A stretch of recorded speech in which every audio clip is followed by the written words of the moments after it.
Han Li's heart skipped a beat when he saw these round beads. Could these be similar to thunder pearls? This thought flashed through Han Li's mind, but he didn't pause in activating the Great Zheng Sword formation. These golden threads were one of the supernatural abilities of the Great Zheng Sword formation, somewhat similar to the technique of transforming swords into threads practiced by sword cultivators. It condensed the astonishing sword qi from 100 sword lights into threads. Due to the enhancement from the formation and the infusion of Zheng essence, the flying swords themselves were already exceptionally sharp. Thus, the formed threads were much more formidable than those of ordinary sword cultivators. Ordinary treasures and ancient artifacts couldn't withstand the cutting of these threads. As for things like thunder pearls, Han Li wasn't afraid anymore. As long as the 36 hidden flying swords were safe, even if these threads were destroyed, they could continuously reform without fear of attack. This was the terrifying aspect of the Great Zheng Sword formation. While Han Li was pondering this, golden light flashed, and those round beads also triggered the prohibition of the formation, being cut into several pieces by numerous golden threads and then bursting open. To his surprise, these beads didn't contain any thunder or fire. Instead, after bursting open, they emitted thick black-red blood mist. As the blood mist dispersed, it immediately filled the surroundings, accompanied by a nauseating and strange odor, extremely pungent. These beads were called blood thunder seeds, said to be refined from extremely filthy materials of heaven and earth. When used against enemies, as long as they weren't treasures refined by demonic methods, once these blood mists touched them, their power would greatly decrease, and their spirituality would be greatly diminished. No matter how powerful your treasures and techniques were, if they were affected by these blood mists, they would need to be recultivated with infant fire for several days to regain their power. Of course, these blood thunder seeds were extremely rare even in the demonic sects. Not only were the raw materials extremely scarce, but the success rate of refinement was also pitifully low compared to ordinary thunder pearls. These dozen or so beads were all the accumulation of the black-robed youth over nearly 100 years. As an elder of one of Jin country's top 10 demonic sects, he was well-versed and experienced. As soon as he saw Han Li deploying the ground sword formation, he immediately thought of using these blood thunder seeds to contaminate Han Li's flying swords. The sword formation originally required seamless coordination to unleash its supernatural powers. Once a flying sword malfunctioned slightly, the formation would naturally break itself. This method was one of the most commonly used means by the demonic cultivators of Jin country to counter sword cultivators who manipulated formations. Of course, such precious items as blood thunder seeds were generally not used in one-on-one battles. They were usually used in large-scale confrontations. After all, under normal circumstances, how could a formation be manipulated by one person alone? Seeing these blood mists, although Han Li didn't know what was happening, he clearly felt something was amiss. While he was wondering, a low rumbling of thunder suddenly sounded. At the same time, golden light appeared in the blood mist, followed by faint golden arcs shooting out. When these arcs touched the blood mist, they immediately burst and dissipated. In the blink of an eye, these dozen blood mists were completely annihilated by Han Li's evil warding divine thunder. Han Li was stunned. His evil warding divine thunder had not been activated yet, but it had automatically shot out from the flying sword. This was the first time he had encountered such a thing. Moreover, the blood mists, which seemed to belong to evil entities, could actually neutralize the evil warding divine thunder. It was truly incredible. Han Li naturally didn't know that these blood thunder seeds specialized in corrupting righteous treasures, almost like how the evil warding divine thunder specialized in countering demonic techniques. The two were perfectly counteracted against each other. Under normal circumstances, neither could counteract the other. Although there were quite a few blood mists just now, compared to the divine thunder hidden within the 36 flying swords, they were much weaker. So the blood mists were quickly expelled. Evil warding divine thunder. These flying swords are all gold thunder bamboo treasures. Impossible. How could there be so many gold thunder bamboos? The black-robed youth's face turned pale when he saw this situation, and he shouted in disbelief. "This question I'll tell you when we meet in the underworld," Han Li replied impolitely. Then, after taking a deep breath, he activated the full power of the ghostly Zhang sword formation with a spell. The golden threads, which had temporarily paused due to the appearance of the blood mist, silently squeezed towards the center again. Although the great Zhang sword formation was incredibly powerful, it was still somewhat difficult for Han Li given his current cultivation level. Although he could operate the formation, the loss of spiritual power was astonishing. Moreover, after activating the formation, he was unable to accelerate the rotation of the formation. Otherwise, if he could suddenly bring all the threads together towards the center, he could immediately kill the opponent. How could he watch the black-robed youth use any means to resist him? Han Li estimated that according to the spiritual power consumption of this formation, a cultivator in the mid-stage of yuanying should be the best choice to start practicing this supernatural ability. If he hadn't only activated half of the formation and had far superior spiritual power than an ordinary cultivator in the early stage of yuanying, he wouldn't be able to deploy the formation at all at his current level. "Humph, do you really think that a mere formation can trap this venerable one? Your formation may be sharp, but can it sever the venerable sect's guardian treasure?" The black-robed youth's face turned black as he sneered.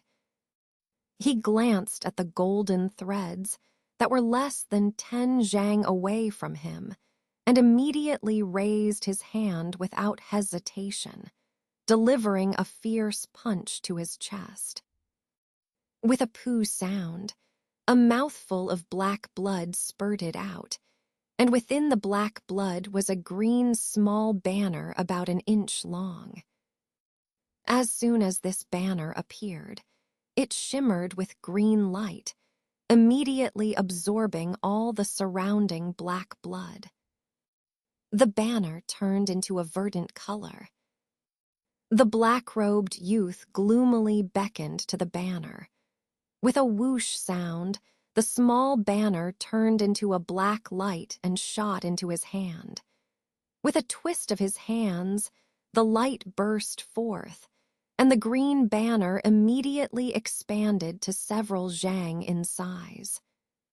The surface of the banner was sparkling with green light, surrounded by gloomy clouds, making it impossible to see its face clearly.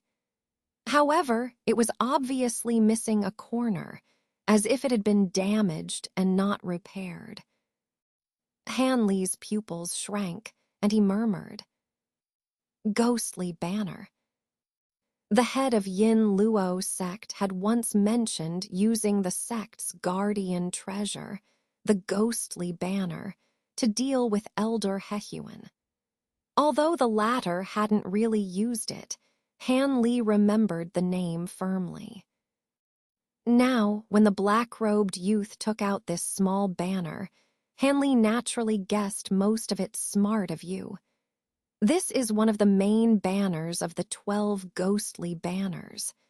How powerful it is, you'll experience it yourself soon.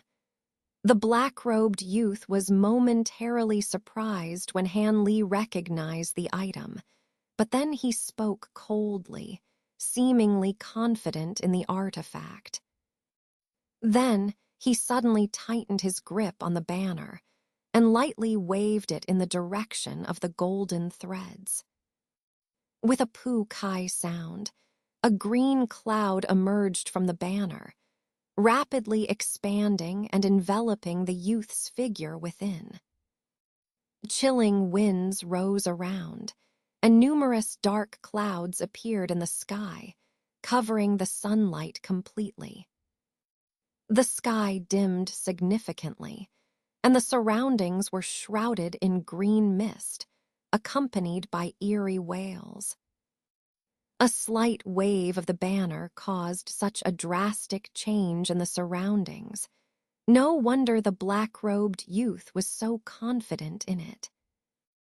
Even though Han Li was quite confident in the great Zhang sword formation, he couldn't help but feel alarmed. Just then, a breaking sound came from the air in front of him. Countless black threads shot out from the mist, surrounding the youth and entangled towards Han Li. Golden light flashed, and the prohibition within the sword formation was activated. Countless golden threads intersected and flashed, causing the black threads to pause briefly before breaking apart into countless pieces. However, these severed black threads immediately turned into green mist and flew back into the fog, rejoining it. Han Li hadn't expected this. Even though the black-robed youth was confident in the ghostly banner, he seemed surprised that these threads were destroyed by the sword formation. It was beyond his expectations. After a moment of contemplation, he finally unleashed the full power of the banner in his hand without reservation. He suddenly threw the banner out in front of him, and it landed about 3 feet away from him, unmoving. Then, a cryptic incantation emanated from the mist, accompanied by gusts of chilling wind, carrying the surrounding fog towards the center. The green banner swelled up rapidly with a flicker, reaching a height of 2 zhang in an instant. The mist on its surface dissipated, revealing its true appearance. Upon seeing this, Han Li's face changed drastically. How many souls did you use to refine this banner with so many soul whales embedded in it? Han Li shouted angrily. Who knows, perhaps tens or even hundreds of thousands. Among them, there must be hundreds of refined souls of cultivators to refine one main banner like this. The voice of the black-robed youth came from the green mist. Han Li fell silent. He stared coldly at the mist. After a moment, he uttered a few words. "You deserve to die." Deserve to die? So many people have said this to me, but I'm still alive and well. Instead, those who said it are now part of my banner, their souls incorporated into it. You won't be an exception either. The black-robed youth sneered. He didn't want to say anything more, and cast a red spell on the giant banner. The green light burst forth, and a hole several feet in diameter suddenly appeared on the banner. Black mist billowed out from within, accompanied by eerie winds. Poo-poo sounds followed as several huge skulls with glowing eyes and exhaling green smoke flew out from the banner, lining up in a row. Among them, the largest skull had 2 huge bull horns, but its facial features were no different from those of a human. Could this skull have been a monster in its transformation stage before it died? Han Li wondered. However, what happened next made Han Li put aside his doubts. As soon as the first few skulls appeared, various types of ghostly skulls continued to pour out of the black void within the green banner. In the blink of an eye, hundreds of them filled the area around the black-robed figure. Go, in the green mist, the black-robed youth pointed his finger towards Han Li's direction and activated the banner's power. All the white skull heads, howling loudly, spew emerald phosphorus ghost fires as they charge straight towards Han Li. As soon as they rush out several zhangs away, numerous golden threads appear and swiftly flash past. However, this time, something different happened. After those golden threads swept past, although several fine cracks appeared on the surface of all the skull heads, the green light flashed, and they healed as if they had never been damaged, as if they hadn't suffered any harm at all.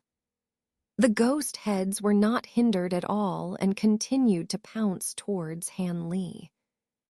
Han Li, upon seeing this scene, was first stunned, but then he understood. These ghost heads were no longer flesh and blood. They had been refined into some kind of eerie, ghostly body. His sword threads, though powerful, were ineffective against them as they had become intangible and impervious to sword attacks. However, Han Li remained calm and silently activated his techniques.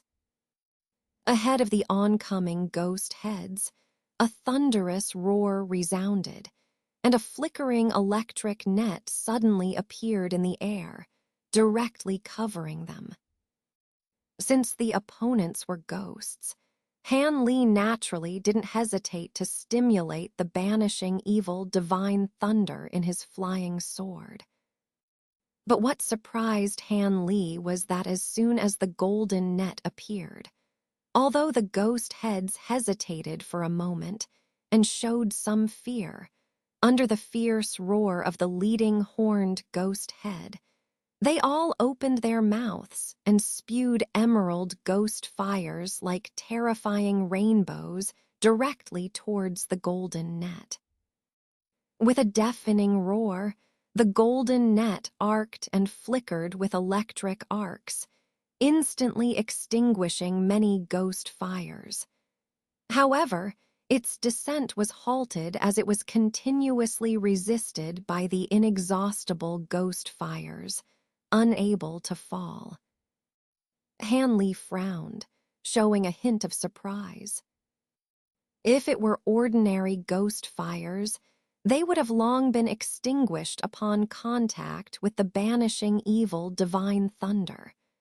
But these Skullhead's ghost fires, although still restrained, could barely withstand the power of the electric arcs, which was quite surprising to Han Li. This ghostly banner claimed to be the treasure of the Yin Luo sect, indeed not a mere boast. On the other side, the black-robed youth, seeing that the banner's devil head could withstand the banishing evil divine thunder, couldn't help but smile, feeling greatly relieved. Despite his outward confidence, he was equally anxious inside. As long as the banner remained undamaged and the demon head's vitality remained intact, he wouldn't have much to worry about. But since the last major battle, there hadn't been a chance to absorb a large number of Yin souls for repair. Now facing such a mysterious thing as the banishing evil divine thunder, he naturally felt a bit uneasy. Now that his worries were alleviated, the youth's face relaxed into a grin, and his hands continued to cast spells towards the banner. The several foot-sized holes on the banner's surface expanded to a diameter of several zhangs in the green light. More skull heads flew out from the banner, emitting various sharp sounds, and the surrounding ghostly aura surged, filling the air with cries and howls. With many skull heads blocking the golden net, the other heads flying out from the banner didn't hesitate and rushed out of the sword formation towards Han Li with determination. For a moment, Han Li was surrounded by ghostly cries. But Han Li, unperturbed, silently tapped a certain spirit beast pouch on his waist without a word. A black light shot out from the pouch, spiraled in the air, and landed on the ground. When the light dissipated, a completely black little monkey appeared, the wailing soul beast. This beast seemed to have just woken up, blinked its somewhat lifeless eyes, sniffed with its big nose, then suddenly widened its eyes.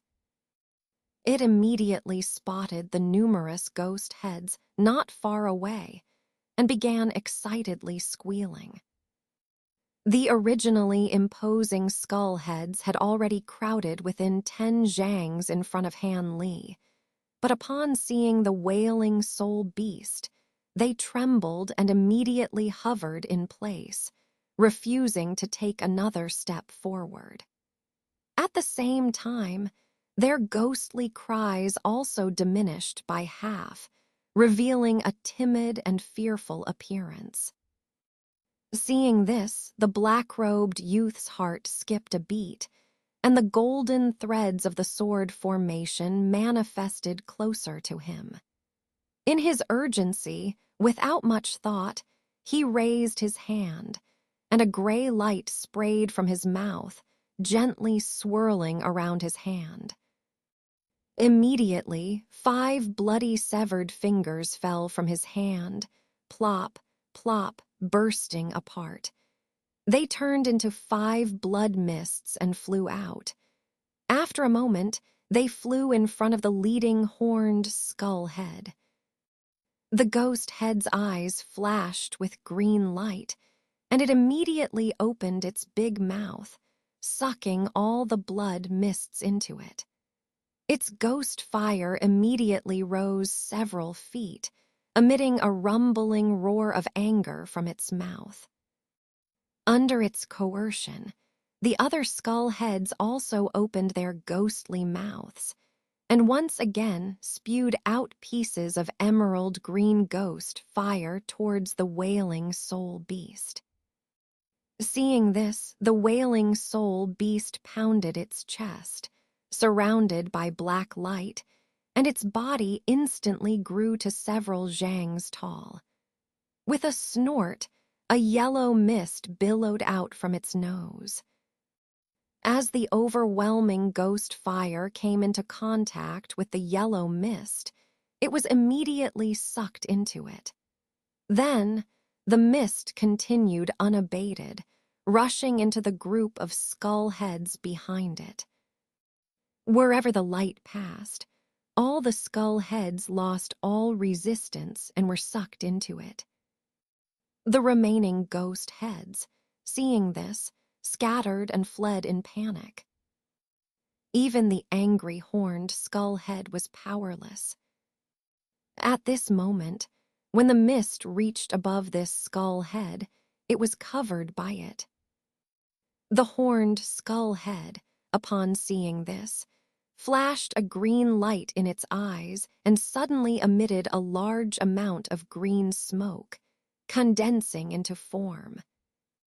A demon 2 zhangs tall, with horns on its head, appeared in place. As soon as it appeared, it raised its hands, and a thunderous sound erupted. Countless dark thunderfires flew out from its hands and struck towards the yellow mist. Silent, as soon as all the thunderfires entered the mist, not a sound was heard, disappearing without a trace. The demon, seeing this, turned around in fear, but it was too late. After the mist fell, it was immediately sucked into it, leaving nothing behind. The mist instantly shot back into the mouth of the wailing soul beast, then sprayed out again from its nose several times, and in an instant, all the skull heads in the air were swept away. Seeing this, the black-robed youth was both shocked and angry. Although he also knew that Han Li had a monstrous giant ape that could devour the corpse energy of the refining corpses, most of the Yin Luo sect's bronze corpse guards had perished in its jaws. But he didn't pay much attention to it at first. However, he never expected that this spirit beast could also directly devour the demon heads and the main demon head of the Yin Luo banner. Even the main demon head had no resistance and was swallowed up by this giant ape. This greatly surprised and terrified him. If he had known that the opponent's spirit beast had such a divine ability, he would never have rashly come alone. Even the elders of the sect, if they knew that the spirit beast had such a power, would probably be restless. This was a much greater threat to them than the golden thunder bamboo. The black-robed youth's thoughts raced, filled with regret. At this moment, seeing that the golden threads were only 2 or 3 zhangs away, and the danger of being annihilated was imminent, he could no longer maintain his composure. Hastily, he clapped his hands, and several treasures flew out of his storage pouch, large and small, turning into various colored lights and flying in all directions. But as soon as the sword formation restriction appeared, countless golden threads cut through all the treasures, turning them into rubble and dust, falling to the ground. The youth's face turned pale. In his panic and confusion, he didn't care about the precious treasures anymore.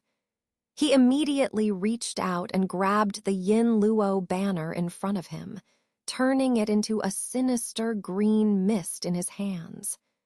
Then, with a twist of his body, he merged himself with the banner, transforming into a gloomy green fog, which suddenly shot towards the sky. Now he could only hope that the power of this treasured artifact could temporarily withstand the attacks of the sword formation restriction and help him break free. Otherwise, if he continued to stay in the same place under the power of the sword formation, it would only lead to a dead end. Seeing this scene, Han Li knew that the opponent was probably desperate and had reached a dead end. With a movement of his divine sense, he opened his mouth and spat out a golden sphere. As soon as this golden sphere emerged, it immediately exploded high in the sky. A huge golden net descended from above, covering an area of dozens of zhangs in all directions. At this moment, the black-robed youth's transformed mist happened to be trapped on the edge of the sword formation by numerous golden threads.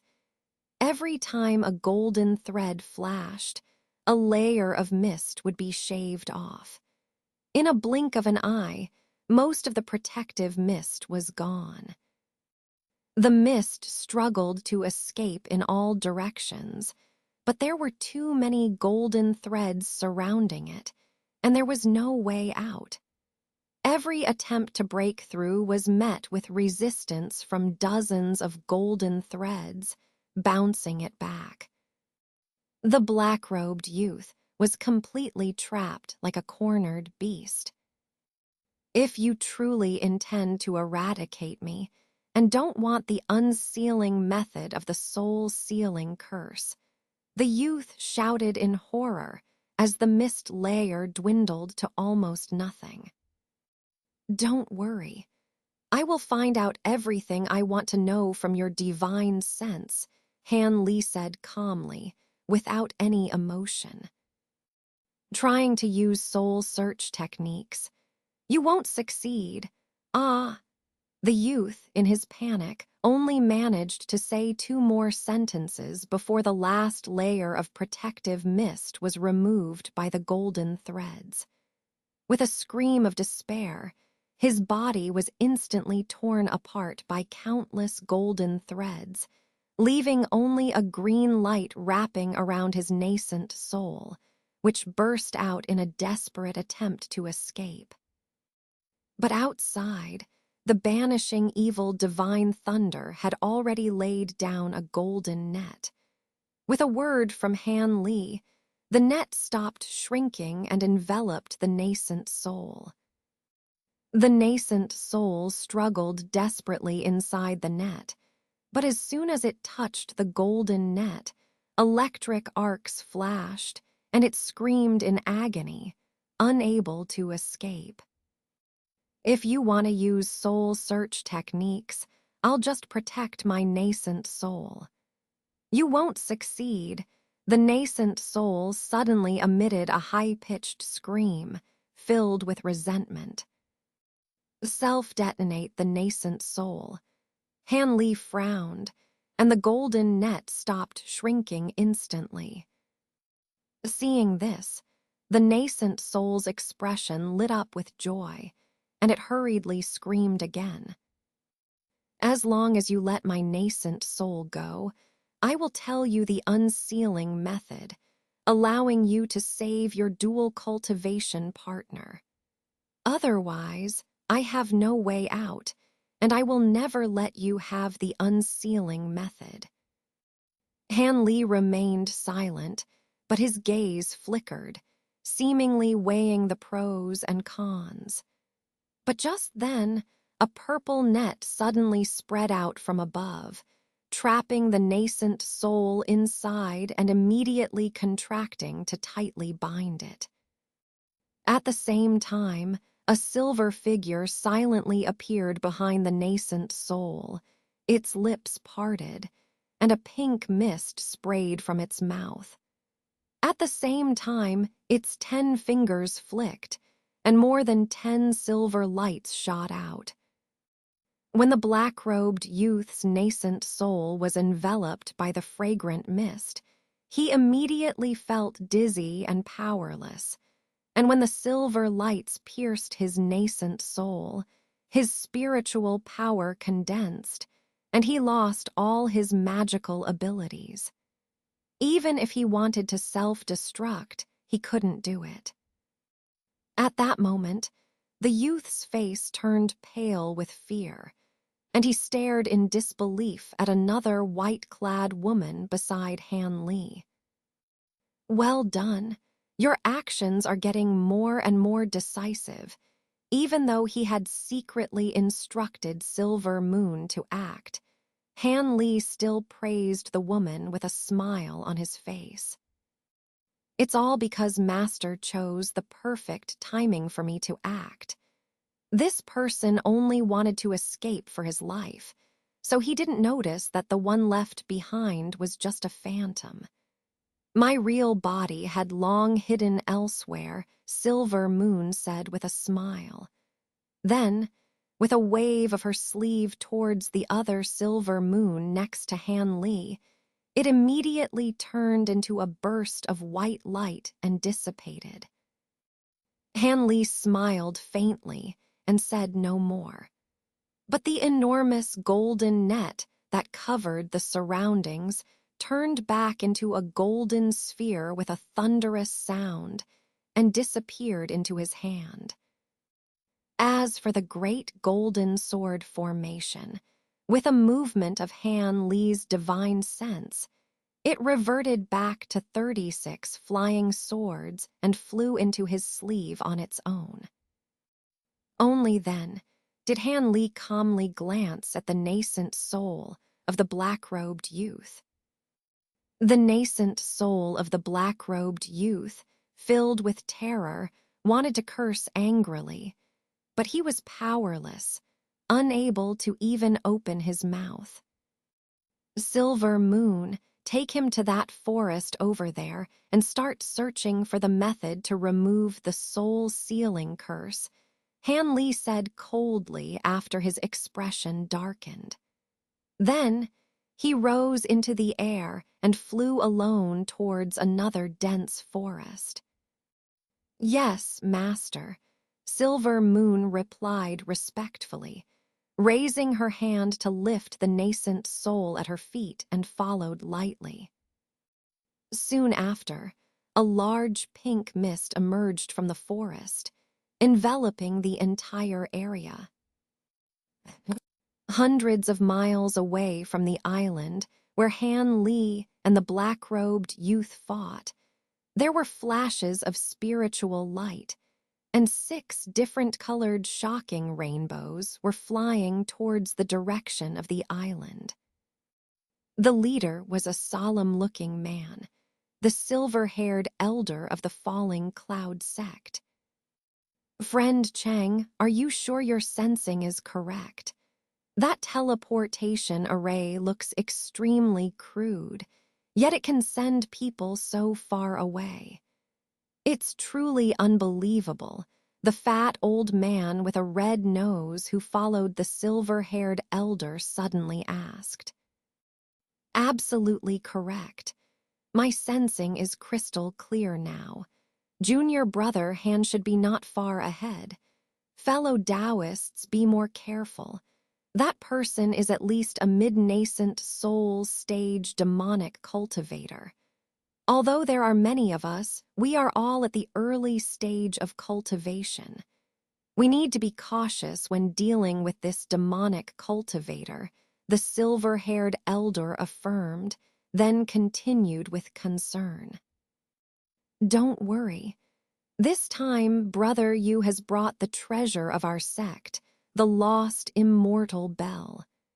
Even if we can't defeat that person, we can escape safely, the fire dragon child, who looked like a child, said with a light laugh. That's true. If Brother Yu hadn't brought out this treasure, I wouldn't have dared to take a risk with you. After all, if what that demonic cultivator said was true, and he was the sect master of the Yin Luo sect, then we would be in danger, the silver-haired elder said gratefully to the gray-robed old man. It's nothing. Brother Cheng had a great favor to me back then. I should do my best to help. Moreover, that Yin Luo sect demonic cultivator dared to come to our Zai country and harm people. He clearly doesn't take us seriously. Naturally, we have to show him a little bit of our strength. Otherwise, would he really think that there is no one in the cultivation world of our Zai country? The gray-robed old man smiled faintly and said politely, "However, I am very curious about your esteemed sect's friend Han. I heard that junior brother Cheng's disciple, in the great battle with the Mu Lan people, played an extraordinary role, almost turning the tide of the battle. I admire him very much and would like to make his acquaintance." The majestic-looking man chuckled and said, then interjected, "Yes, Brother Chen has recently heard a lot about friend Han's name, and I also intend to meet him." The old man with the red nose also smiled and said, "That's easy. After helping junior brother Han solve this matter, I will introduce everyone. But I am a little worried about junior brother Han's safety now. That demonic cultivator is very cunning. He actually came up with a temporary teleportation array to try to escape from us. Now that so much time has passed, junior brother is still facing the enemy alone. I wonder if anything has happened." The silver-haired elder showed a worried expression. "Don't worry. Since that person has been planning to escape from us, he must not have a high cultivation level himself. Otherwise, why be so cautious? With junior brother Han's cultivation level, he won't suffer any losses." The big man spoke straightforwardly. "I hope your words are auspicious." The silver-haired elder smiled bitterly and could only say so. He knew very well that according to the magical powers displayed by the demonic cultivator who intruded into the Falling Cloud sect that day, even if he was not a late nascent soul stage cultivator, he was at least a mid-nascent soul stage top-tier existence. How could he be so easy to deal with? He didn't want the Falling Cloud sect to gain a powerful elder and then immediately encounter another incident. Fortunately, as long as he could sense the existence of the tracking mark, it meant that Han Li's life was not in danger, and he could be a little relieved. While these 6 nascent soul cultivators were talking, they flew out for more than 100 miles and gradually approached the small island. The expressions on their faces became more serious. "Huh," the silver-haired elder exclaimed softly, and the light stopped abruptly. "Brother Cheng, what's wrong?" someone asked strangely.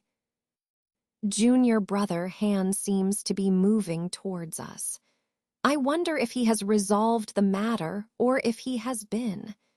The words of the silver-haired elder below were not spoken, but others naturally understood what he meant. If he had been captured alive, the tracking mark might also fly over here. "Let's prepare. If junior brother Han is really in trouble, we naturally have to rescue him," the surname old man said calmly, then patted his storage pouch with one hand, and a hazy yellow bell appeared in his hand, which he gently lifted, looking forward without saying a word. After exchanging glances, the others also took out their treasures and made preparations for a big battle. The silver-haired elder's face was gloomy, with a hint of anxiety in his eyes. After a while, everyone saw a cyan light flashing in the distance, and a cyan rainbow flew towards them. It's junior brother Han's escape light. He's fine. At the sight of this escape light, the silver-haired elder, without scanning with his spiritual sense, immediately let out a sigh of relief and smiled with joy. The other cultivators, however, showed surprise on their faces. Since Han Li was fine, did he manage to deal with the demonic cultivator alone? While the other cultivators were puzzled, they saw the cyan light approaching at a rapid speed. In the blink of an eye, it arrived in front of them. The radiance dissipated, revealing a young man in a cyan robe. It was Han Li himself. "Brother Cheng, Brother Hualong, you're here too. These are the fellow Taoists who came to assist, right? I am deeply grateful for your help this time," Han Li said with a furrowed brow, seeming burdened, but still managed a thankful gesture with folded hands. "Don't say that, Brother Han. We arrived a bit late and didn't really help much. We're truly ashamed." The you-named elder carefully examined Han Li, then quickly humbled himself. The other cultivators, led by the gray-robed elder, all smiled and looked at Han Li without speaking. The silver-haired elder, on the other hand, looked behind Han Li, not seeing any pursuers, and couldn't help but ask, "Brother Han, what about that demonic cultivator? Did you manage to escape from him?" "I've already killed him and destroyed his nascent soul. However, he was not the sect master of the Yin Luo sect, but rather a senior elder within the sect," Han Li replied calmly. "What? You actually killed him? Although he was not a late nascent soul cultivator, he should still have been at the mid-nascent soul stage. Brother Han, you were able to kill him." The silver-haired elder found it hard to believe. The you-named elder and the fire dragon child were also surprised to hear this. Although they seemed indifferent to the demonic cultivator on the way, knowing that the cultivator could injure a nascent soul stage cultivator at the falling cloud sect and then escape easily, they naturally understood that this demonic cultivator was not to be trifled with. If the you-named elder hadn't brought the lost immortal bell, they might not have dared to intervene in this matter. But now, hearing that Han Li had killed the demonic cultivator and destroyed his nascent soul, they were naturally shocked. It was just a stroke of luck.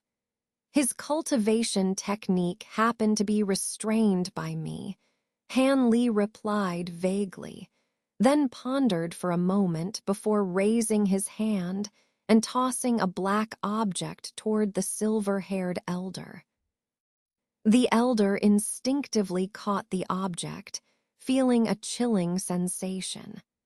Upon closer inspection, he saw that it was a pitch-black token, densely inscribed with talismans and characters, with an ancient character Luo in the middle. "What is this?" The silver-haired elder had a vague guess but couldn't help asking. This was left by the demonic cultivator, a token of a senior elder from the Yin Luo sect. It's also quite a powerful ancient treasure. With this, his identity can be confirmed, Han Li explained calmly. Upon hearing this, everyone's gaze turned towards the token, and they naturally recognized its extraordinary nature, dispelling any doubts they might have had. Then the other cultivators began to inquire about the details of the battle, but Han Li brushed it off with a few words. Seeing that Han Li didn't want to talk much about it, they tactfully didn't pursue the matter. However, they all harbored the intention of befriending Han Li. After all, a cultivator like Han Li, who could kill a mid-nascent soul stage demonic cultivator single-handedly, was undoubtedly remarkable. Making friends with him would bring many benefits, both to their sects and personally. Since these people had come to help him, Han Li naturally expressed his gratitude profusely, and they all happily chatted as they returned. Halfway there, Han Li bid farewell to the silver-haired elder and the other cultivators, returning to the falling cloud sect with the latter. In the side hall of the sect's main hall, the elder finally asked the question that had been on his mind. Brother Han, did you find a way to lift the soul-sealing curse this time? I noticed that you seemed troubled on the way back, forcing a smile. Did you not achieve your goal on this trip? This senior from the Yin Luo sect only knows how to cast curses and doesn't know the method to dispel them. According to the information I obtained through soul searching, the method to lift the soul-sealing curse is only known by the sect leader and the great elders within the sect. The other elders, like the demonic cultivators I killed, only know how to cast curses and cannot lift them. Hanley sat on a wooden chair on the side, smiling bitterly as he spoke. He doesn't know the method to dispel curses. The silver-haired elder frowned, finding it hard to believe. That's right. It seems that lifting the soul-sealing curse involves a powerful secret technique of the Yin Luo sect, which only the sect leader and the great elders have access to. Others are not authorized to cultivate it. Han Li's expression turned grim, not hiding anything. If the curse cannot be lifted, then what about Miss Nangong? The silver-haired elder's expression became solemn. Although there is no direct method to touch the curse, there are other ways to break the soul-sealing curse in this world.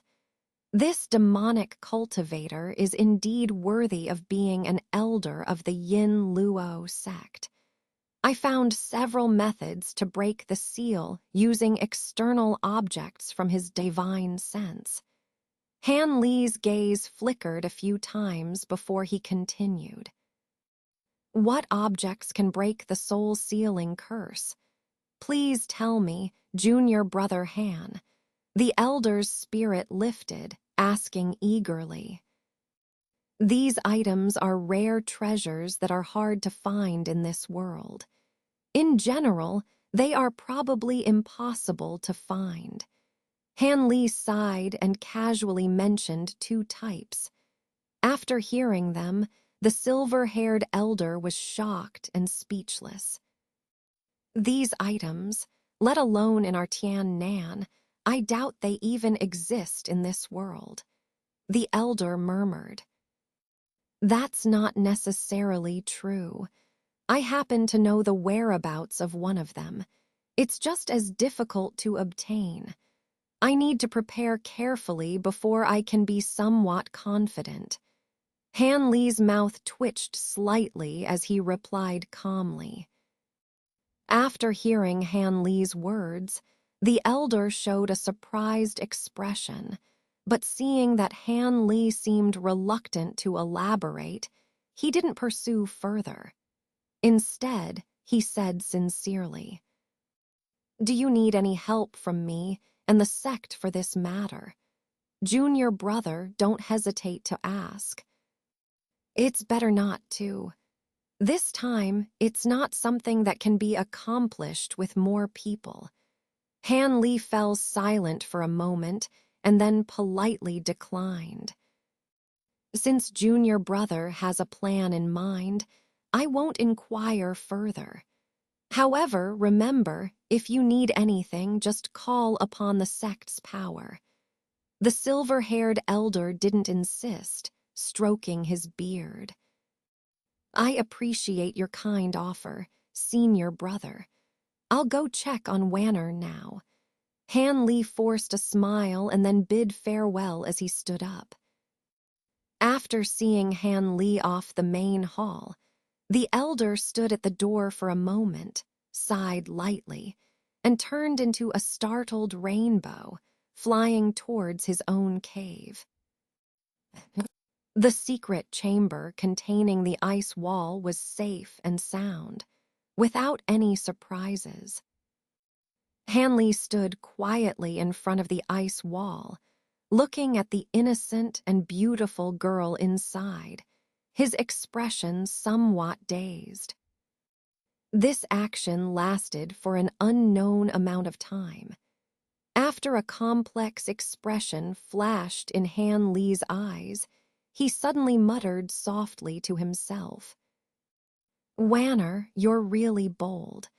You actually took the opportunity of life and death to cultivate the most dangerous maiden moon reincarnation technique. Don't you know this is a secret technique that courts death? What if I release your soul's seal, but you encounter trouble in your cultivation? That would make me extremely worried." Han Li murmured, his voice getting lower and lower. Finally, he walked up to the ice wall, touched the unusually childish face of Nangong Wan through the thick ice layer with his fingers. "You probably don't know. The demonic cultivator who cursed you actually doesn't know the method to dispel curses. But don't worry too much.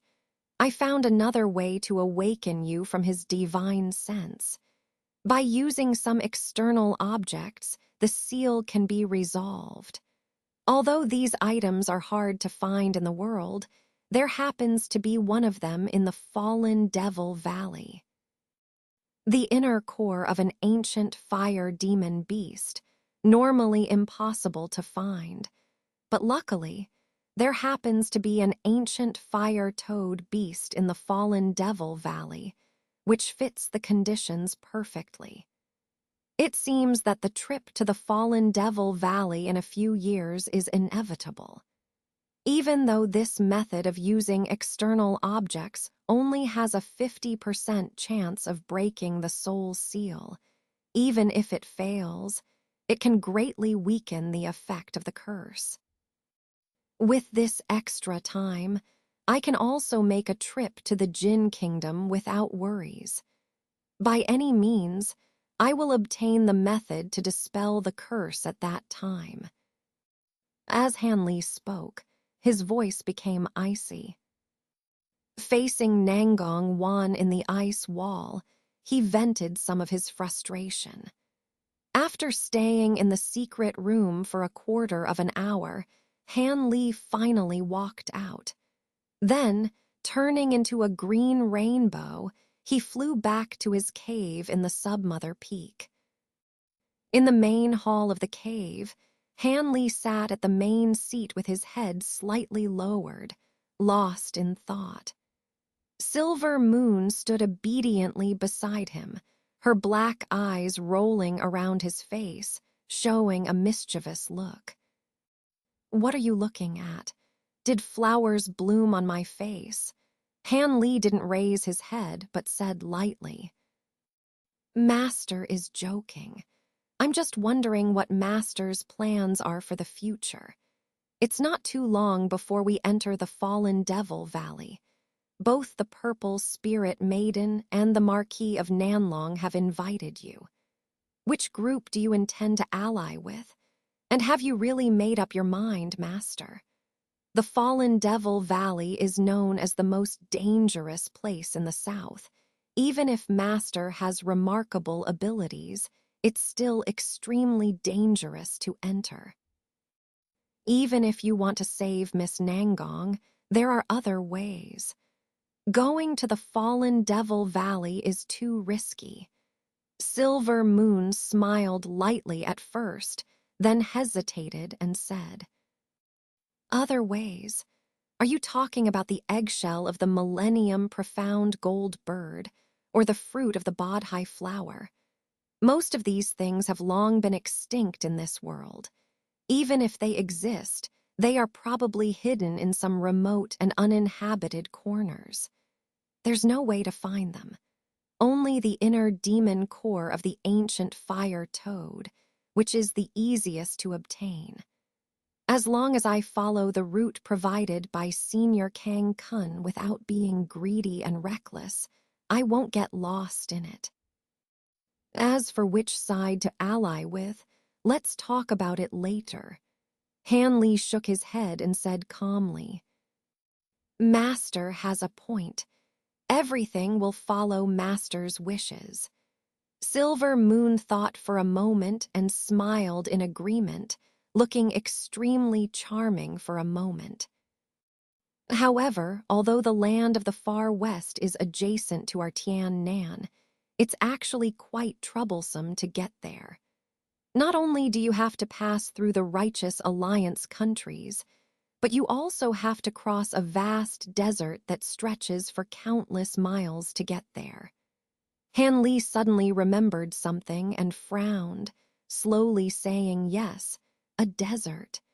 Silver Moon was momentarily surprised, her small mouth slightly agape. That's right, and this desert is a bit peculiar. For some reason, fierce hurricanes rage above it year-round. If we cultivators want to cross this desert, we can only travel on foot. Otherwise, our spiritual power will be depleted before we can even fly out of it.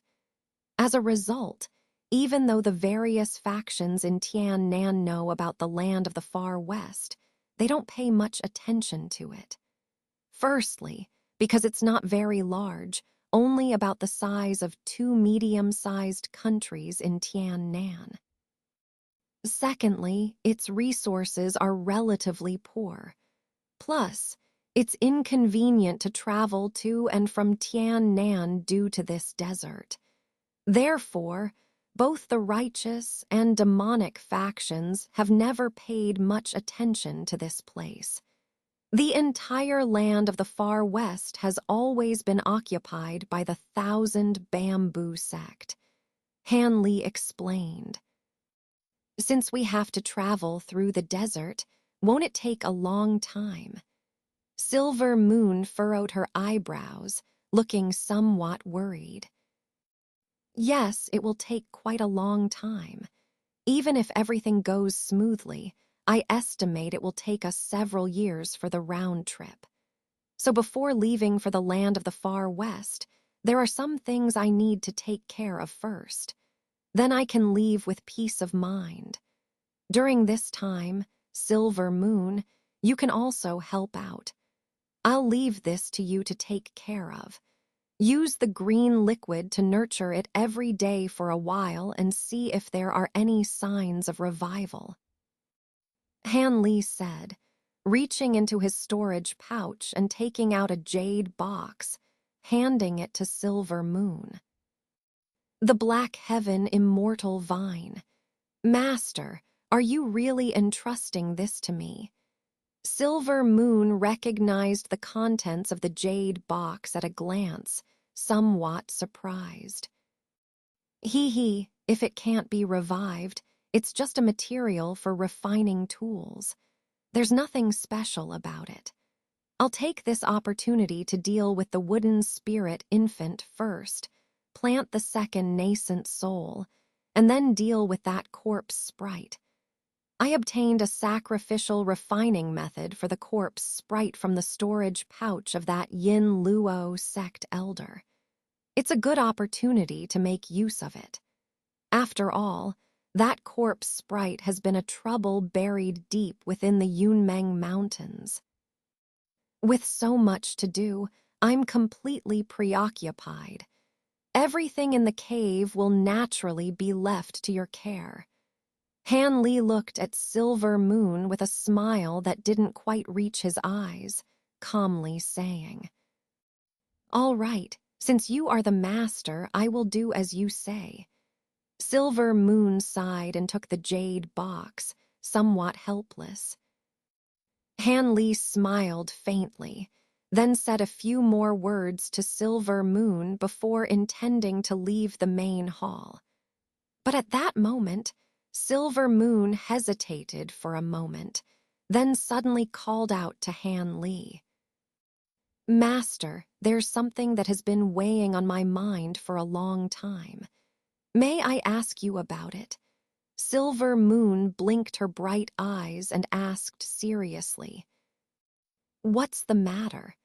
Han Li turned to look at Silver Moon, a strange expression flashing in his eyes. "Since becoming the spirit of the artifact, it seems that Master has never allowed me to enhance the power of the flying sword in spirit form, nor has he summoned me out in spirit form to confront enemies. I wonder if Master can tell me the reason." Silver Moon asked slowly. "Why are you asking about this all of a sudden?" Han Li frowned, somewhat surprised. "It's nothing. I'm just asking casually. After all, Silver Moon's true identity is just a spirit." Silver Moon lowered her head slightly and said softly, "A spirit? Do you think you are an ordinary spirit? Ordinary spirits have no intelligence at all, so why would you ask such a question? Actually, although summoning the spirit to enhance the power of a magic weapon can greatly increase its power, it also consumes a lot of spiritual energy for the spirit itself. Some magic weapon masters have even caused their spirits to disperse on their own due to excessive use.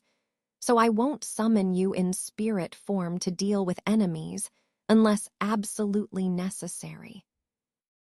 After all, it would be detrimental to your cultivation, and that's not a good thing for me either." After a moment of silence, Han Li said lightly. Then, without saying anything else, he turned and left the hall.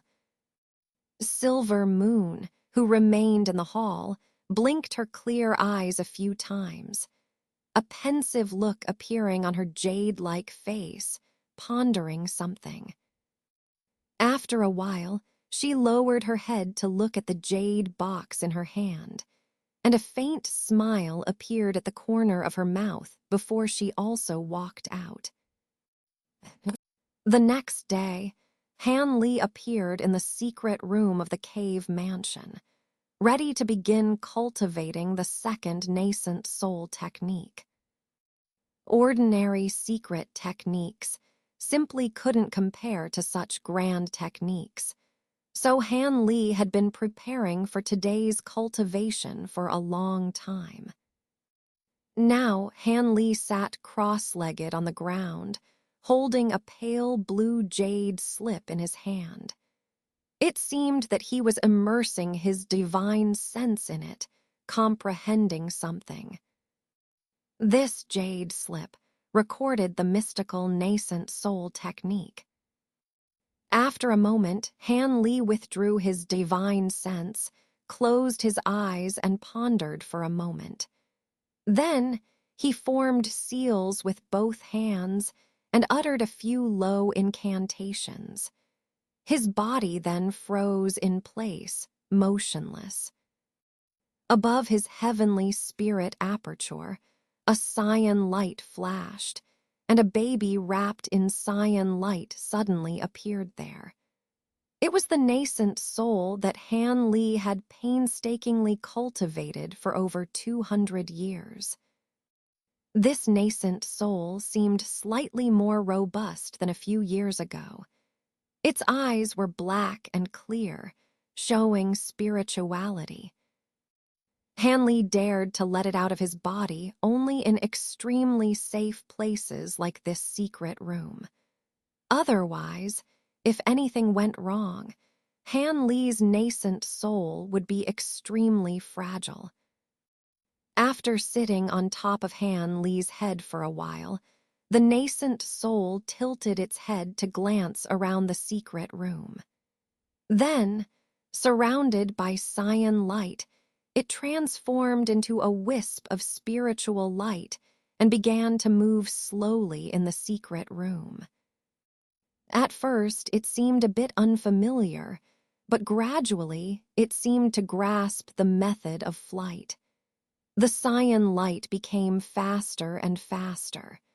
At last, the entire secret room was filled with a ghostly cyan light, flickering and flashing, which was quite impressive. After a while, the nascent soul suddenly stopped its flight and floated to a corner of the secret room, as if it had remembered something. With a wave of its two white and tender little hands, a green light suddenly appeared, and it disappeared from its original place. The next moment, it reappeared above Han Li's head. However, its face was slightly pale, as if it had consumed a lot of spiritual energy. This was the unique magical ability of the nascent soul, the true instant movement technique. The nascent soul stretched lazily and turned into a green light again, disappearing into Han Li's heavenly spirit aperture, disappearing without a trace. Han Li's eyelids twitched slightly, and he slowly opened his eyes, revealing a trace of solemnity in his gaze. It seems that after these years of cultivation, the nascent soul has finally stabilized. Although it still can't compare with the nascent souls of those old monsters, starting to cultivate the second nascent soul should not be a problem. Han Li muttered to himself. Then he slapped his storage bag with one hand, and a jade box appeared in his hand. It was covered with many talismans. Han Li's expression became serious as he swept all the talismans off. Then, he lightly tapped the corner of the box with his finger, and the lid opened by itself, revealing a golden ball inside. Inside was the sealed wood spirit nascent soul. The soul separation technique I used back then should be almost completely effective by now. Han Li looked at the golden ball and muttered to himself. Then, after thinking for a moment, he raised his hand, and his 5 fingers pressed down on the golden ball. With a thunderous sound, after the golden light flashed, countless thin electric arcs shot out from the ball and quickly disappeared into Han Li's hand, leaving no trace. In the blink of an eye, the ball disintegrated, revealing a greenish-blue figure a few inches tall. The figure had clear features and was the true form of the wood spirit nascent soul. However, at this moment, the wood spirit nascent soul was covered with densely packed black needles, and its eyes were tightly closed, seemingly unconscious. These hair-like black needles flickered with a faint green light from time to time, appearing quite eerie. Han Li dared not be careless. He carefully examined the wood spirit nascent soul and the black needles. Seeing that everything seemed to be as he expected, he relaxed slightly and extended his index finger, gently tapping the space between the nascent soul's eyebrows.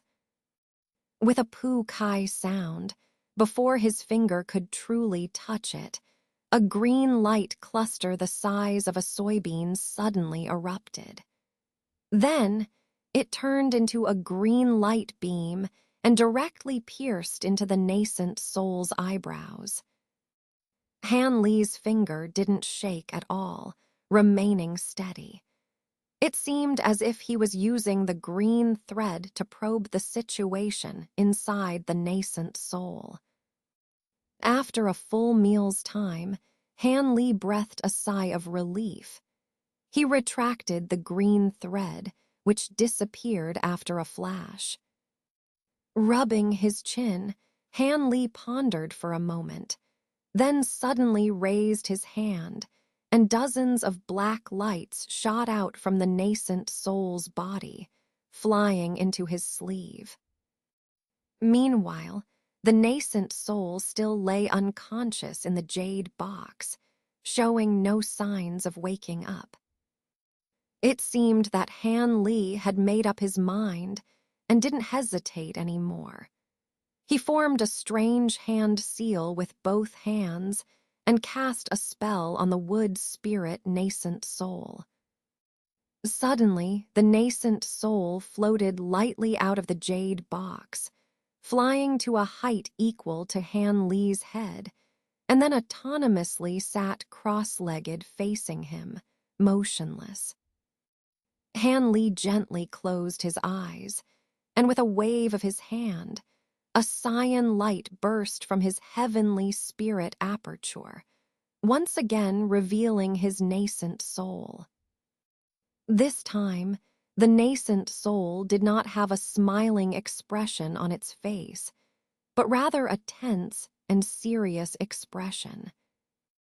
Raising its head, it fixed its gaze on the motionless wood spirit nascent soul in front of it. After a slight movement, it flew to the opposite side of the wood spirit nascent soul and also sat cross-legged. The wood spirit nascent soul was about 2 inches in size, while Han Li's nascent soul was only about 1 inch tall. The two of them standing together naturally looked mismatched. However, at this moment, Han Li's nascent soul moved its mouth a few times, murmuring incomprehensible and obscure incantations. Then, opening its mouth, 2 strands of cyan light shot out from its eyes directly into the eyes of the wood spirit nascent soul. Suddenly, both figures shook, and then the wood spirit nascent soul let out a painful scream. With a plop, it fell from the air and rolled on the ground, seemingly enduring extremely torturous pain. Meanwhile, Han Li's nascent soul maintained a steady float in the air, but its small face also showed a painful expression, though it managed to restrain it. The painful cries in the secret room continued intermittently, sometimes loud and sometimes soft, lasting for a day and night before gradually fading away. 2 days later, Han Li walked out of the secret room with a tired expression, but there was a hint of excitement in his eyes. He had initially been afraid that forcibly seizing control of the wood spirit nascent soul's consciousness might result in backlash. Therefore, he had not immediately implanted the second nascent soul. Instead, he had used a secret technique recorded in the Mystic Yin Classic that day, casting it on the wood spirit nascent soul. This gradually weakened and dissipated its consciousness under the influence of the separation needles. Now, after such a long time had passed, the origin consciousness of the wood spirit nascent soul had naturally reached its lowest point. Under such circumstances, Han Li relied on his powerful divine sense, not inferior to that of a late-stage nascent soul cultivator, to forcibly erase the last trace of consciousness from the wood spirit nascent soul. Then, he injected a portion of his own consciousness into it. Afterward, he used a secret method to store the nascent soul inside his body, gradually assimilating and adapting to it. Although there was still a danger of his consciousness being instinctively assimilated by the nascent soul, Han Li believed that his powerful divine sense would likely prevent this from happening. Even if such a thing did occur, he could simply abandon that portion of consciousness. With his strong divine sense, the loss would not affect his spiritual wisdom. However, the duration of this assimilation process was uncertain. It could take 3 to 5 years, or even 7 to 8 years, or more than a decade. It was basically a matter of individual differences. Han Li hadn't hoped that this second nascent soul would be useful during his trip to the demonic Abyss Valley, so he wasn't in a hurry. After leaving the secret room, he rested for a day, then went to the market to buy a batch of refining materials. After spending half a month in the refining room, he finally emerged. However, he now had more than 10 giant nail magic tools that could change size at will. With these in hand, Han Li headed straight for the swamp where he had caught the snow-cloud fox. When he arrived at the stone house on the mountainside, Han Li saw the corpse yak lying peacefully on the stone platform. Although he had expected it, he couldn't help but breathe a sigh of relief. The corpse yak looked exactly as it did before, covered in green fur with a single arm and wrapped in fine silver chains. Han Li carefully surveyed the stone house, confirming that everything was just as it was before, without any abnormalities. Only then did he place the jade box he was holding on the ground. He patted a spirit beast pouch on his waist, and a black light shot out from it. A creature about a foot long appeared. As soon as this beast emerged, it spotted the corpse yak on the stone platform and immediately began squeaking excitedly. Without waiting for Han Li's command, it began to swell rapidly. Fortunately, it understood the confined space it was in and stopped growing once it reached about 10 feet in size. It fixed its gaze on the corpse yak, eager to attack. Seeing this, Han Li frowned and with a thought made the creature quiet down. It turned its back to Han Li and squatted on the ground, becoming very obedient. Upon seeing the creature's back, Han Li's face showed a hint of surprise. The blood-colored ghost image on the creature's back had become noticeably clearer than before. The ghost image was even slightly raised, giving the impression that it might come to life. This made Han Li's heart stir.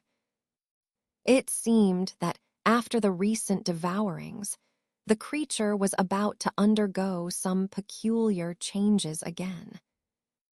Despite the surprise, Han Li was now even more hopeful. However, now was not the time to study the creature closely. He had released it just in case of any unexpected events. Then, Han Li lightly patted his storage bag, and with a flash of yellow light, an ancient-looking jade token appeared in his hand. Looking at the item, Han Li's eyebrows twitched slightly. He had found this token on the head of the black-robed young man after searching his divine sense. The token recorded over 10 methods for refining corpses. Most of these methods had been stolen by the Yin Luo sect from other sects. The black-robed youth had copied them into the token. This Yin Luo sect elder seemed to have deep knowledge in the art of refining corpses. He had unique insights on these 10+ methods. If one followed his improvements, the power of the refined corpses could be increased by 30%. Unfortunately, the elder had kept these methods to himself, never sharing them with his peers. He had always wanted to refine some top-tier corpses to dominate a region, but had never found suitable bodies, so he hadn't started. One of the methods recorded in the token described refining a corpse into a heaven's absolute demonic corpse. This required a spiritually awakened corpse. By erasing the spirit and using secret techniques, such corpses could be refined into demonic corpses. The strength of these demonic corpses depended on the type and original cultivation level of the spirit corpse. According to the refining method, the corpse yak was one of the best choices. Refining it into a demonic corpse would make it even more formidable. Upon reading the refining method, Han Li immediately thought of the corpse yak trapped here. Such a perfect opportunity couldn't be missed.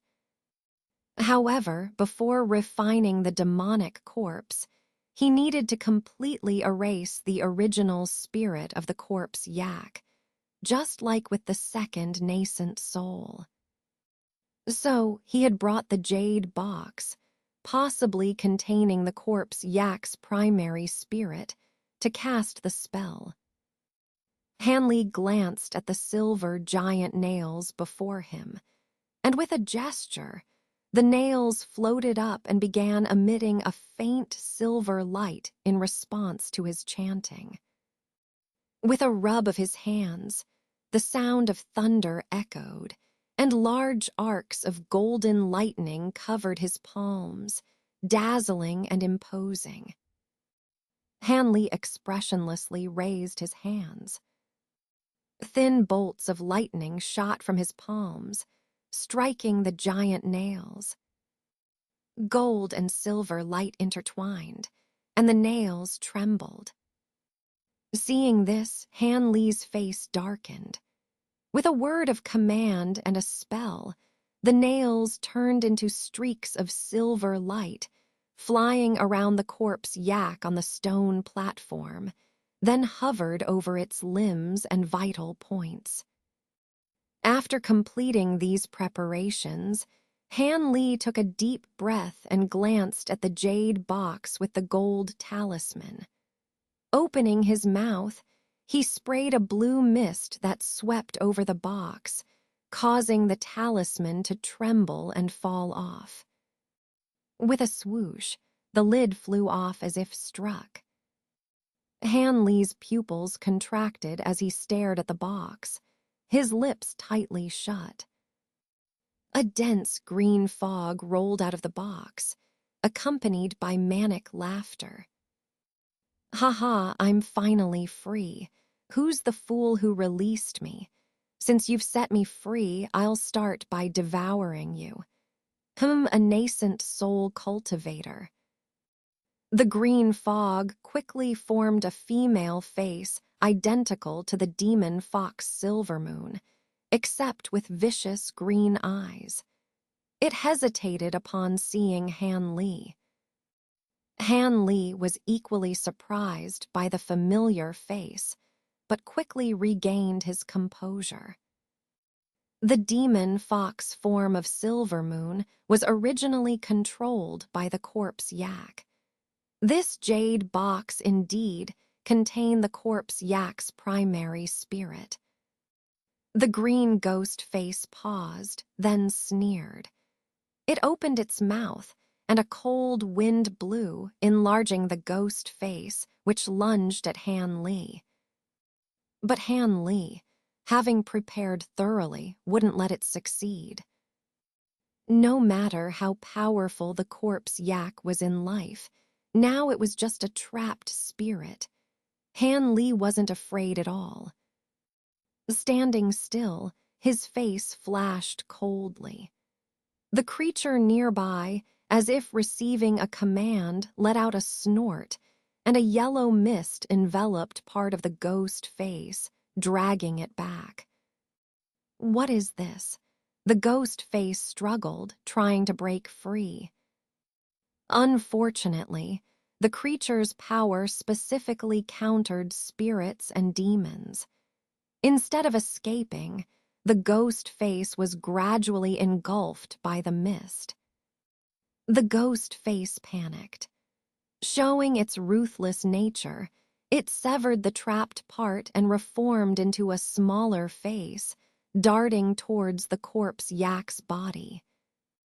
Knowing Han Li was dangerous, it aimed to reclaim its body before attacking Han Li. Seeing the ghost face change direction, Han Li smirked.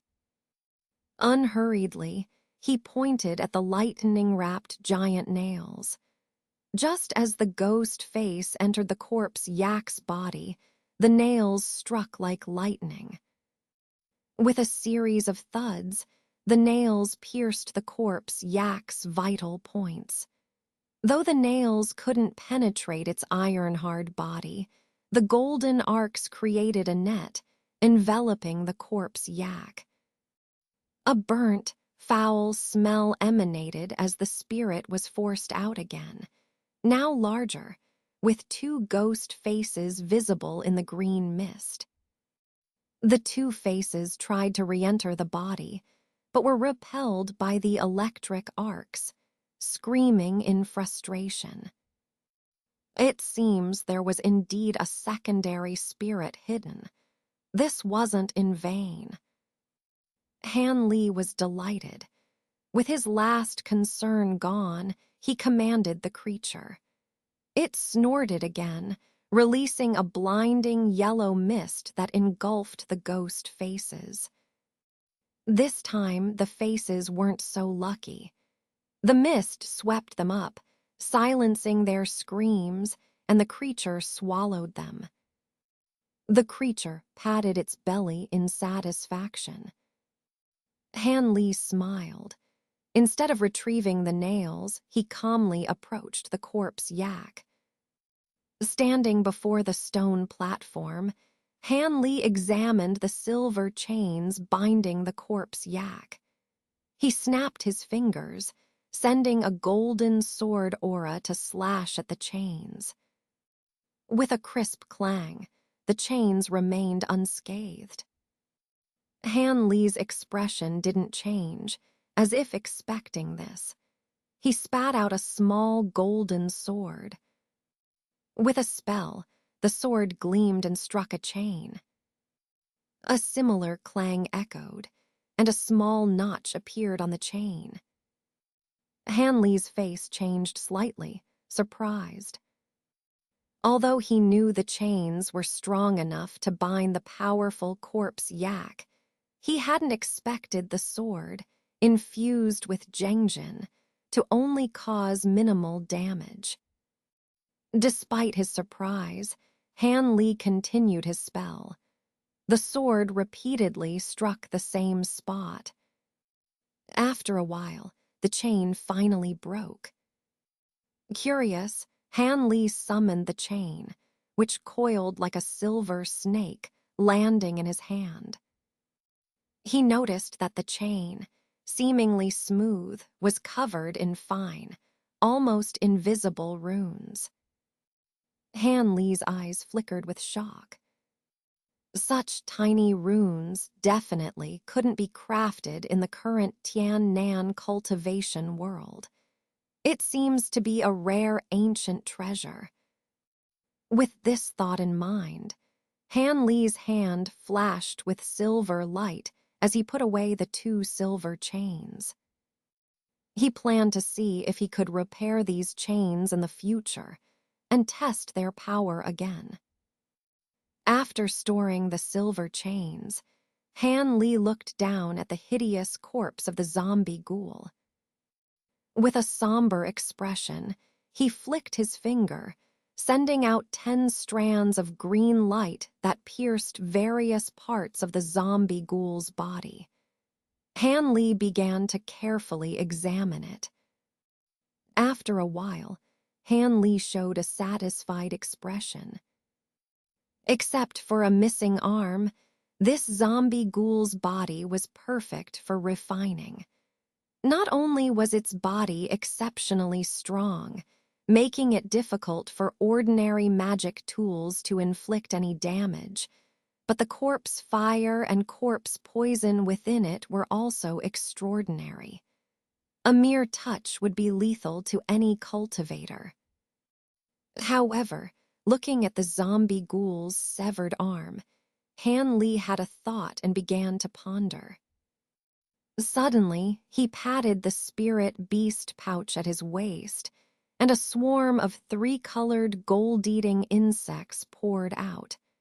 After circling above his head, they buzzed loudly. Han Li raised his hand and cast a spell. Immediately, under his mental command, the gold-eating insects flew toward the severed arm of the zombie ghoul, gathering and transforming there. Moments later, a smooth, three-colored arm appeared. Except for the color and the lack of green hair, it was identical to the other arm. Han Li smiled faintly, showing satisfaction.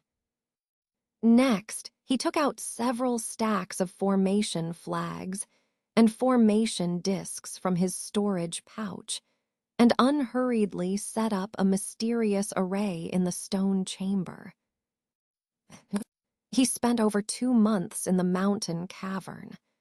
When Han Li reappeared in the cave within the Zai Mu Peak, his face was extremely pale, as if he had lost a lot of vital energy. After summoning Silvermoon, he went into closed-door cultivation again, without mentioning the zombie ghoul. A month later, the door to the closed-door cultivation room opened again, and Han Li walked out with a calm expression. Master, the six-winged frost centipede in the insect chamber, has started laying eggs. Silvermoon, who had been waiting outside, said respectfully as soon as she saw Han Li come out. Egg-laying. Let me take a look, Han Li said with a hint of joy after being slightly taken aback. He then strode toward the insect chamber, with Silvermoon following gracefully behind. Through the barrier of the insect chamber, Han Li could see everything inside clearly.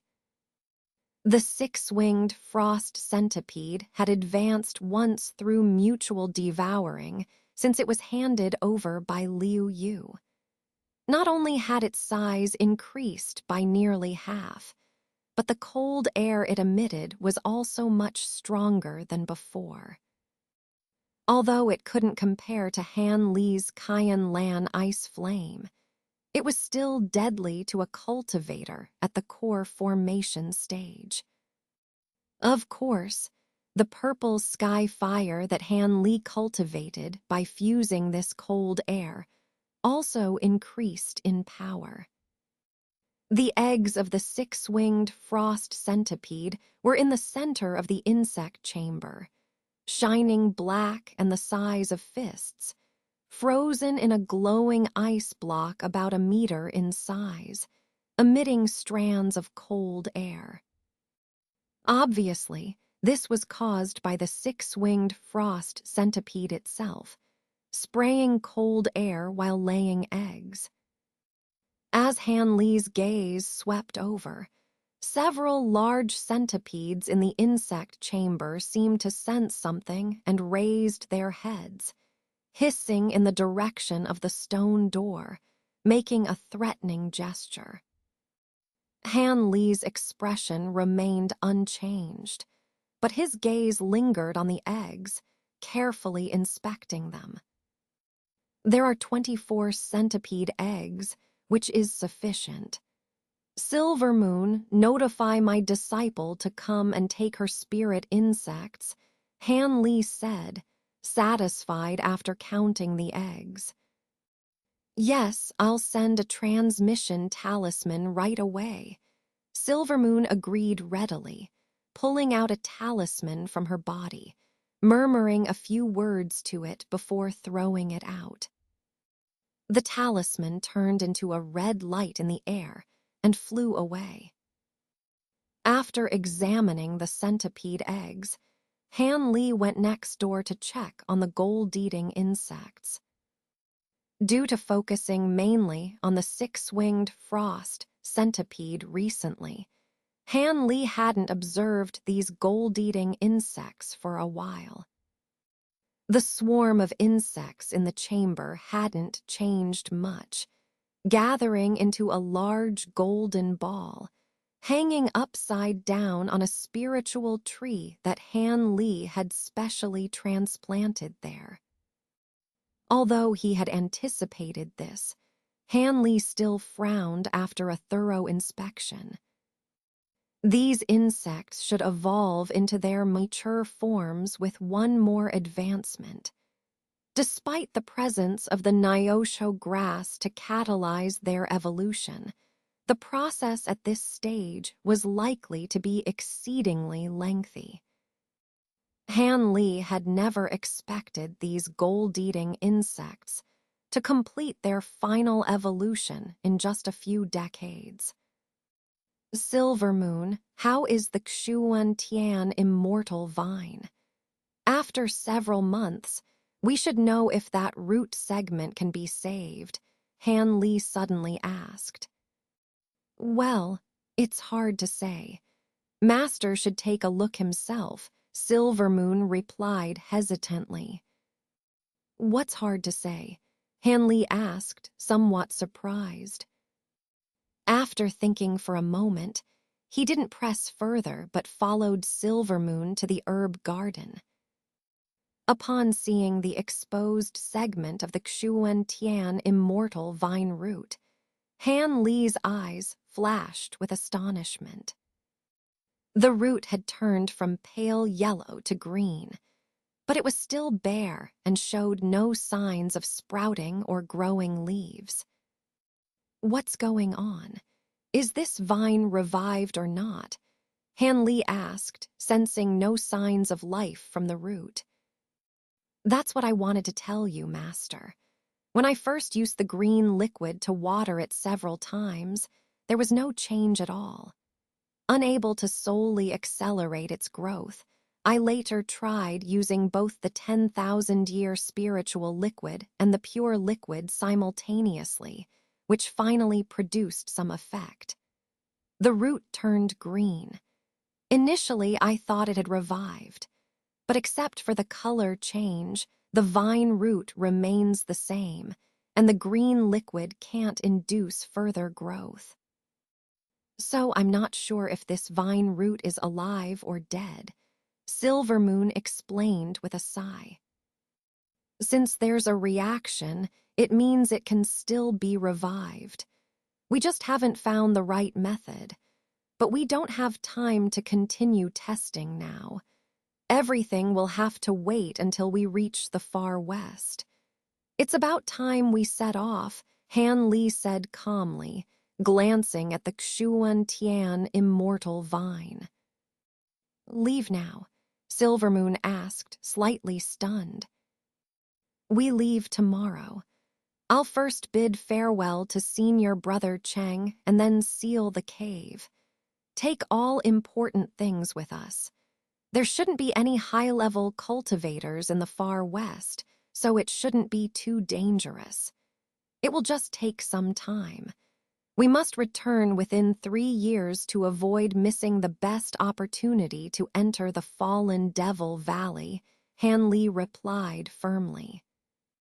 Silver Moon nodded in agreement. Soon after, they left the herb garden. Han Li went to find the silver-haired elder, while Silver Moon stayed behind to pack for the journey. Early the next morning, after resting for a night, Han Li and Silver Moon stepped out of the cave, only to find a graceful and beautiful woman standing quietly outside, silently looking at Han Li. Why are you here? Didn't I leave you enough pills for several years of cultivation so you could stay and practice in peace? Han Li asked calmly, a hint of surprise in his eyes. Master, I've thought it over. I've reached a bottleneck in my cultivation, so it's better to travel with you. Besides, as your concubine, it is my duty to serve you closely. Could you take me with you? Mew Paling asked softly, her cheeks flushed. Her beautiful face, coupled with her curvaceous figure, made her look charming and alluring. Hearing her words, Han Li was taken aback, studying Mew Paling for a moment before pondering. Meanwhile, behind Han Li, Silvermoon had a playful smile on her face. Since you want to go, you can come along. I can also guide your cultivation on the way. It would be beneficial for me if you reach the core formation stage soon. Han Li agreed after a brief consideration. Han Li smiled faintly. He then flicked his sleeve, and a rectangular flying carriage with wings shot out, transforming into the Wind Rider carriage. Seeing the carriage, Silvermoon smiled and turned into a white light, flying into Han Li's sleeve. Mew Paling was startled, covering her mouth in surprise.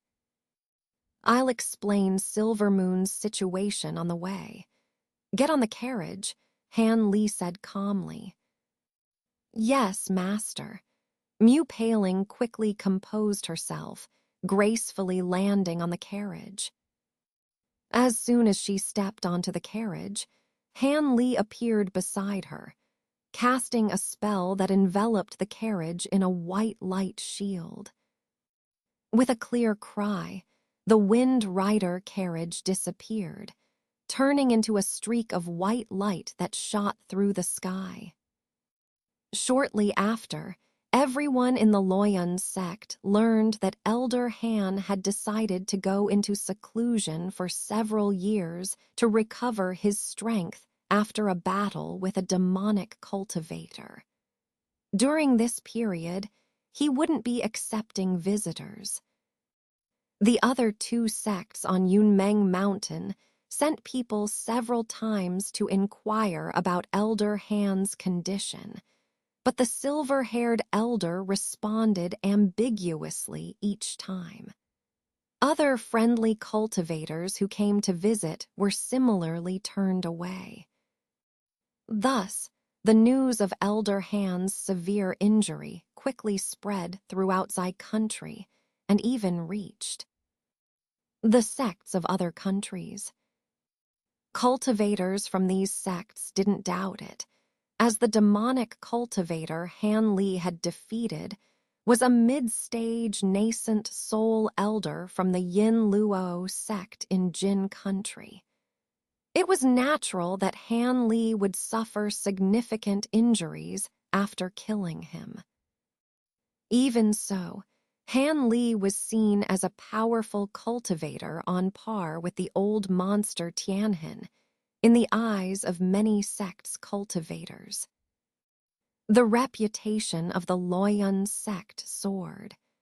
Many sects began to cultivate good relations with the sect, and even high-level rogue cultivators came to join. In a short time, the Loyun sect seemed to be on its way to becoming the #1 sect in Zai country, exciting many of its disciples.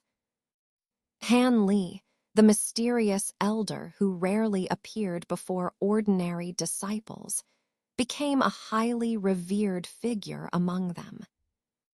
Tian Nan's East Yu country is one of the few countries in Tian Nan's cultivation world that doesn't belong to any of the 4 major powers. This isn't because the country is too small or resource-poor to be noticed by the major powers. On the contrary, in terms of territory and abundant cultivation resources, East Yu ranks in the top 10 in Tian Nan. The reason no power has been able to control this country is entirely due to its geographical location. East U, while distant from the Nine Nations Alliance and unrelated to it, borders the other three major powers closely on all sides, effectively wedged between them. Additionally, the country's cultivation sects are historically diverse, with both righteous and demonic sects, along with numerous small factions. Importantly, no local sect has been able to dominate the others, preventing East U from aligning decisively with any of the major powers. As a result, the three major powers vie openly and covertly for influence in this country, but to no avail. Ultimately, they agreed that none would interfere in East U's affairs, making it a neutral state. Nevertheless, many local sects have already allied with either the righteous or demonic paths or the Heaven's Path Alliance, receiving covert support from the three major powers. This has allowed East U to maintain a precarious balance for over 100 years, attracting many cultivators who seek a neutral ground, leading to a period of great prosperity. In the northern part of East U, in the province of Changzhou, lies a basin covering nearly 2/3 of the province. This basin is mostly covered by dense forests, and at its center lies a vast mountain range spanning millions of miles, known locally as the Wanling Mountains. No one has ever verified whether this range truly contains 10,000 peaks, but its vast expanse means it is richly endowed with spiritual beasts and rare herbs. However, apart from specific times every few decades, even cultivators dare not venture into the mountains to gather herbs or hunt beasts. This is because the Wanling Mountains are also known by another, far more ominous name in Tian Nan's cultivation world, the land of the fallen demons. Within this range, hidden away, lies the notorious Fallen Demon Valley, reputed to be the deadliest place in Tian Nan. Since ancient times, countless powerful cultivators have entered the valley in search of treasure, but it remains shrouded in mystery and bloodshed, deterring all but the most foolhardy.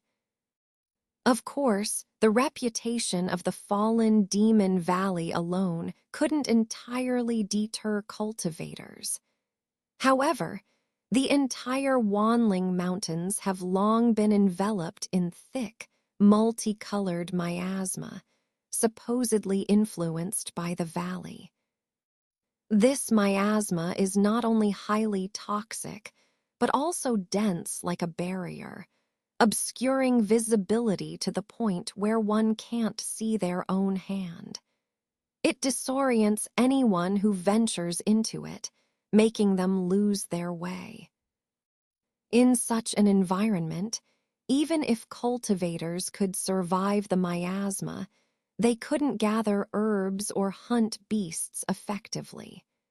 They can only harvest from the thinner, outer edges of the miasma, leaving most of the wealth of the mountains untouched.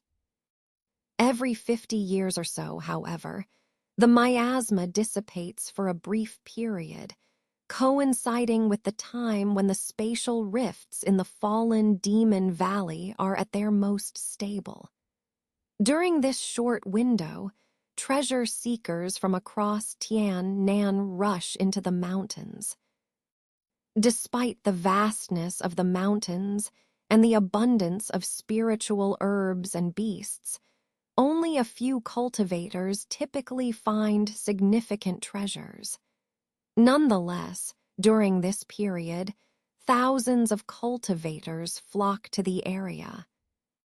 Nearby, some merchant families backed by powerful clans set up temporary markets to purchase the treasures gathered by these cultivators, creating a short-lived but bustling economy. This year, the miasma in the Wanling Mountains had begun to thin, with only a few months remaining until it would clear completely. Consequently, a large number of cultivators poured into Changzhou, far more than in previous years, and many were from other countries. High-level cultivators were also frequently spotted among them. Local sects and cultivation families were alarmed, quickly instructing their disciples to avoid going out and sending people to investigate. The information they received left them stunned. On a nameless hill at the border of Changzhou, a pair of core formation cultivators stood side by side at the peak. The man in a blue robe appeared to be in his 30s, looking handsome and refined. The woman, dressed in palace attire, had a voluptuous figure but an ordinary appearance. Although they seemed calm, their frequent glances and the anxiety in their eyes betrayed their true feelings. After a while, a silver light appeared in the distance, rapidly approaching the hill in the form of a silver streak. Seeing the light, the couple's faces lit up with joy. As the silver light reached the hilltop, it transformed into a robed scholar in his 40s. "Brother, you finally made it. How did it go? Did you get the entry token?" The woman asked with a delighted smile. I made it just in time. "I have the tokens," the scholar said, raising his hand and shooting 2 green lights toward the couple. They hurriedly caught them, revealing 2 bronze tokens with the red characters "Fallen Demon" on one side and a golden character on the other, emanating a faint spiritual energy. The woman was immediately overjoyed, while the man furrowed his brow, deep in thought. "Great! With these fallen demon tokens, we can enter the valley to search for treasures. If we find some ancient spiritual pills, we might even have a chance to form our nascent souls," the woman said excitedly. "But these tokens cost 30,000 spirit stones each. It's a steep price," the man in blue sighed, feeling the sting of their expense. These 3 tokens had nearly emptied their collective savings accumulated over centuries, making the man naturally reluctant. "Brother, don't fret over the cost. If it weren't for my life-and-death friendship with that person and their sex lack of manpower, we wouldn't have gotten these tokens at any price. Now, even at 10,000 spirit stones each, there would be many fighting over them. Besides, the ghost spirit sect originally intended to monopolize the treasures of the fallen demon valley. It was only under pressure from other sects that they agreed to let outsiders participate. Otherwise, no amount of spirit stones would have bought us a chance," the scholar explained with a wry smile.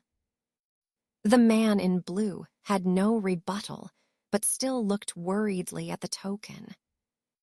"But are the ghost spirit sect's methods reliable? I've heard the valley entrance is riddled with spatial rifts, and one misstep could mean death. And are we sure their elder really made it out alive?" he asked hesitantly. "Unless the ghost spirit sect wants to make enemies of the entire Tian-Nan cultivation world, they wouldn't deceive us about this. Besides, we've all heard that the elder only escaped with his nascent soul, losing his body in the process. That makes sense, the scholar replied confidently. But even if we can enter the valley, it's exceedingly dangerous inside. I'm still unsure if it's right to buy these tokens, the blue-robed man said, still hesitant. HMPH. With our talents, we've reached our limits at the core formation stage. Without some fortuitous encounter, we'll turn to dust in 200 years. We have to take this chance. Besides, I've heard the outer areas of the fallen Demon Valley have fewer spatial rifts than the deeper parts. If we're cautious and only search the outer areas, we should be fine, the woman said dismissively. I've also heard that the Ghost Spirit sect has issued several hundred tokens, mostly to various sects. Even the Mulan practitioners are said to be sending people. With so many going in together, we shouldn't be overly worried. If it gets too dangerous, we can always retreat. Missing this opportunity would be a lifelong regret, the scholar added calmly, with the woman nodding in agreement. Since you both feel this way, I'll join you in the valley, the man in blue said with a bitter smile, no longer objecting. Similar scenes played out frequently around Changzhou. 6 months ago, rumors spread that the Ghost Spirit sect had discovered a method to enter the fallen Demon Valley and planned to monopolize its treasures. This news caused an uproar across the cultivation world. Sects that had just fought a major battle with the Mulan people and were planning to rest and recuperate were suddenly galvanized into action. Representatives from various sects, including the other 6 demonic sects, rushed to the Ghost Spirit sect to verify the rumors. Under immense pressure, the Ghost Spirit sect reluctantly admitted the truth. They had no choice, as determined investigators would eventually uncover the facts. Consequently, the other sects demanded to share the method of entering the valley. The Ghost Spirit sect refused, but offered a compromise. They would provide some entry tokens to the sects, allowing a select few to enter the valley during the period of stable spatial rifts, for a price. To appease unaffiliated cultivators, they also released 100 tokens to rogue cultivators and small sects. As the time approached, Changzhou became increasingly lively. Near the Wanling Mountains, many foreign cultivators appeared, causing local cultivators who originally intended to seek treasures to act cautiously and keep a low profile. The nearest city to Changzhou was a large city called Yehua. Though this city was 10,000 miles away from the Wanling Mountains, many cultivators who didn't want to camp in the wild chose to stay there. The small sect of cultivators that had originally occupied this city in secret had long since recalled all their disciples to their mountain gate, choosing to turn a blind eye to everything happening in the city. Although quite a few cultivators had gathered in this city, the numerous inns were more than sufficient to accommodate them. One of these inns, an ordinary one called Hongfu Inn, housed 2 groups of cultivators. Each group had rented an independent courtyard in the back. In one of the rooms in one of these courtyards, 3 people were gathered around a wooden table, discussing something. These 3 were all young and beautiful female cultivators. Xiling and Mei Enning, who had parted ways with Han Li in Tianyi City, and a third woman, a friend of theirs with the surname Song. At this moment, Xiling appeared dignified and elegant, though she had clearly used a secret technique to conceal her exceptionally charming true appearance. Now, she only looked like a moderately attractive ordinary female cultivator. The three women were speaking in low voices, their expressions grave. The walls of the room were faintly glowing with white light, indicating that a restriction had been set up to prevent their conversation from being overheard. "Sister Song, have you received any news from Brother Han? There isn't much time left before the miasma dissipates. If Brother Han doesn't show up soon, we might miss the best opportunity to enter the fallen demon valley," Xiling asked with a slight frown, a hint of worry in her voice. Her question was naturally directed at the woman in a white dress sitting opposite her, the one with the surname Song. "Sister Xiling, you know as well as I do. More than 2 years ago, my sex Uncle Cheng publicly announced that Uncle Han was in seclusion to heal his injuries. But in truth, I learned that he had gone to the far west. Though I don't know what business Uncle Han had there, just the journey there and back would take over a year. We can't rush this, and there are still a few months left. I've already left a precise contact address within the sect. As soon as Uncle Han returns, he will be able to find us. If Uncle Han intends to return on time, no cultivator in the far west could possibly detain him," the woman surnamed Song said with a calm smile. "This is uncertain. Even if Brother Han's cultivation is profound, some matters cannot be resolved with high cultivation alone," Xiling sighed, recalling their experiences in the netherworld. But then her eyes brightened, and she continued. "Sister Song, you've been referring to Brother Han as Uncle Han with such respect lately. You didn't use to speak of him like this." As Xiling spoke, a faint, teasing smile appeared on her face. The woman surnamed Song blushed slightly, but quickly regained her composure and said, "If Sister Xiling could kill a mid-nascent soul-stage top-tier cultivator, I would show you the same respect. Uncle Han is now second only to the 3 great cultivators in Tiannan. As a junior, it's only natural for me to show respect. Of course, it's not strange. Even I was shocked when I heard about Brother Han's achievements.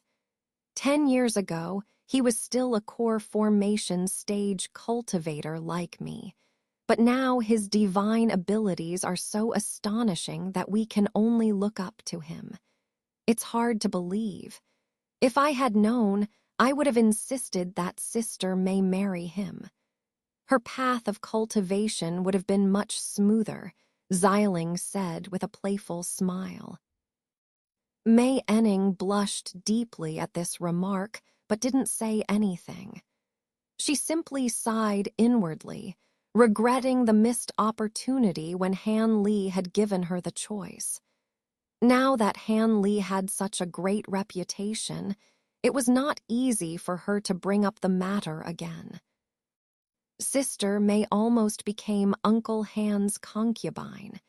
This is the first time I've heard of this.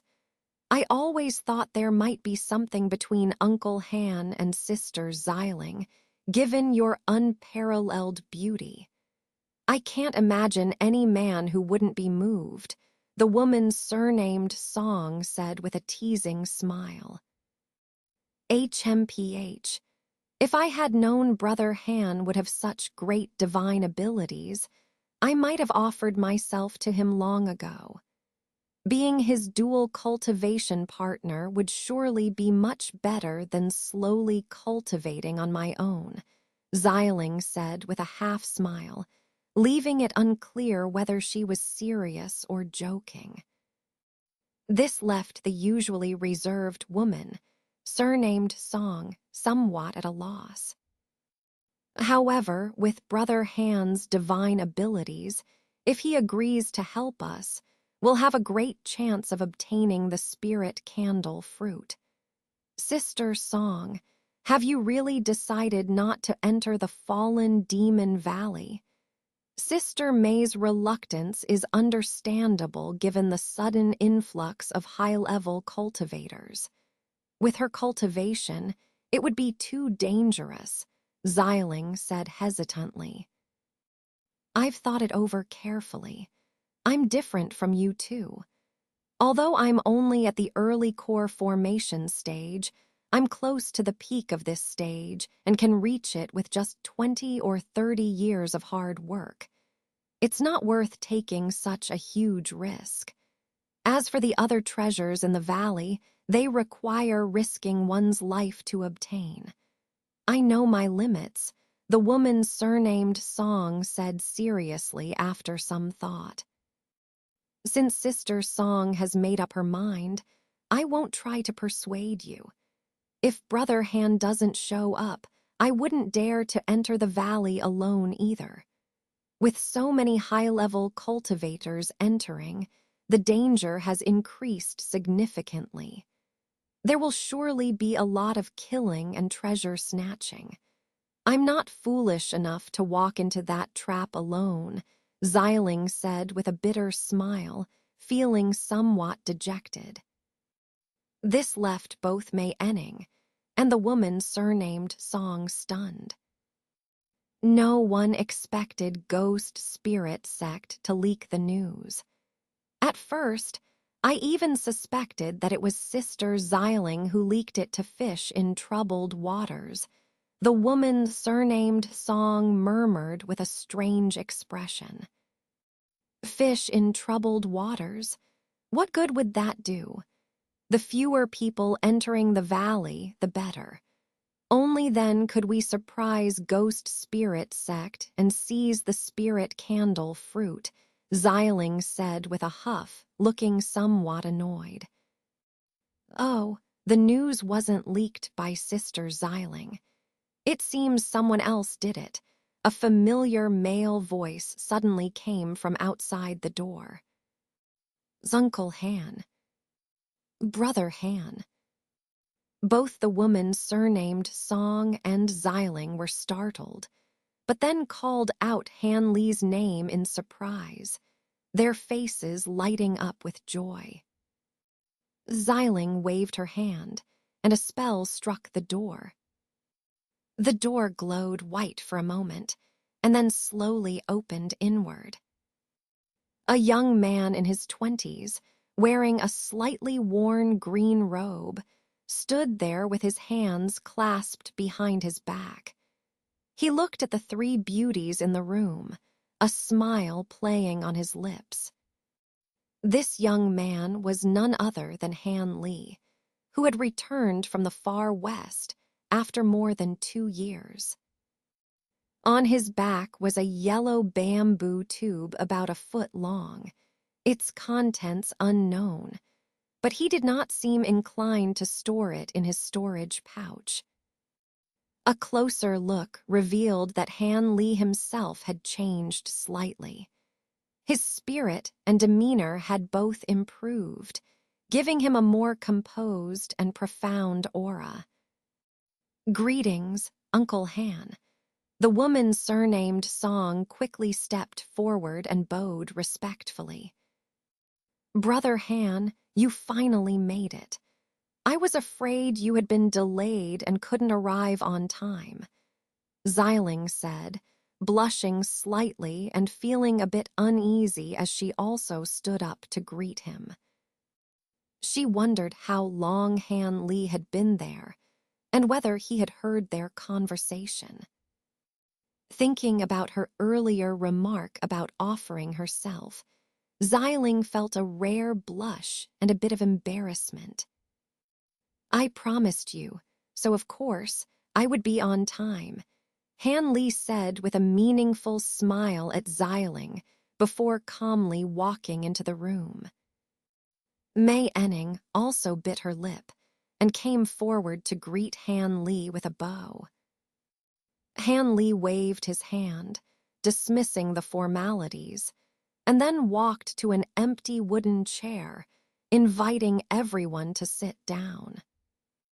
Xiling quickly regained her composure and sat down gracefully, while the woman surnamed Song hesitated for a moment before also taking her seat. Brother Han, when did you return to Tian Nan? Was your trip to the far west smooth? Xiling asked with a smile, opting not to bring up the matter of the fallen Demon Valley immediately. She gave Han Li a curious look, taking in his changed appearance. I encountered some minor troubles in the far west. Although they were resolved smoothly, they delayed me a bit. Otherwise, I would have returned half a year ago, Han Li said with a smile. Hearing this, Xiling and the woman surnamed Song exchanged curious glances. Anything that Han Li considered a minor trouble must have been significant. But seeing that Han Li didn't intend to elaborate, they wisely refrained from asking further. I overheard that only Sister Xiling plans to go to the fallen Demon Valley. Both Sister Song and Sister may have changed their minds. Is this true? Han Li asked, looking at the other two women. Since Uncle Han already knows, I won't hide anything. After careful consideration, Sister May and I decided that the risks were too great and chose to give up. I don't want to risk my life for just 20 or 30 years of cultivation. Sister May recently acquired a bottle of elixir that greatly aids in core formation, so she doesn't want to take the risk either. The fallen Demon Valley's reputation as Tian Nan's most dangerous place is no joke. The spirit candle fruit is deep within the valley, where the danger is even greater, the woman surnamed Song said seriously. After listening to the careful words of the woman surnamed Song, Han Li nodded and didn't ask further questions. It's fine if junior sister Song and Miss May decide not to go. The Wanling Mountains are now filled with all kinds of people. Even if I enter the fallen Demon Valley, there's no guarantee I can come out unscathed. Miss Xiling, it seems you haven't changed your mind and are determined to enter the valley. Han Li casually asked Xiling.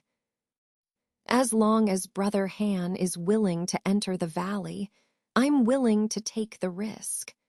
I have full confidence in you, Xiling replied with a charming smile.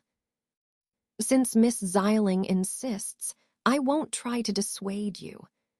However, there are a few things we need to clarify before entering the valley, Han Li said, staring at Xiling without blinking. Of course. Ask whatever questions you have, Brother Han, Xiling agreed without any surprise. Firstly, I want to confirm the authenticity of the spirit candle fruit. I don't want to go into the fallen Demon Valley only to find out it was all for nothing. Can you guarantee its existence? Han Li's expression grew serious. The spirit candle fruit is definitely real. It was personally described by a nascent soul elder from the ghost spirit sect who escaped from the fallen Demon Valley. Otherwise, The nascent soul elders of the ghost spirit sect wouldn't be so dedicated to this matter. I even have a jade slip with the elders' recorded description of the fruit's location. This should prove its authenticity, Xiling explained, handing a green jade slip to Han Li. Han Li took the jade slip and immersed his consciousness in it, silently reading for a while. After some time, he withdrew his consciousness and returned the jade slip without any expression. According to the jade slip, the spirit candle fruit does exist. However, the location described is deep within the valley and somewhat vague. Finding the fruit based on these descriptions is not guaranteed, Han Li said hesitantly, frowning. That elder stumbled upon the fruit by accident while his nascent soul was out of his body, so it's normal for the location to be somewhat vague. However, there are several notable features mentioned.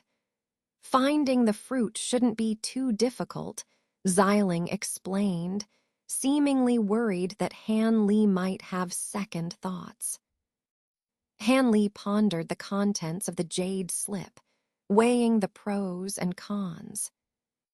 Even if we find the fruit, we need to refine the creation pill in the valley and consume it there. Otherwise, the fruit's efficacy will greatly diminish. Have you prepared the necessary materials for refining the pill? Han Li asked calmly after a moment. Xiling was overjoyed and immediately suppressed her excitement. She said, her face radiant, "I've gathered the necessary materials over the past few years, enough for more than 10 batches.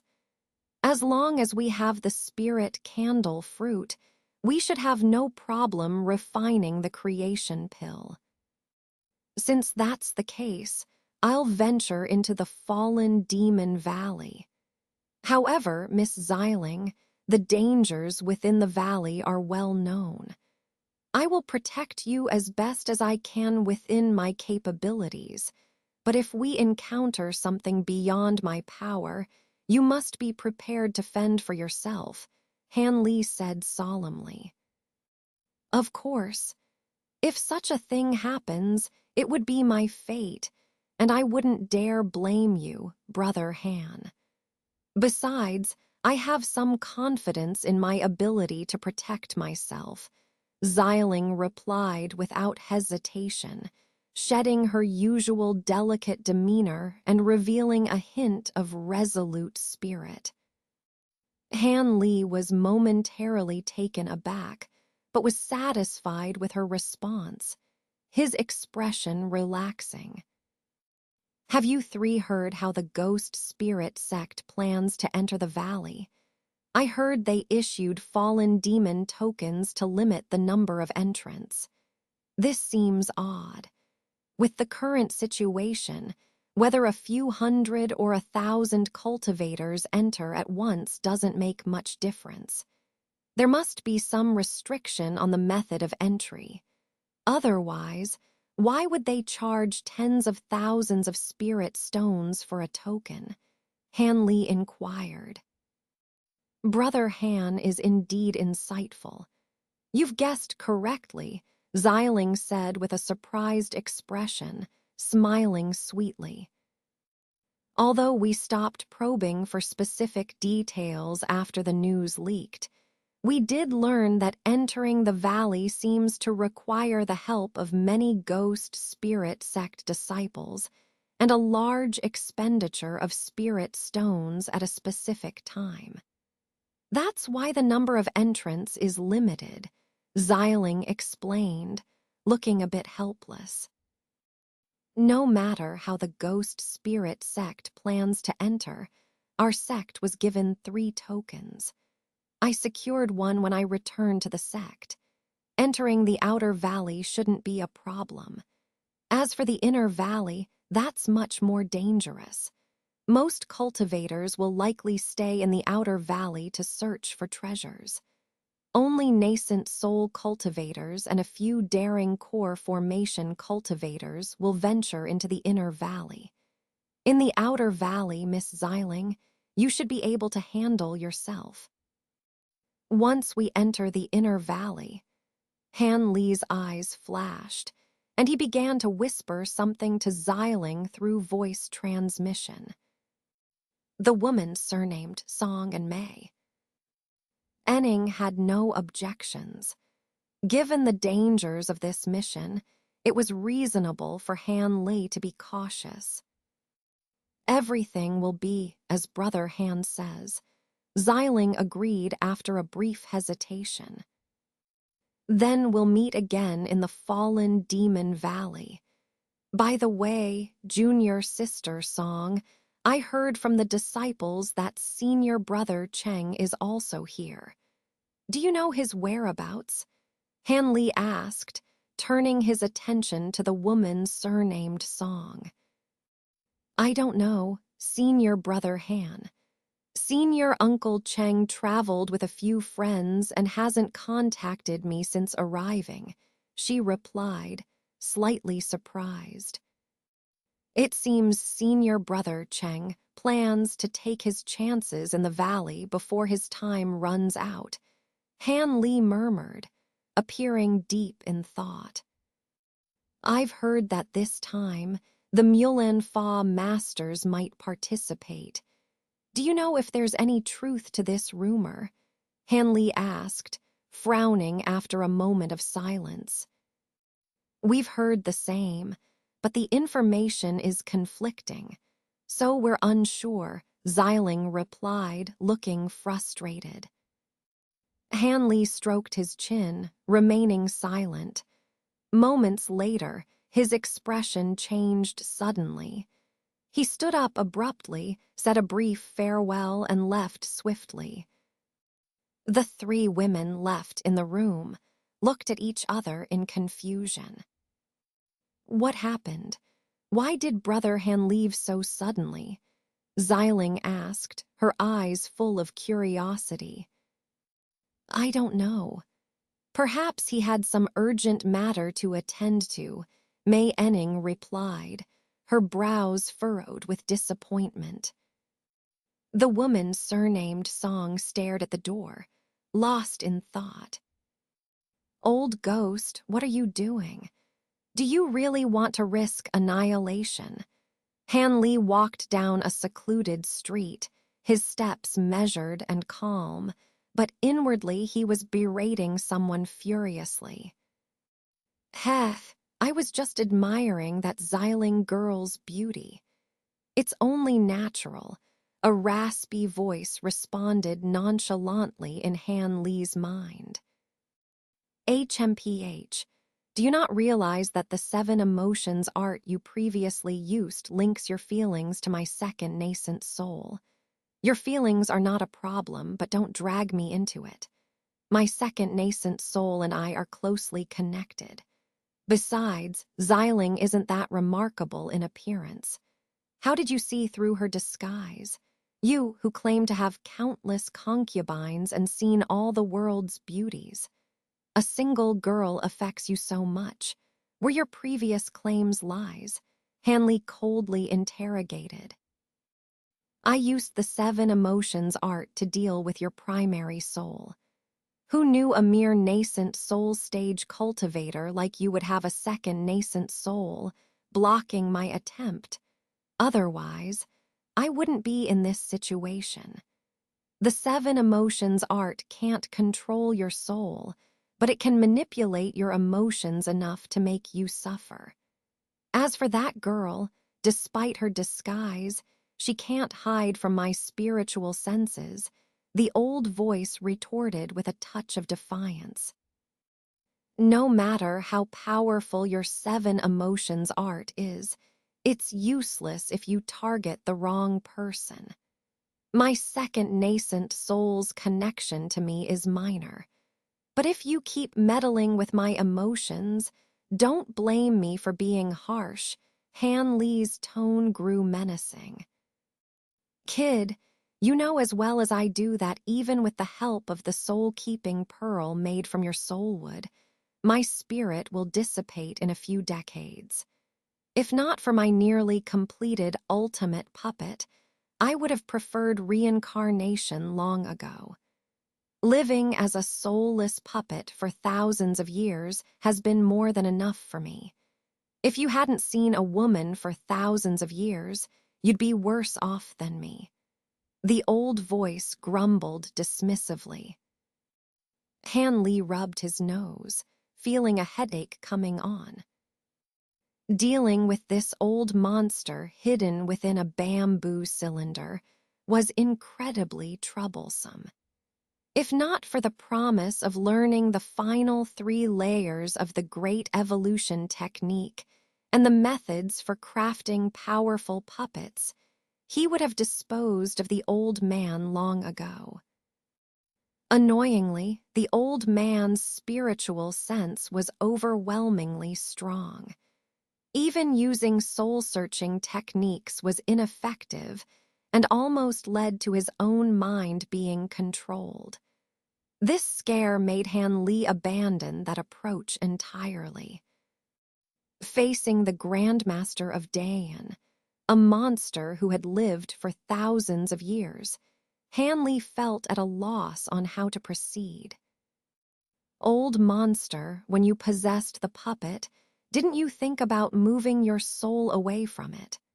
With your intelligence to create such a technique, it shouldn't be difficult, considering that you established the Great Yan technique, Hanley said calmly after a moment of silence. Do you think the soul possession technique I used is simple? Back then, I was so confident in my intelligence that no one in the world could influence me. Consequently, I had too many distractions. Not only did I create the Great Yan technique, which can strengthen the divine sense, but I also founded the 1,000 Bamboo sect and researched the lost puppetry technique in the southern heaven. All of these endeavors consumed most of my lifespan. Moreover, I had to cultivate my skills to advance to the later stages of the Yuanying realm, to establish dominance without rivals. Dominance without rivals. Hanley's expression turned strange upon hearing this. What's wrong? Do you think I'm boasting? When my cultivation reached its peak due to my low profile and arrogance, I only challenged famous cultivators and never boasted about my achievements. Hence, only the top cultivators knew my name at that time. Let's not talk about elsewhere. The 2 old guys who claim to be the top cultivators in the southern heaven were defeated by my subordinates. They were so thoroughly defeated that they willingly gave up the western extremity to me as the foundation of my sect and withdrew all their forces from the area. Otherwise, do you think mere desert could deter southern heaven cultivators from entering the western extremity?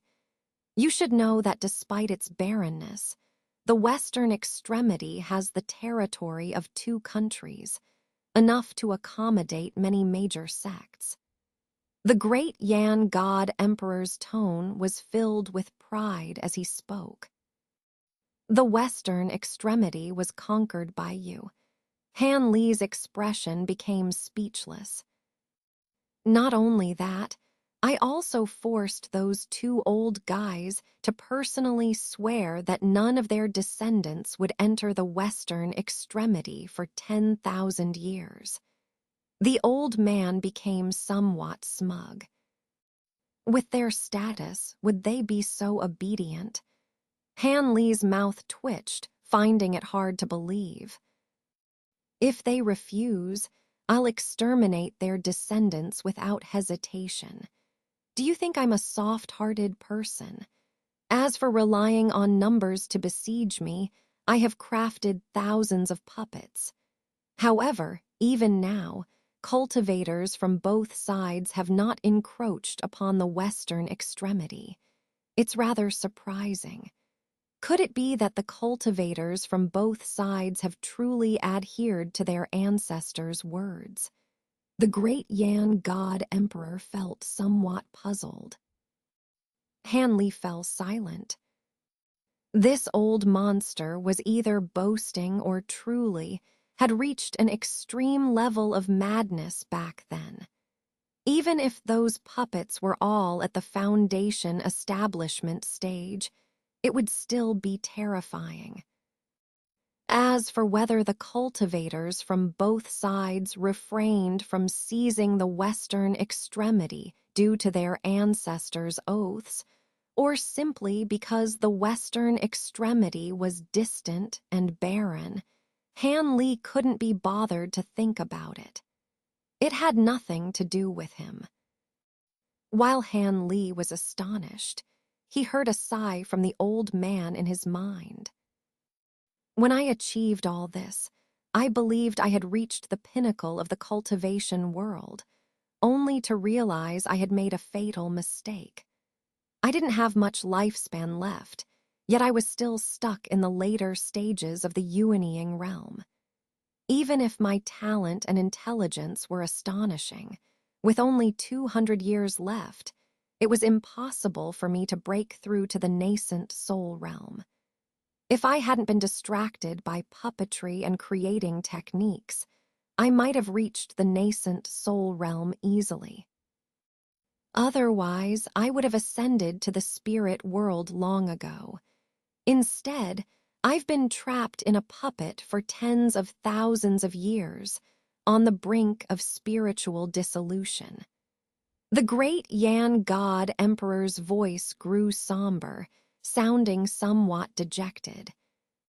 Upon hearing this, Hanley pursed his lips, feeling a hint of jealousy and even a little envy. Ordinary cultivators find it incredibly difficult to even establish the foundation establishment and nascent soul stages. Yet, for this old monster, entering the nascent soul realm seemed not so difficult.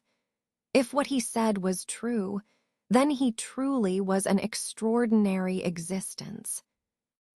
Calling him a once-in-a-millennium genius seemed to be underestimating him. I realized there was no hope of reaching the nascent soul realm, but I couldn't accept waiting for death.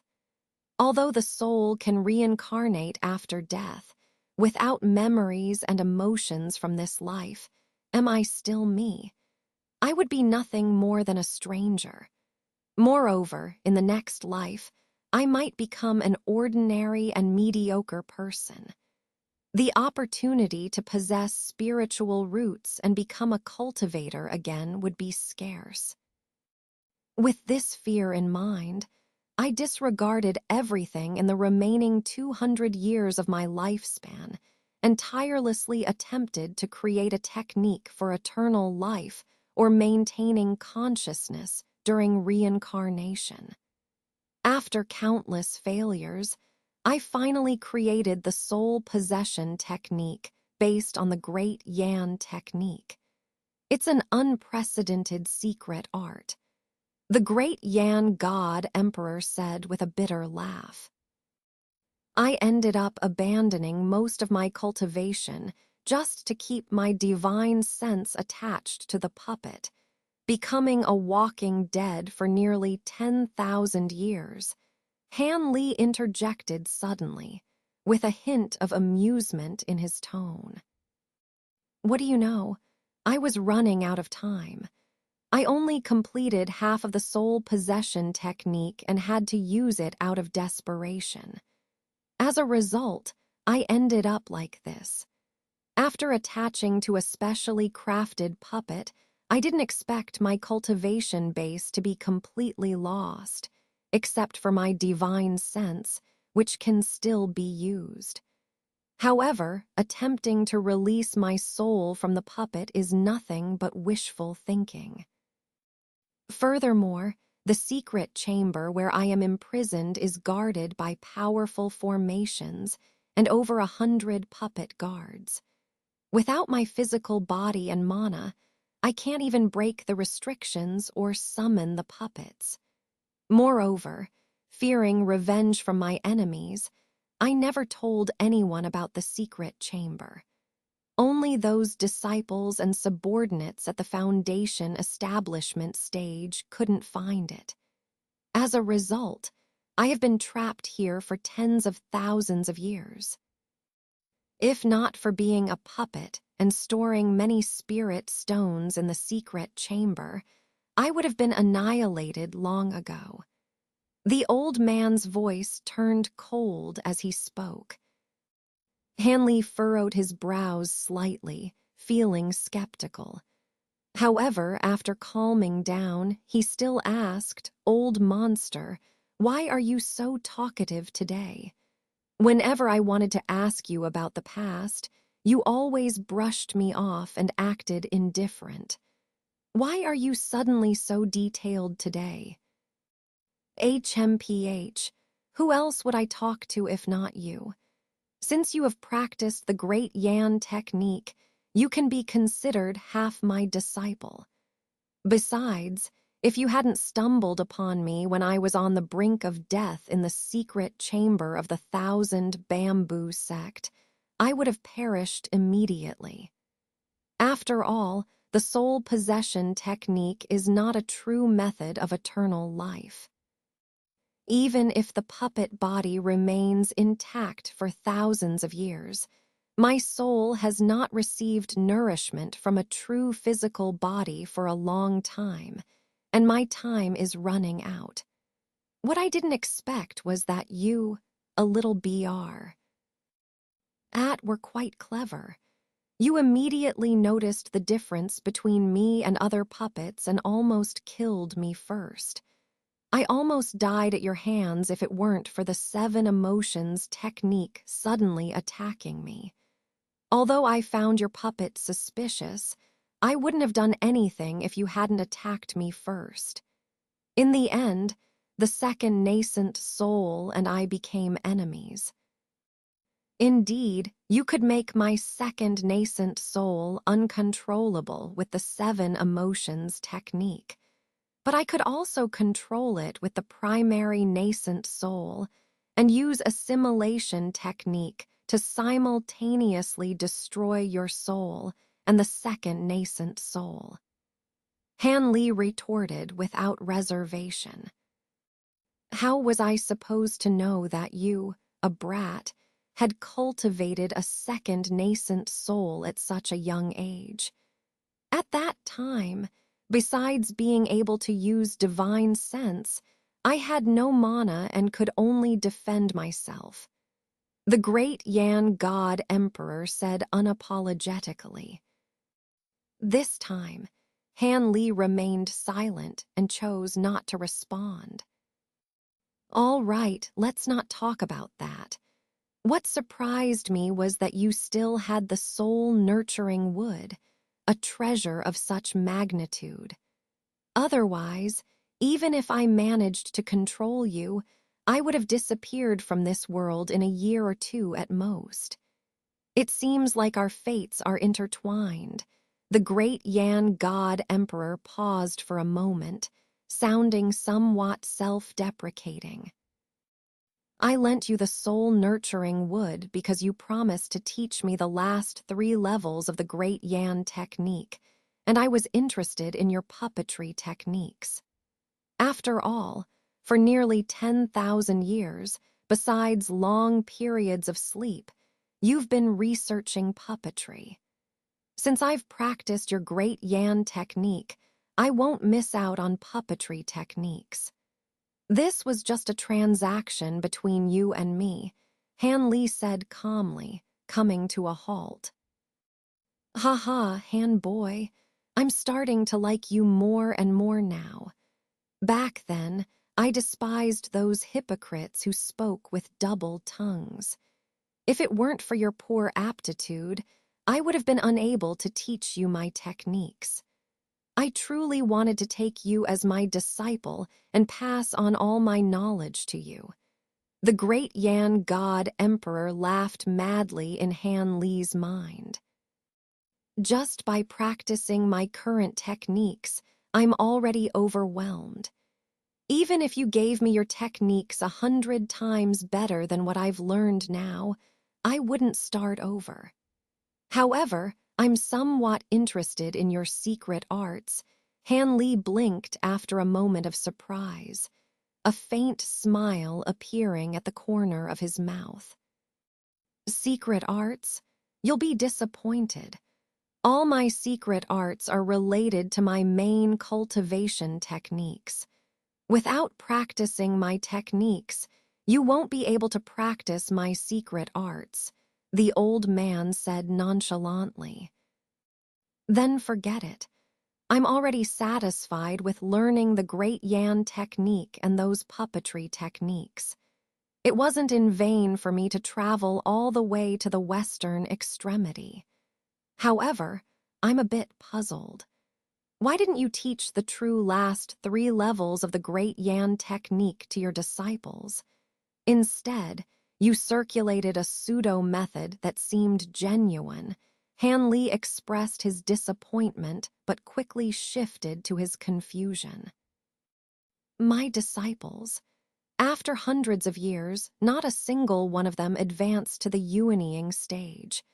None of them could inherit my legacy. Giving them the last 3 levels of the Great Yan technique would only bring them trouble. Look at you. You're not even my disciple from the 1,000 Bamboo sect, yet you obtained the first part of the Great Yan technique. It seems that I had some foresight. The Great Yan God Emperor said with a sigh. The Great Yan technique wasn't something I snatched from the western extremity, but rather someone delivered it to me voluntarily, Han Li said calmly, his gaze flickering slightly. Don't worry. The 1,000 Bamboo sect is no longer under the control of my disciples. Even if it was obtained through robbery, I wouldn't mind, the Great Yan God Emperor said nonchalantly. As long as it doesn't affect our transaction, it doesn't matter what you think. However, let me ask you again. Are you really unable to break the soul seal? Han Li asked with a hint of gravity. It's not that I can't break it. It's just that my lifespan is limited. I don't have time to do it. Otherwise, no matter how exquisite the poison is, how could it trap me? The Great Yan God Emperor said disdainfully. Although Han Li had anticipated this answer, he still felt extremely disappointed. All right, since you can't break the seal, I'll have to make a trip to the Abyssal Demon Valley. After maintaining his composure, Han Li said calmly. Unexpectedly, the Great Yan God Emperor didn't respond immediately, falling silent instead. After a while, his voice echoed once more. Han boy, going to the Abyssal Demon Valley is not a wise decision. Due to the imminent end of my life, I once considered entering the Abyssal Demon Valley. But later, because I created the soul possession technique, I didn't go. However, I know a lot about that valley. Do you really think that just because 1 or 2 people occasionally come out alive, it means the valley is safe to enter? Leaving aside the ancient restrictions in the valley, those terrifying spatial fissures are beyond imagination. Occasionally, these fissures will directly connect to passages from other dimensions, releasing some monsters and demons. When you encounter them, you better pray for your own luck, the Great Yan God Emperor said, his voice suddenly becoming solemn. Connect to passages from other dimensions. What does that mean? Besides the spirit realm, the netherworld, and the immortal realm, are there other dimensions? Han Li's expression changed as he asked in surprise. I obtained an ancient book in my youth that mentioned some information about dimensions. Let's not talk about the immortal realm, as it is completely isolated from our realm. The spirit realm and the netherworld are both higher realms, unlikely to have any connection with our realm. One is filled with demon souls and ghosts, and there won't be any powerful demons voluntarily crossing over to our realm. Only the ancient demons from the ancient demon realm, which is most similar to our realm, like to come to our realm. If they have the chance to come over, they won't give up easily. And some powerful and famous ancient demons, even if only a part of their consciousness comes over, are incredibly formidable. I'm afraid you're no match for them now. The old man's voice suddenly turned cold. Ancient demons. I've never heard of them before, Han Li said with surprise, his face full of astonishment, unable to help asking. It's hard to explain what ancient demons are, but they're definitely not humans like us or monsters like demons. Their forms vary widely. It's said that in ancient times, during the opening of the ancient demon realm's passage to our realm, a group of powerful ancient demons wreaked havoc in our realm. The ancient cultivators fought them for countless years. Although they outnumbered the demons, they eventually managed to defeat each one. But many ancient cultivators were killed or injured in the process, and many ancient techniques and spiritual beasts became extinct. The decline of ancient cultivators is closely related to this. The great Yan God Emperor revealed some ancient secrets that Han Li didn't know. Ancient cultivators fought against these ancient demons. Han Li's face changed drastically. He didn't know how powerful ancient demons were, but he was well aware of the numerous ancient treasures and relics left behind by ancient cultivators. Judging from the old man's tone, the powers of ancient demons seemed to surpass those of ancient cultivators. This shocked Han Li greatly. Not only that, but some of the demonic techniques practiced by the cultivators of today were created after the existence of the ancient demon realm was discovered by later generations. They imitate some of the abilities of ancient demons. Some creators of these techniques can even use secret methods to borrow the demonic aura of famous ancient demons, enhancing their own abilities. However, although these demonic techniques are incredibly powerful, it is rumored that if one practices them to the extreme, they won't ascend to the spirit realm as rumored, but will instead go to the ancient demon realm and become one of the ancient demons. Of course, this is just a rumor and has not been confirmed by anyone. But many cultivators of the demonic path are still tempted by the power of these ancient demonic techniques, daring to take the risk of practicing them. After all, ascending to the ancient demon realm is a matter of nascent soul stage, a distant matter they need not consider. Of course, the probability of the spatial fissures in the abyssal demon valley opening passage to other dimensions is not high. Perhaps you will be safe when you enter the valley, and my worries are unfounded, the old man said, his voice slowing down. But when Han Li thought of the strange transformations and illusions produced by several demonic techniques he had seen before, He couldn't help but shiver, believing the old man's words to some extent. If ancient demons really come through the spatial fissures in the abyssal demon valley, won't our cultivation world be in chaos long ago? But so many years have passed, and there has never been any mention of ancient demons or such creatures appearing. Han Li's face was heavy, and he asked in confusion. You don't understand. These spatial fissures are not true dimensional passages after all.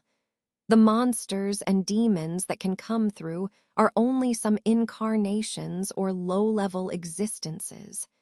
However, because their cultivation is not enough, they cannot resist the rejection of the laws of our world. They won't stay in our world for too long. When the time comes, they will either self-destruct or return through the fissures. Where is the time to wreak havoc in your southern heaven? The great Yan God Emperor sneered a few times, as if sneering at the idea. So only low-level monsters and demons can come through. And there's also a time limit.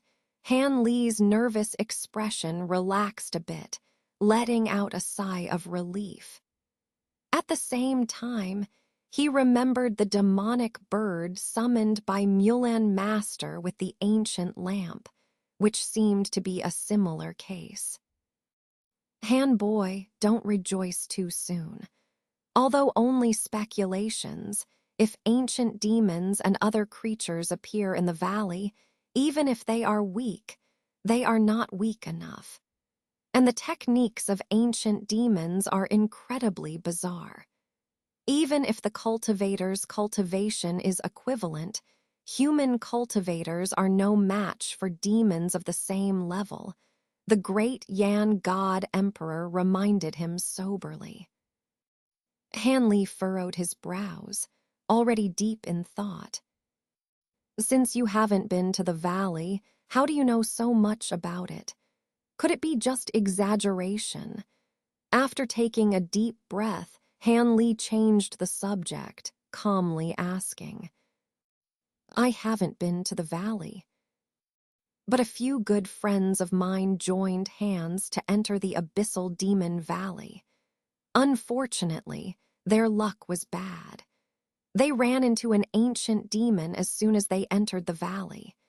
After a fierce battle, only one of them managed to let their nascent soul escape and fled to me.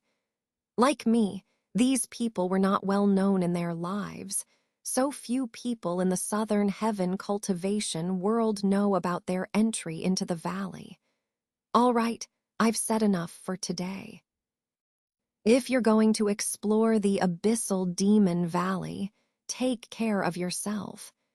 Here are the 5th-level techniques of the Great Yan technique and the methods to refine 2 types of core formation puppets, which are part of the reward I promised you. Take them first. With these words, a hazy white jade slip flew out from behind, hovering above Han Li's head before falling directly into his hand. I thought you had forgotten about it. Although Han Li was still digesting the impact of the ancient demons, he showed a flash of joy at the sight. He reached out and grabbed the jade slip, immersing his consciousness to quickly scan through it. Now I must rest in the heavenly blessing cave to continue my research on puppetry. Don't disturb me unless it's necessary, the great Yan God Emperor said lazily, his voice gradually fading away until there was no more sound. After Han Li finished reading the jade slip, he turned his head to look at the bamboo tube behind him, his expression changing constantly. Although he knew that the old monster had some hidden information, he couldn't do anything about it. The so-called heavenly blessing cave was actually the bamboo tube behind him. Although it looked ordinary and inconspicuous, it was a genuine spatial treasure. The true body of the great Yan God Emperor's puppet was hidden inside. Otherwise, Han Li would have stored it in his storage bag long ago, instead of carrying it on his back. After a while, Han Li put away the jade slip and looked around. Then, he raised his head to look at the sky. Suddenly, he turned into a streak of green light and shot out of the city. By now, it was already late, and the sky was dark. In the sky above a forest outside the city, Han Li stopped his flight and landed in the woods. Not far away, under a large tree, there seemed to be something vague. Han Li walked over with an unchanged expression. It turned out to be a large head with disheveled hair.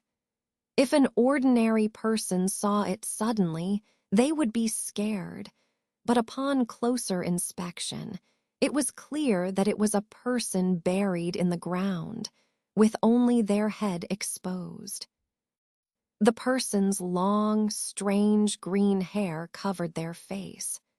When Han Li approached, the person immediately sensed something, and their head moved slightly, revealing a pair of eerie green eyes. But upon seeing Han Li clearly, the cold light in their eyes immediately disappeared, revealing a submissive look. Han Li smiled faintly, took a few steps forward, and circled around the head with interest. Not bad, you've already cultivated a simple divine sense. It seems you can be useful in the abyssal demon valley. Han Li muttered to himself, feeling somewhat relieved. Then Han Li immediately sat down cross-legged nearby after setting up a restriction. He didn't close his eyes right away, but reached into his storage bag and took out a yellow token, playing with it for a while. Looking at the token inscribed with the words, "Heavenly Polar Gate," Han Li narrowed his eyes, his bright eyes shining in the darkness. After spending a night in the woods, Han Li packed up the heavenly demon corpse the next day and headed straight for the Wanling Mountain.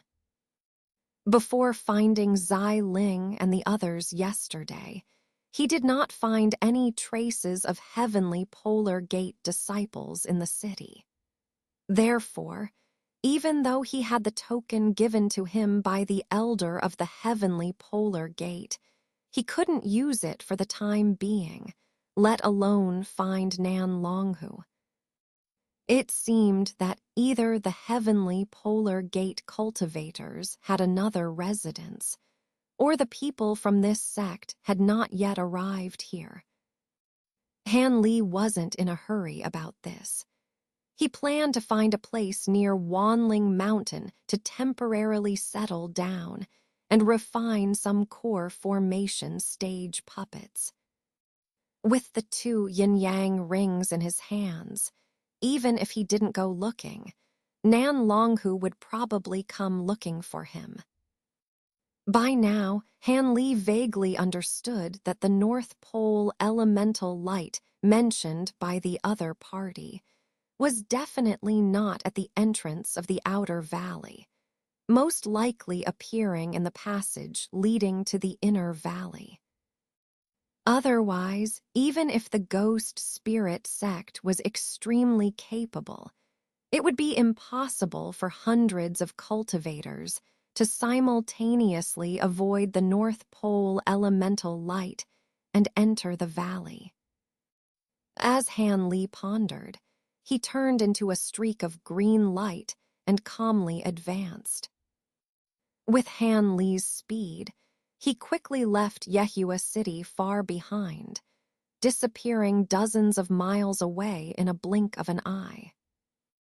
At his speed, flying to the vicinity of Wanling Mountain would only take half a day.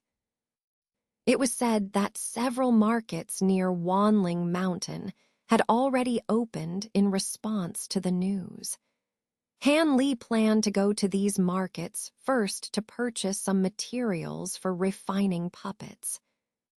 During the border war gambling match, and with the inheritance ancient lamp of the Mulan people, Han Li had obtained almost all the rare materials stored by a medium-sized sect.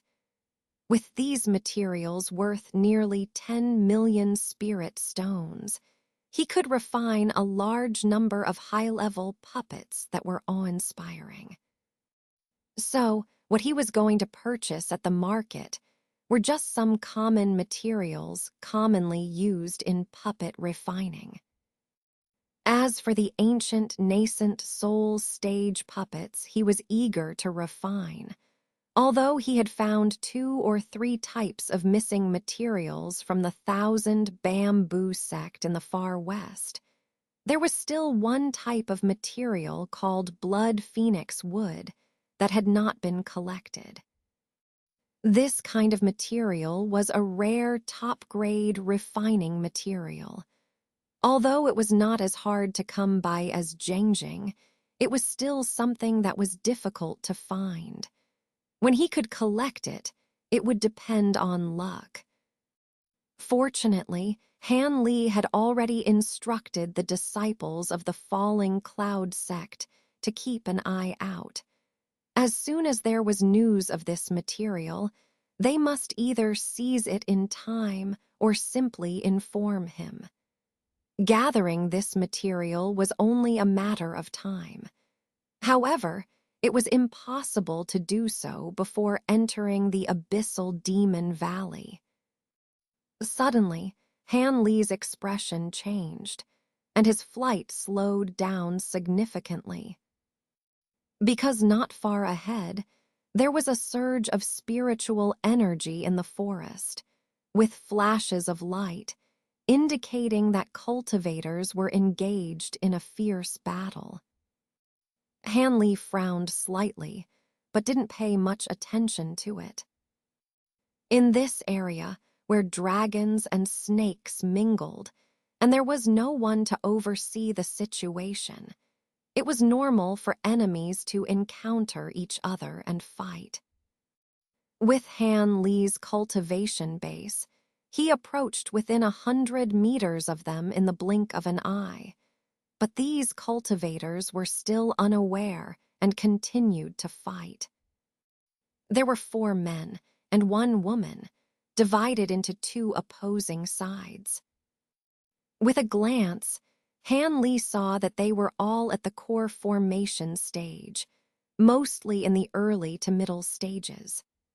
However, it seemed that the 2 men and 1 woman on one side were at a disadvantage, not because the opposing cultivators were more powerful, but because 2 cultivators on the opposing side, a tall and a short one, were commanding hundreds of giant moths to surround the 2 men and 1 woman.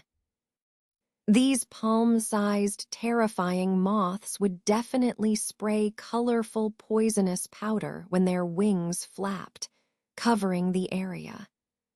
The 3 opponents had most of their energy focused on casting defensive spells, and coupled with the attacks from the 2 male cultivators, they were naturally unable to withstand them. However, although the 3 men and women were at a disadvantage, it would not be easy to determine the outcome in a short period.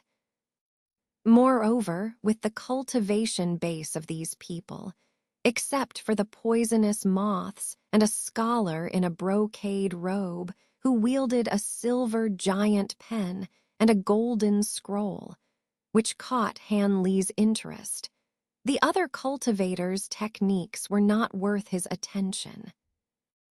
Although he didn't know which sect these cultivators belonged to, Han Li had no interest in meddling.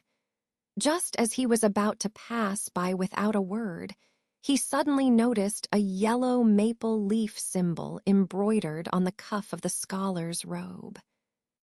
Huangfeng Valley. Han Li was taken aback. It was unexpected. Then his gaze swept over the scholar's face and his expression changed. But just in this short delay, the two cultivators who had the upper hand in the battle finally noticed Han Li's flight within 100 meters of them.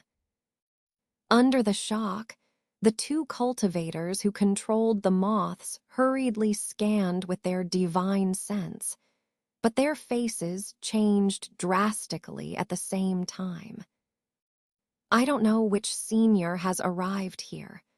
The juniors from the Yuling sect participate in the seniors' presence. The two cultivators hastily put away their magical treasures and left only the moths to entangle the 3 male and female cultivators. They flew to a distance and respectfully greeted Han Li. Yuling sect, are you two disciples of the demon sect? Han Li asked without hesitation when he heard this, flying up to them in the air. You recognize me. One of the tall cultivators, upon seeing Han Li's true face clearly, exclaimed in surprise, recognizing Han Li. Do you recognize me? Han Li glanced at him indifferently and asked lightly.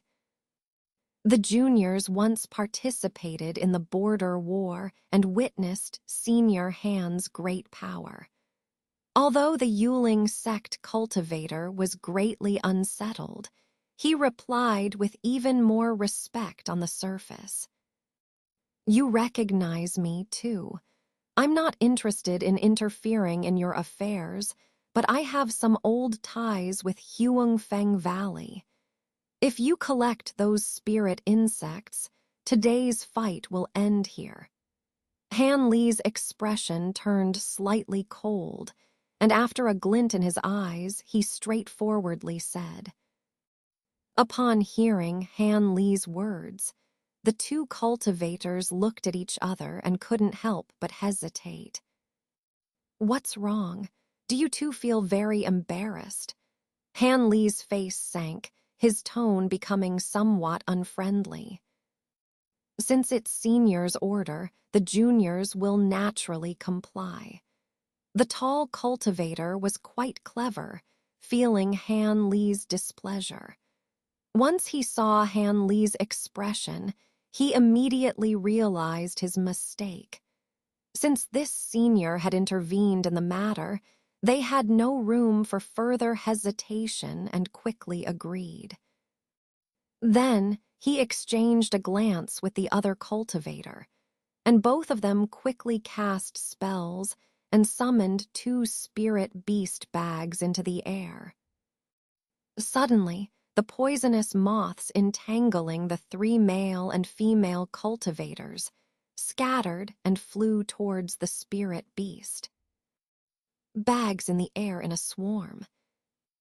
The 3 male and female cultivators naturally saw Han Li after escaping from their predicament.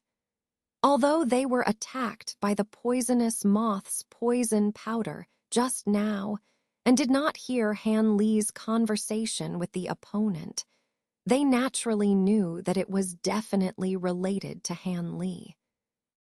Upon this unexpected turn of events, the 3 of them were overjoyed, exchanging glances and then hurriedly flying towards Han Li. But just at this moment, the 2 Yuling sect cultivators didn't know if they were afraid of Han Li or unwilling to stay with the 3 male and female cultivators. They cautiously said to Han Li, I wonder if Senior has any further instructions for the juniors. The juniors will do their best. There's nothing else. You two can leave. Han Li seemed to guess the intentions of the 2 and waved his hand indifferently. In that case, the juniors will take their leave first. The 2 of them, upon hearing this, were as if they had been granted a pardon. After quickly saluting Han Li, they immediately turned into two green lights and flew away into the distance. At this moment, the three cultivators in brocade robes had just flown over. Seeing the Yuling sect cultivators fleeing, the three of them naturally looked at each other in surprise. Then, the middle-aged scholar in the lead stepped forward and respectfully saluted Han Li before speaking with a respectful expression. Upon seeing Han Li's youthful appearance, the scholar was surprised, but he felt that Han Li's face seemed somewhat familiar, as if he had seen it somewhere before. "Are you from Huangfeng Valley?" Han Li did not answer the other party's question, but instead asked with an indifferent expression. "I am Chen Kaioshan from Huangfeng Valley. These are my sworn siblings. They are disciples of the Huadao sect. Does Senior happen to know Master Lengu?" the scholar cautiously asked. He saw that the senior in front of him did not seem to be a high-level figure from the six sects, but he had intervened to help, so he naturally thought that this nascent soul stage senior must have some connection with Master Lengu to help them. "Chen Kaioshan, you are from the Chen family." Han Li's expression showed some surprise. "Senior also knows about my family." Chen Kaioshan was greatly surprised and puzzled. Han Li fell silent, simply re-evaluating the scholar with a few glances. This made the three people opposite him feel uneasy. Chen's family is one of the three major cultivation families in Huangfeng Valley. How could I not know about it? What is your relationship with Chen Kaioshan? Han Li slowly exhaled and asked. "Senior knows my family." Chen Kaioshan was dumbfounded by Han Li's strange expression, unable to help asking. "Chen Kaioshan is your sister." Although Han Li guessed a bit when he heard the other party say so, he still showed a surprised expression. And Chen Kaioshan was even more at a loss, not knowing what the relationship between the senior in front of him and his sister was. "My sister is not a cultivator at the core formation stage. She died from a strange illness over 100 years ago," Chen Kaioshan replied with a strange expression. "Dead." Han Li murmured at the news. With a voice so low that it was almost imperceptible, he stood there, his mind filled with the beautiful face of Chen Kaioshan, and recalled the last time he had seen her, expressing her heart. Han Li was dazed in place, feeling somewhat absent-minded. "Senior knows my sister." Chen Kaioshan couldn't help but ask when he saw Han Li's strange expression after a long while. "Of course, I know. When I last saw my sister, I heard that she was about to get married. But later, when the devil sect invaded, I didn't know if her wedding went as planned." Han Li reluctantly suppressed the faint sorrow in his heart and said calmly, "Back then, my younger sister did not marry anyone. The family that was supposed to marry into our Chen family suddenly defected to the devil path. Naturally, our Chen family couldn't marry Kaioshan off anymore. Later, Kaioshan became silent and introverted, showing no interest in men, remaining single until the end. Chen Kaioshan hesitated for a moment, but still told the high-ranking figure in front of him about Kaioshan's situation back then. Now, looking at Han Li's young face, He finally recalled a rumor circulating within the sect and couldn't help showing a strange expression. Not married. A hint of surprise flashed in Han Li's eyes. Then he fell silent, gazing into the sky without saying a word. After a while, he lowered his head and said faintly to Chen Kaioshin, "Who I am seems like you've guessed a bit from your expression. I won't say much more. Right now, both demons and cultivators gather here. Since you came for the treasure of the abyssal demon valley, you should take care of yourselves." With that said, Han Li ignored the three people, and with a burst of spiritual light, he turned into a streak of green light and disappeared into the sky. The three scholars didn't even have time to express their gratitude. Han Li vanished instantly. Left behind, the three men and women were dumbfounded. Big Brother, who exactly is this senior? Does he have any connection with our Chen family? The female cultivator, after recovering from the shock, couldn't help but ask. Connection. Our Chen family has no qualifications to have any relationship with this person. If I'm not mistaken, you should know very well about the name of this senior. He was originally from our Huangfeng Valley, once retreated from Mulan Master's hands, defeated the Mulan Saint Bird in the Border War, and later killed an elder of the Devil Path from the Jin Kingdom. The person who you just heard from seems to have some connection with my long-deceased seventh sister. This is somewhat strange. Chen Kaioshin looked towards the direction where Han Li disappeared with a puzzled expression. What? This person is the one rumored about. He looks so young. I heard that in terms of seniority, this person used to be a fellow disciple of our 6 sects. Now, to have such amazing abilities, it's truly incredible. The female cultivator seemed to know something about Han Li, and after being greatly surprised, she couldn't help but say, "That's right. When this person entered our Huangfeng Valley, I had just successfully built my foundation. Later, he and my big brother, seventh sister, and others participated in the blood trial together, and from then on, he became unstoppable. But now, he has become an existence second only to the 3 great masters of the southern heaven. It's really unimaginable."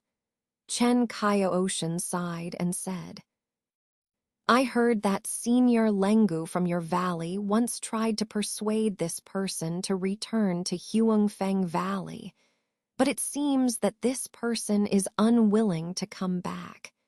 Is that true?"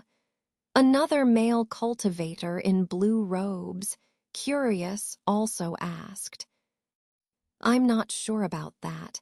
It might be true." Chen Kaioshin hesitated for a moment before answering vaguely.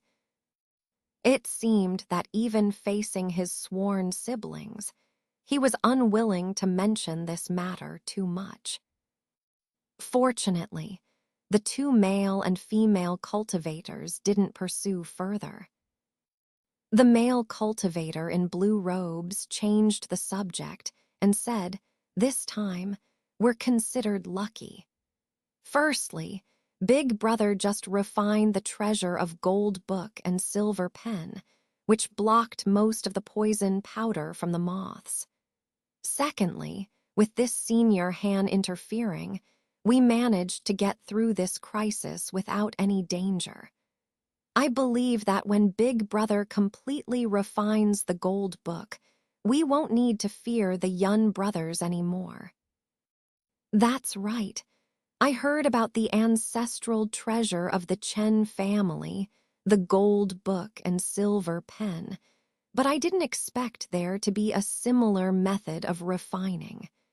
Before, Big Brother only used a flying sword. The female cultivator also expressed her interest. The gold book and silver pen used by our Chen family disciples are actually just imitations of this set of treasures. Although I wanted to refine this treasure from the beginning, I couldn't gather all the materials and could only make do with a flying sword. Fortunately, after accumulating over the years, I finally managed to refine this treasure. I hope it will be useful in the abyssal demon valley. Chen Kaioshan smiled and explained briefly.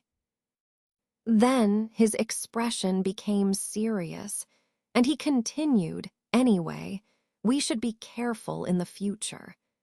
As Senior Han said just now, the cultivators daring to enter the abyssal demon valley are all extraordinary characters.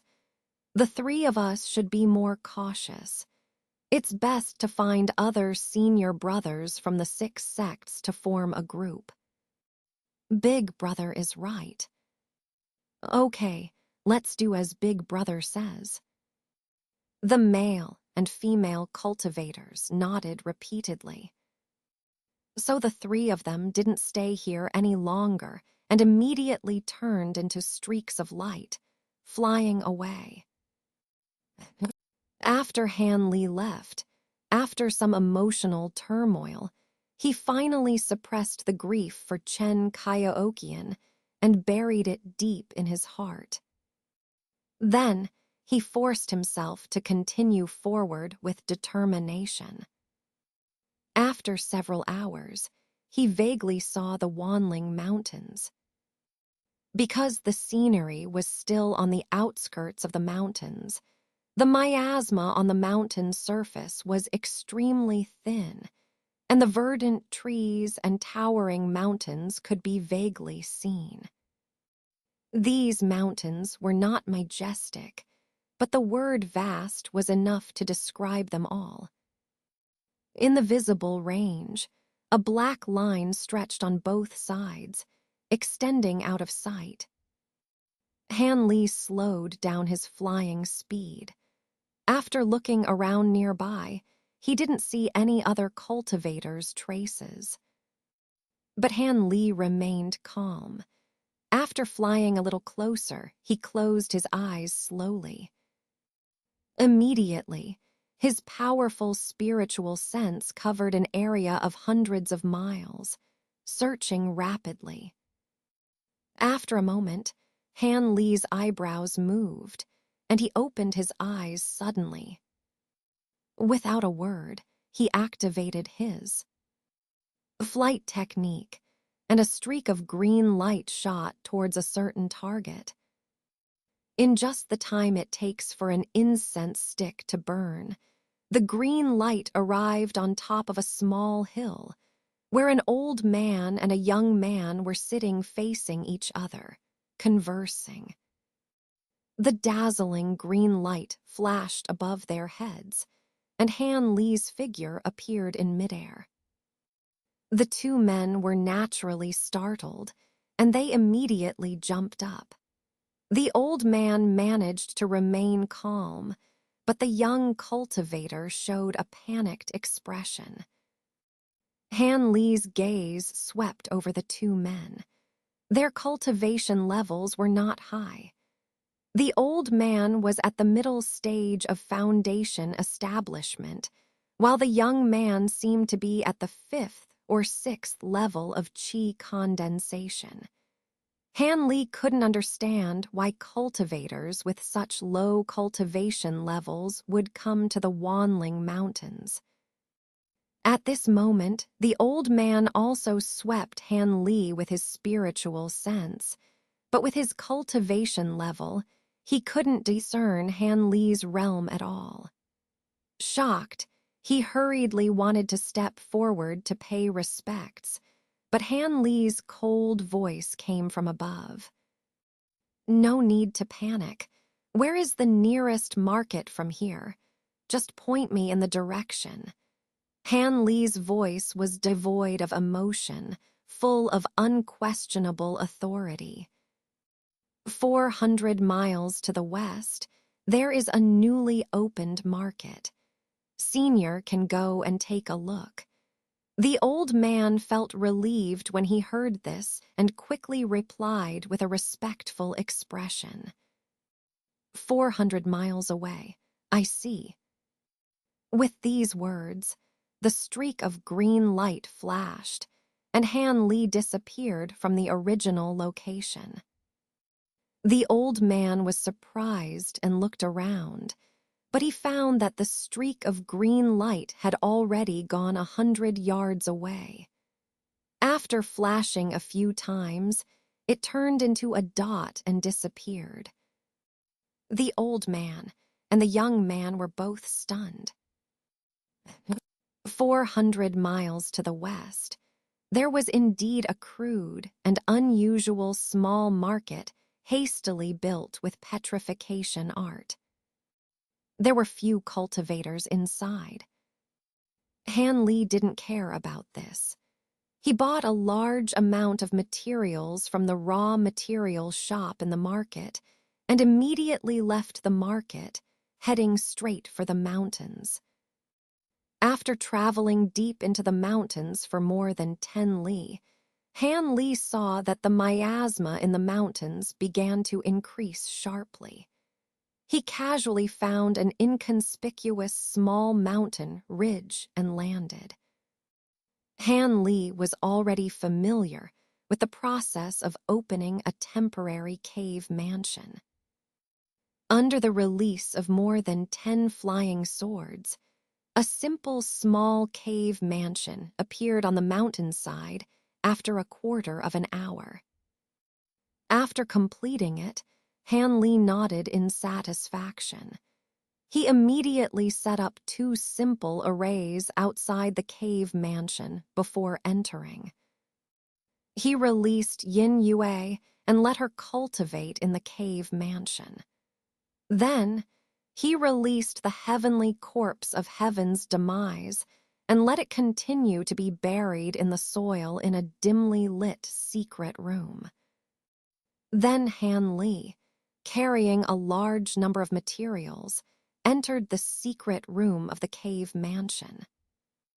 Sitting cross-legged in the secret room, Han Li turned his hand, took out the jade slip given to him by the great extent divine sovereign, and began to study the methods of refining the 2 kinds of core formation stage puppets.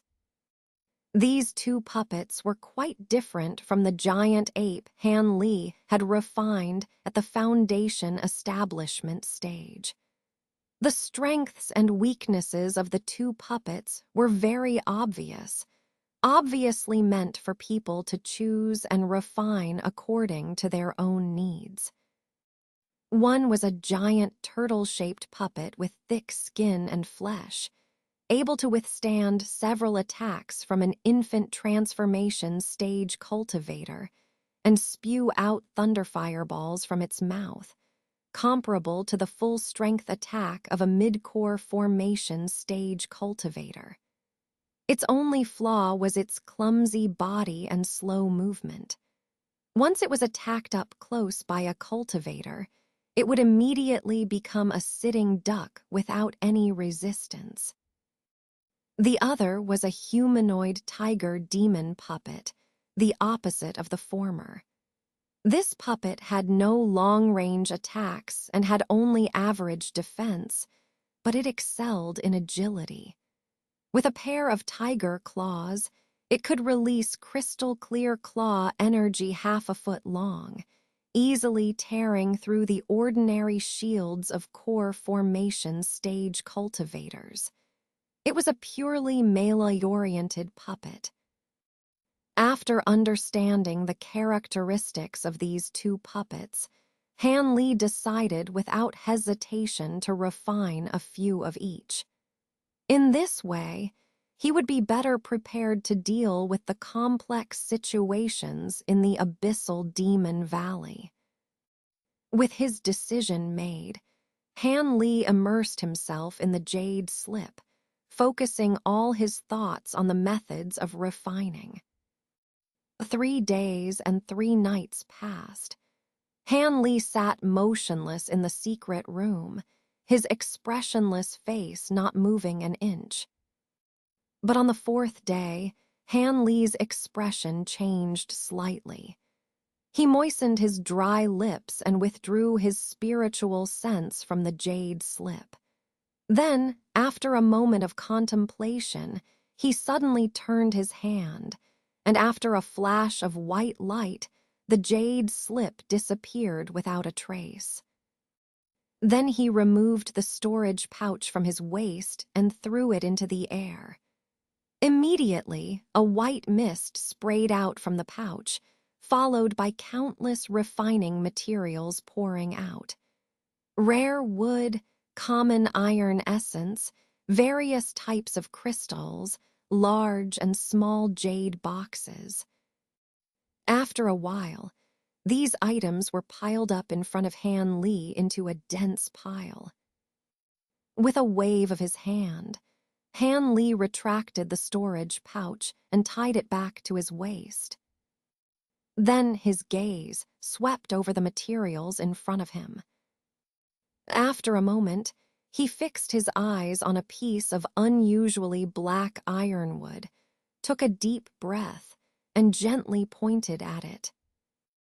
The ironwood floated up silently and flew slowly towards Han Li.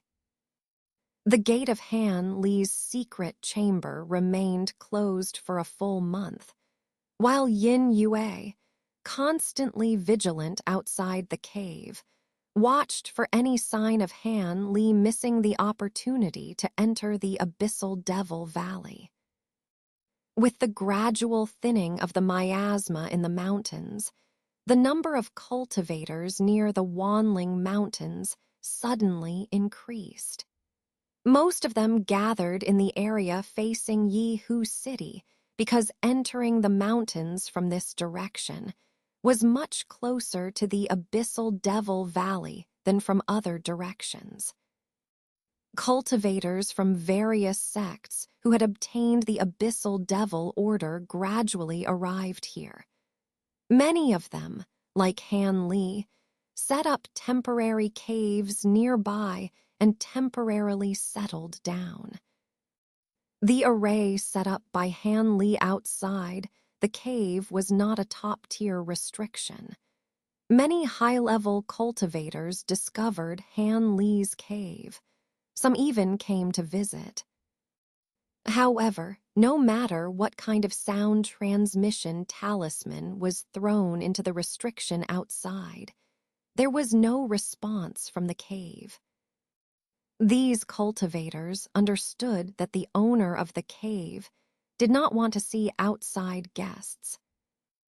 Although some cultivators were not very happy about it, they would not recklessly intrude into this place without understanding who the owner was, lest they provoke powerful enemies rashly. However, Han Li's situation of not receiving guests was obviously an exception. The cultivators who arrived here, regardless of their originally lofty and arrogant demeanor, were exceptionally cautious under the infamous reputation of the southern sky's most dangerous place.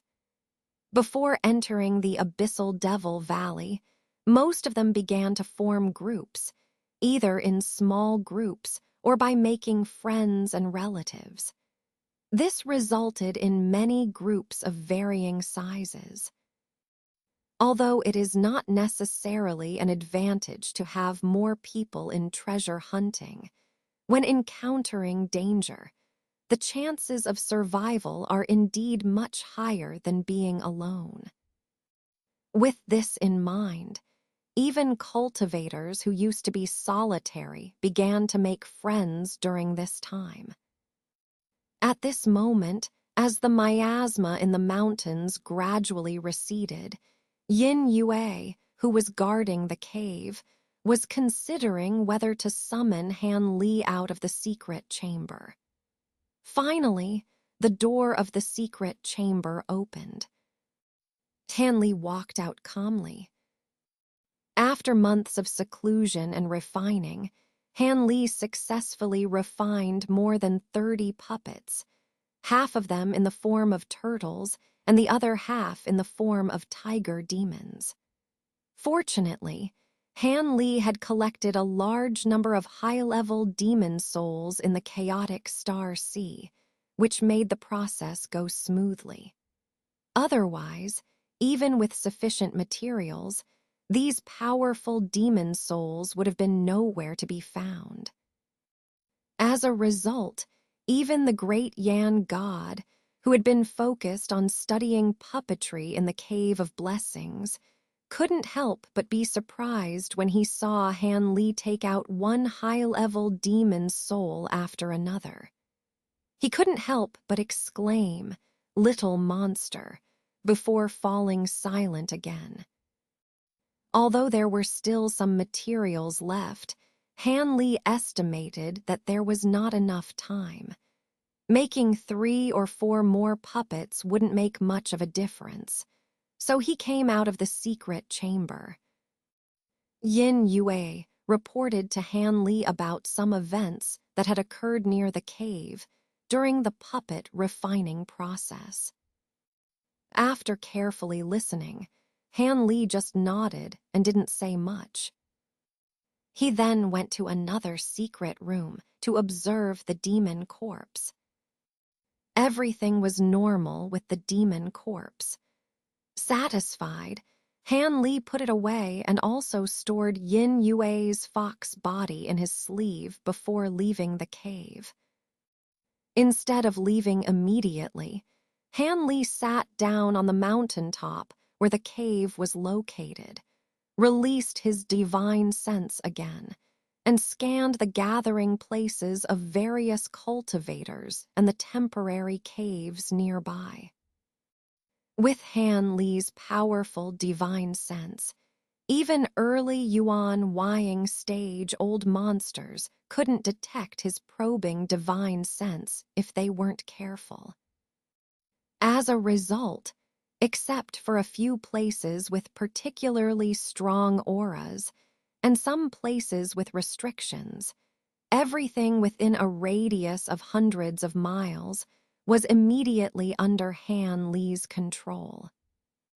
However, after a moment, Han Li opened his eyes, furrowed his brows, and shook his head. He didn't find the person he was looking for, so he thought for a moment, and then a spiritual light rose around him as he transformed into a blue rainbow and headed towards the nearby town. Given the current situation, there should be some gains there.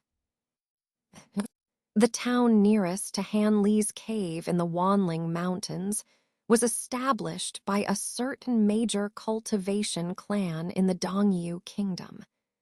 This family had been in business for a long time. So even though they heard the news that the Abyssal Devil Valley could be explored, they still went about their business as usual, as if they hadn't heard anything about it.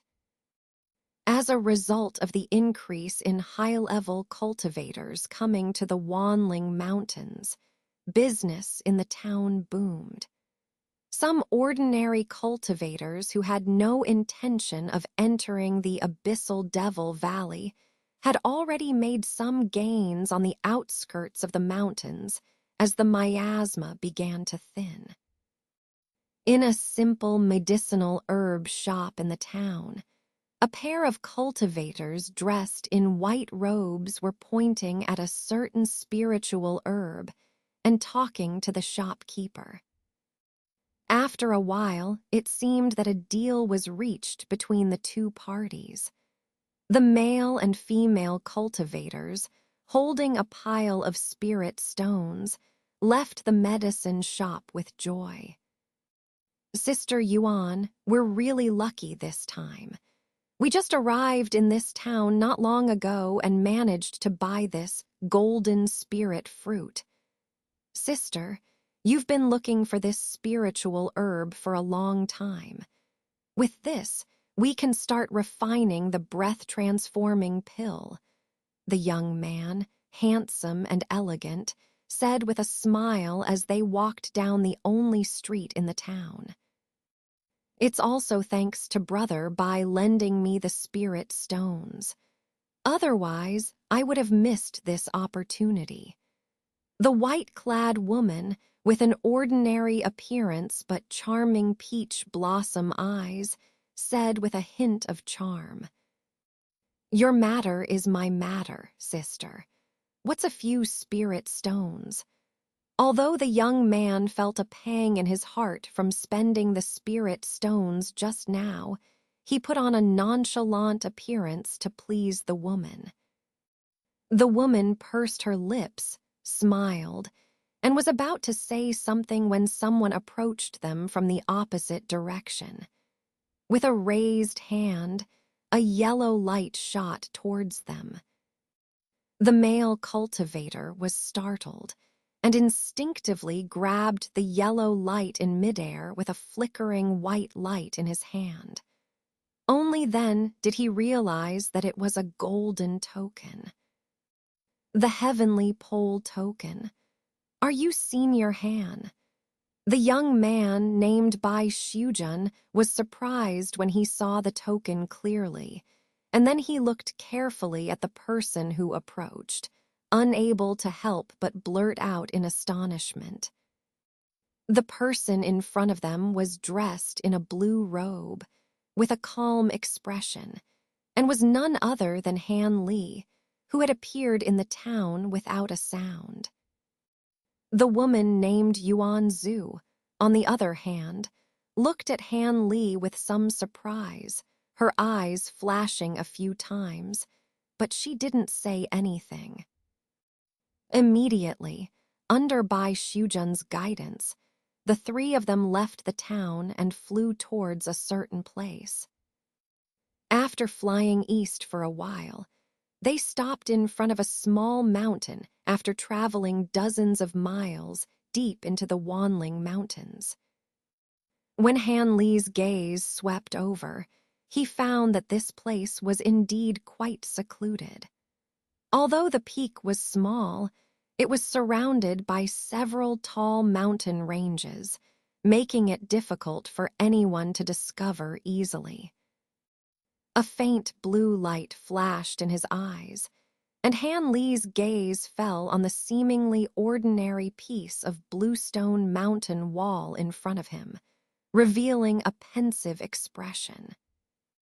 At this moment, Bai Shujun took out a sound transmission talisman from his sleeve, tossed it into the air, and immediately the talisman turned into a blaze of fire, shooting towards the stone wall. After a ripple-like wave, the fire disappeared into the wall without a trace.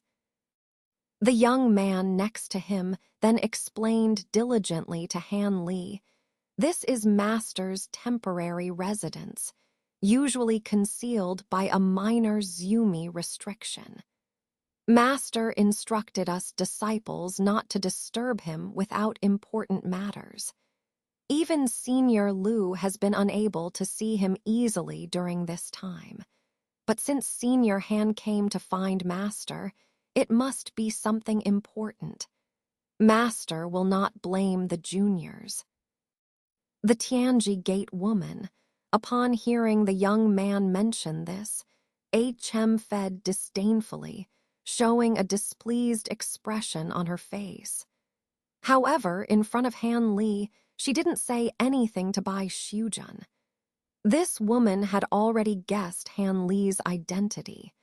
Although she was the direct descendant of Lu Weiying, she didn't dare to show any disrespect in front of Han Li. "Oh, is this fellow Taoist also surnamed Lu, a descendant of Lu Taoist?" Han Li glanced at the woman beside him casually and asked. "Senior Lu is a distant relative of the junior, but the junior has long admired Senior's great name," the woman said with a charming smile to Han Li. Han Li just smiled faintly and didn't say anything in response. Because at that moment, the green light on the stone wall suddenly flickered, and a 2 zhang tall stone door appeared out of nowhere. A leisurely voice came from inside. He, fellow Taoist Han, you finally came. After Han Li entered the stone door, the surrounding scenery changed abruptly. He found himself in a spacious hall illuminated by soft, flickering spiritual lamps. At the far end of the hall, a figure was seated calmly on a stone platform. "Welcome, Han Li. Please, have a seat," Lu Weiying said with a warm smile, gesturing to the empty seat opposite him. Han Li nodded and walked over, taking a seat across from Lu Weiying. The atmosphere in the hall was serene, with only the faint crackling of the spiritual lamps breaking the silence. "I've heard that you've been quite busy lately, Han Li," Lu Weiying began, his eyes twinkling with curiosity. "Would you care to share with me the reason for your visit?" Han Li clasped his hands and replied, "Indeed, Master Lu. I've been occupied with a few matters of importance. Firstly, I have made some significant progress in my cultivation and wish to seek your guidance on a few techniques." Lu Weiying nodded thoughtfully, his expression showing approval. "Of course, Han Li, your dedication to cultivation is commendable. I'll do my best to assist you in any way I can." Han Li then proceeded to discuss various cultivation techniques and insights he had gained during his recent endeavors. Lu Weiying listened attentively, occasionally offering advice and clarifications. As their discussion continued, Han Li also took the opportunity to inquire about certain arcane matters and recent events in the cultivation world. Lu Weiying provided valuable insights and shared his perspectives on various topics, enriching Han Li's understanding. After their fruitful discussion, Han Li expressed his gratitude to Lu Weiying for his guidance. With a renewed sense of purpose, he bid farewell and left the hall, his mind filled with new knowledge and insights. The cave of this elder Lu from the Heaven's Edge sect was also quite simple. After Han Li walked through a passage of more than 20 zhang, he arrived at the main hall of the cave, a stone room about 7 or 8 zhang wide. Standing in the room were an elderly man with kind eyes and gray hair, and a middle-aged man with a tall hat, both welcoming Han Li. "Han Taoist friend, you've finally arrived," the gray-haired elder greeted with a smile.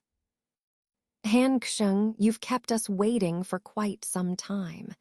Both of us have dispatched people and searched here for over a month, but unfortunately, we couldn't find any trace of you.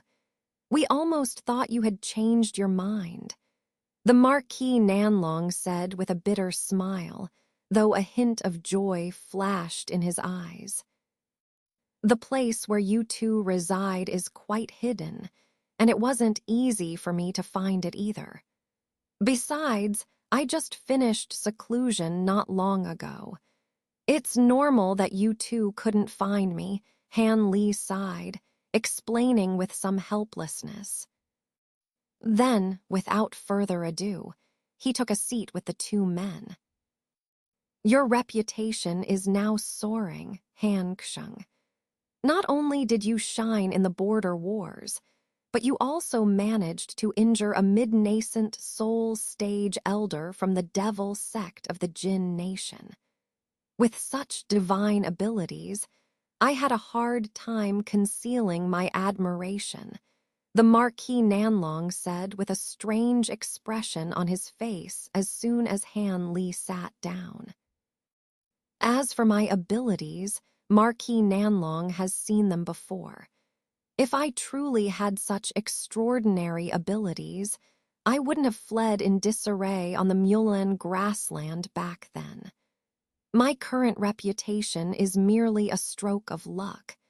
If it weren't for some good fortune, I wouldn't be standing before you today, Han Li replied casually, shaking his head vaguely.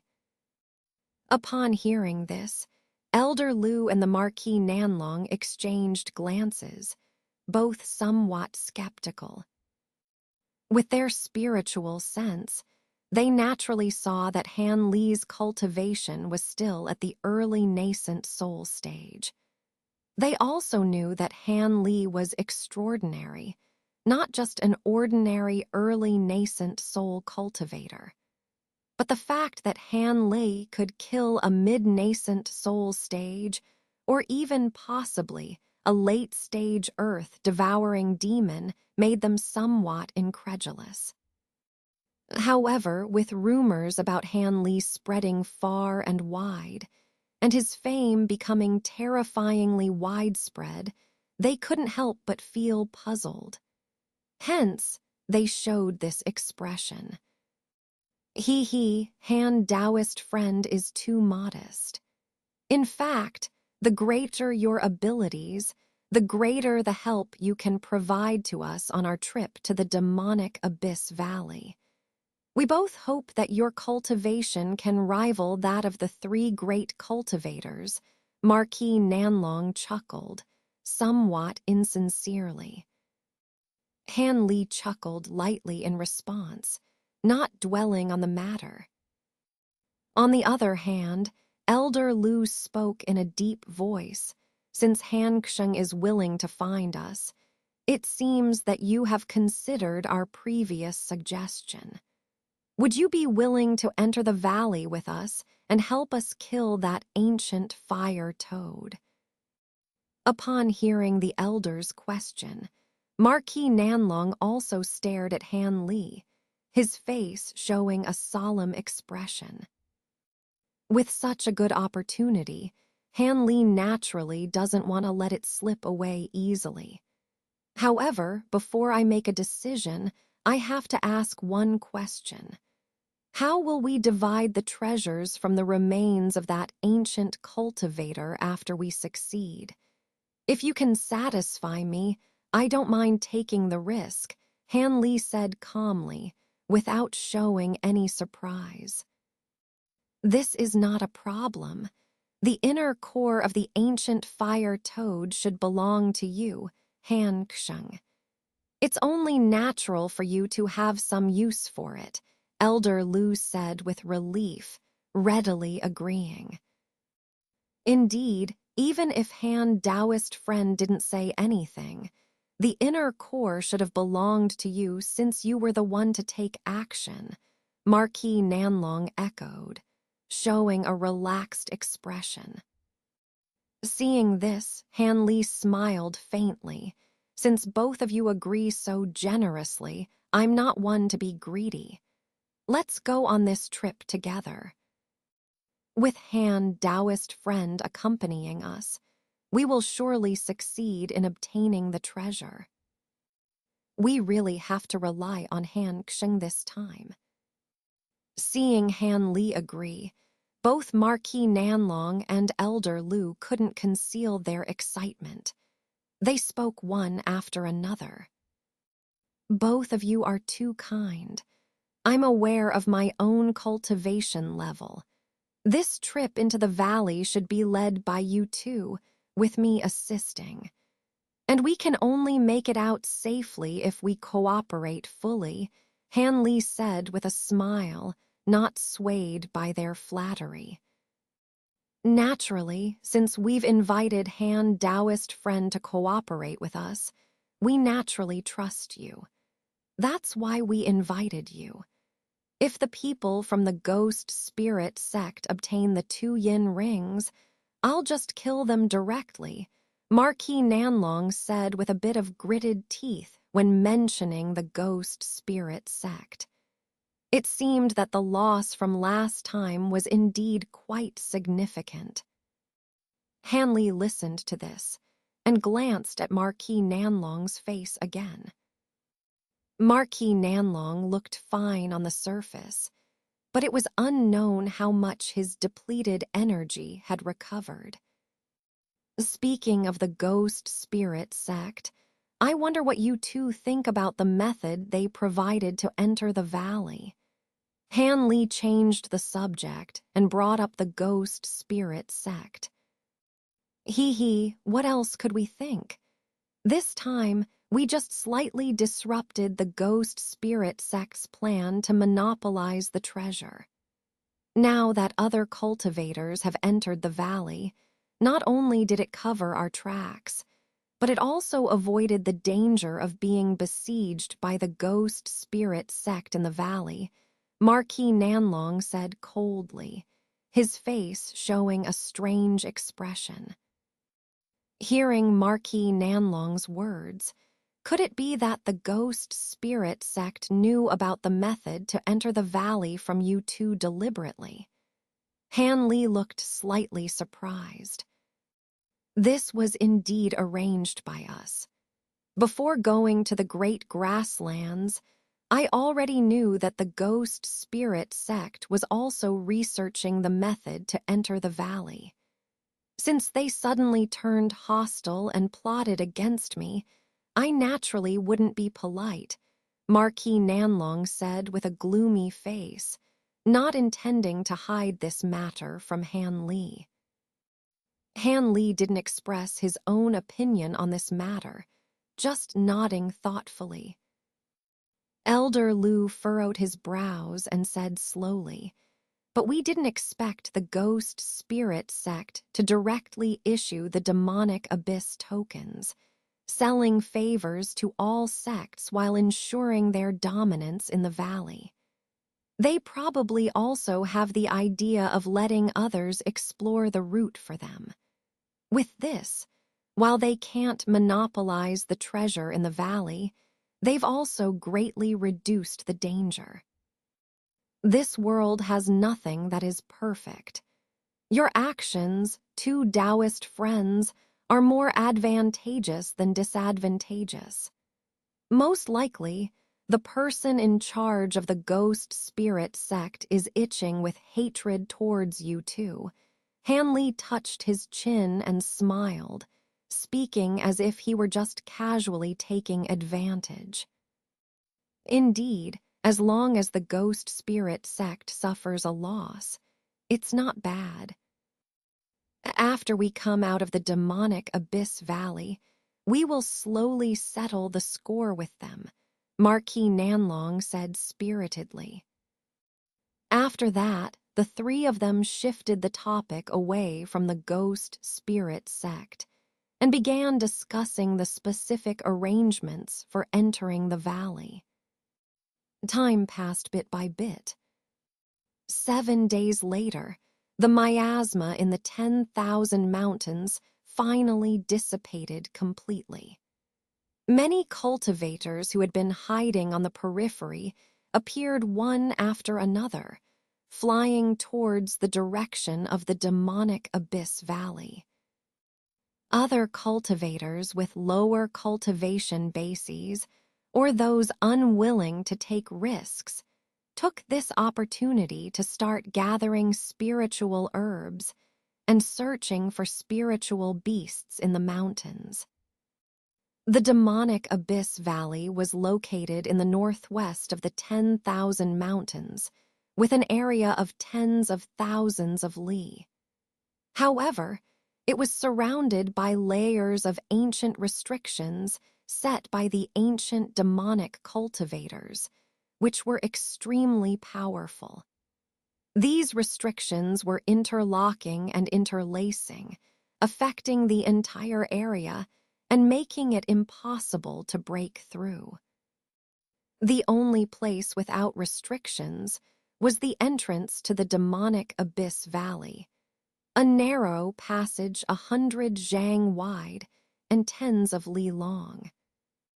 Originally, this passage could be easily passed through. However, the conflict among the ancient cultivators affected this place, resulting in numerous spatial cracks appearing at the entrance. Some of these cracks were glaringly bright and obvious, while others were faint and almost imperceptible. Some were completely invisible, making them impossible to guard against. The sizes of these spatial cracks varied. Some were over 10 zhang wide and could easily swallow dozens of people without any problem. Others were only a few feet long, like floating razor blades, making people on edge. What's worse, these spatial cracks moved and opened and closed on their own as time passed in the demonic Abyss Valley, making it impossible to predict their appearance. These terrifying spatial cracks caused countless cultivators to be buried in the passage at the entrance without even entering the valley, including some nascent soul-stage-old monsters. Therefore, the infamous reputation of the demonic Abyss Valley was largely caused by these spatial cracks. But this time was different. It was said that the ghost spirit sect had a way to safely send people into the valley. This immediately caused a stir in the entire southern sky cultivation world, and many cultivators who had long been eyeing the treasures of the demonic Abyss Valley rushed to obtain the hundreds of demonic Abyss tokens. Near a small valley covered in vines, a ball of white light shot towards it from the distance. Within this white light, a beautiful and graceful woman in a green dress sat upon a snow-white spiritual bird. In a flash, the spiritual bird reached the sky above the small valley. It then folded its wings and dove downwards, seemingly about to plunge into the dense vines below. The woman waved her hand, and a spell was cast. Immediately, the green light below flickered, and the vines vanished, revealing a greenish light screen. The green-dressed woman didn't hesitate and urged her spiritual bird, which then disappeared into the light screen in a flash. Beneath the light screen was another world. 6 cultivators in green robes were sitting in a pentagonal formation in the center of the small valley. The formation was not large, only about 6 or 7 zhang wide. 5 people sat at the 5 corners of the formation, with the edge of the formation glowing with spiritual light. An old man with a long beard sat in the middle, eyes closed. Suddenly, the old man opened his eyes and looked up towards the sky. He saw a ball of white light slowly descending.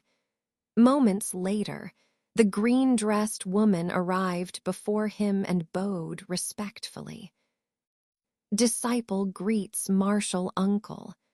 The miasma in the mountains has completely dissipated.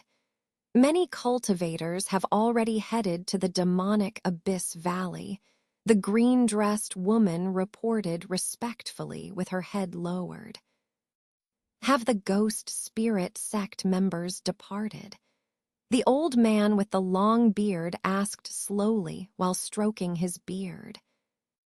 Most of the ghost spirit sect members haven't moved yet, but a few disciples have already left. The woman replied cautiously after a moment of thought. HMPH, since the old folks of the ghost spirit sect haven't moved yet, there's no need for us to hurry.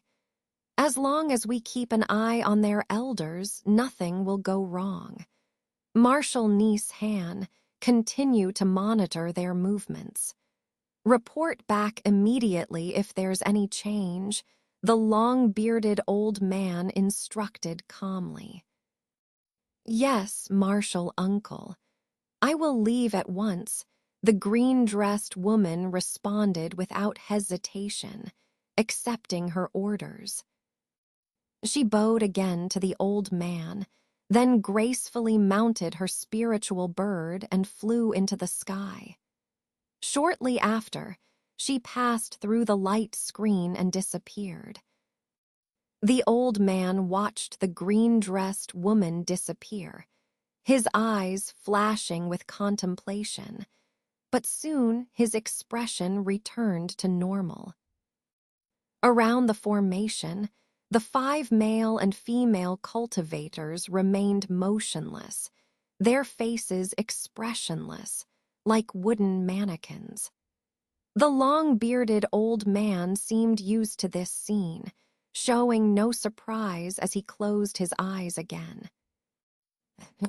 Meanwhile, 100 miles away, atop a tall mountain peak, a gray-robed Taoist in his 50s or 60s stood straight on a rock, facing the strong wind and squinting his eyes towards the direction of the demonic Abyss Valley. Behind him stood 2 tall figures, one red and one green, each about 2 zhang high. A closer look revealed that these figures, with their green faces and fangs, and expressionless wooden features, were 2 mechanical puppet men resembling evil spirits. The Taoist glanced at the puppets, a trace of pride flashing across his face, and muttered to himself, with these 2 ancient puppets, comparable to nascent soul cultivators, I expect to reap great rewards from the trip to the demonic Abyss Valley. After saying this, the Taoist cast 2 spells. The 2 evil spirit puppets shrank rapidly and flew into his large sleeves. The Taoist then turned into a streak of red light and flew towards the demonic Abyss Valley.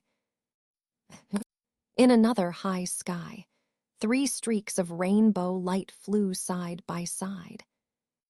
Within the light were 2 elderly men and a woman, all heading towards the demonic Abyss Valley. If Han Lei saw these 3 people, he would be greatly astonished, for he knew 2 of them. One was a yellow-robed old man with a sallow face, none other than old ancestor Linghu of Yellow Maple Valley.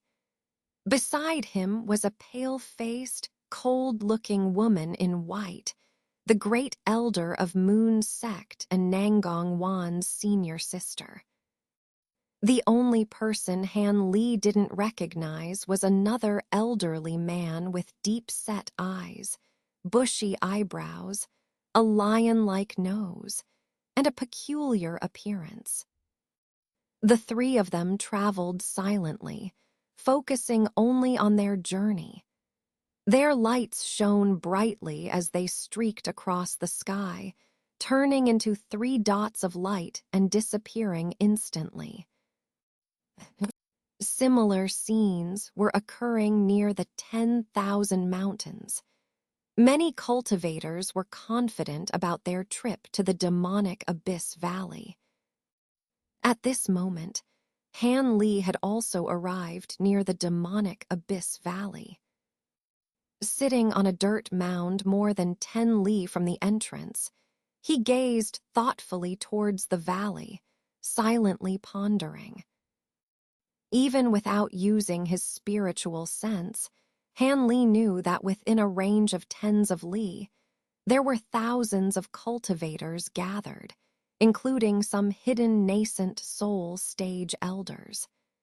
These elders might not have the profound cultivation of the 3 great cultivators, but their mysterious and troublesome secret techniques made them formidable opponents. Han Li didn't underestimate them, knowing that a moment of carelessness could cost him his life. As he pondered, he occasionally glanced towards the entrance of the demonic Abyss Valley. At first glance, the entrance seemed like an ordinary mountain pass, making it hard to believe it was the entrance to such a notorious place. However, the rolling gray clouds and the fluctuating spiritual energy above the entrance, along with various strange phenomena, gave a sense of foreboding. From the outside, the entrance was only about 10 zhang wide. Han Li extended his spiritual sense into the valley, but after about 100 zhang, it was blocked by some unknown restriction. He couldn't detect the supposed spatial cracks. Though Han Li could have forcefully probed further with his strong spiritual sense, he hesitated and cautiously withdrew his spiritual sense. Han Li then sat cross-legged on the dirt mound, closing his eyes to meditate. Time passed slowly. Half a day later, Han Li sensed that more and more cultivators were gathering in the area. Among them, he detected a few familiar auras, likely from people he knew. Han Li pondered for a moment, identifying these individuals, but his brow furrowed slightly. Just then, a voice filled with surprise and anger echoed nearby. "The Mulans are here. Mulan spellcasters. They really intend to enter the valley for treasure." The shout caused a stir among the gathered cultivators near the entrance. Han Li also opened his eyes in alarm and looked.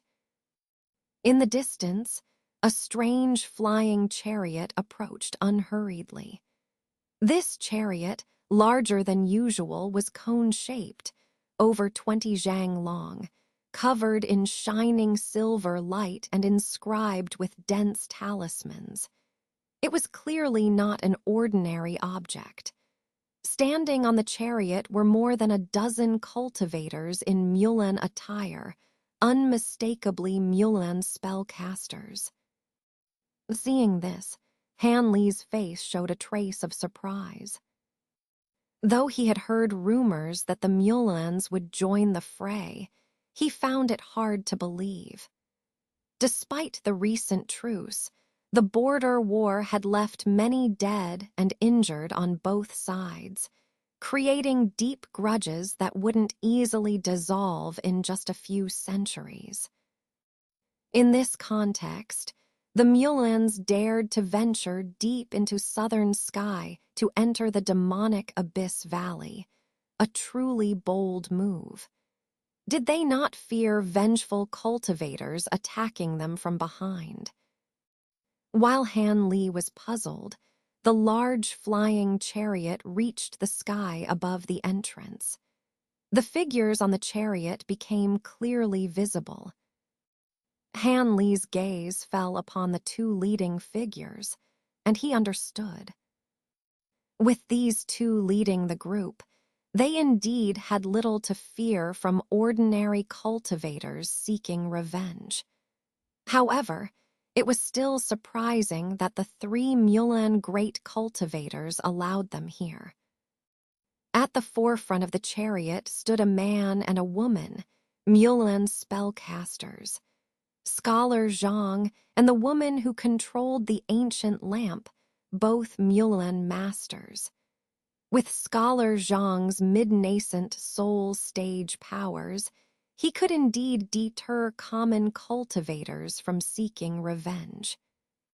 The chariot landed on a small hill not far from Han Li. The spellcasters disembarked, and the woman collected the chariot.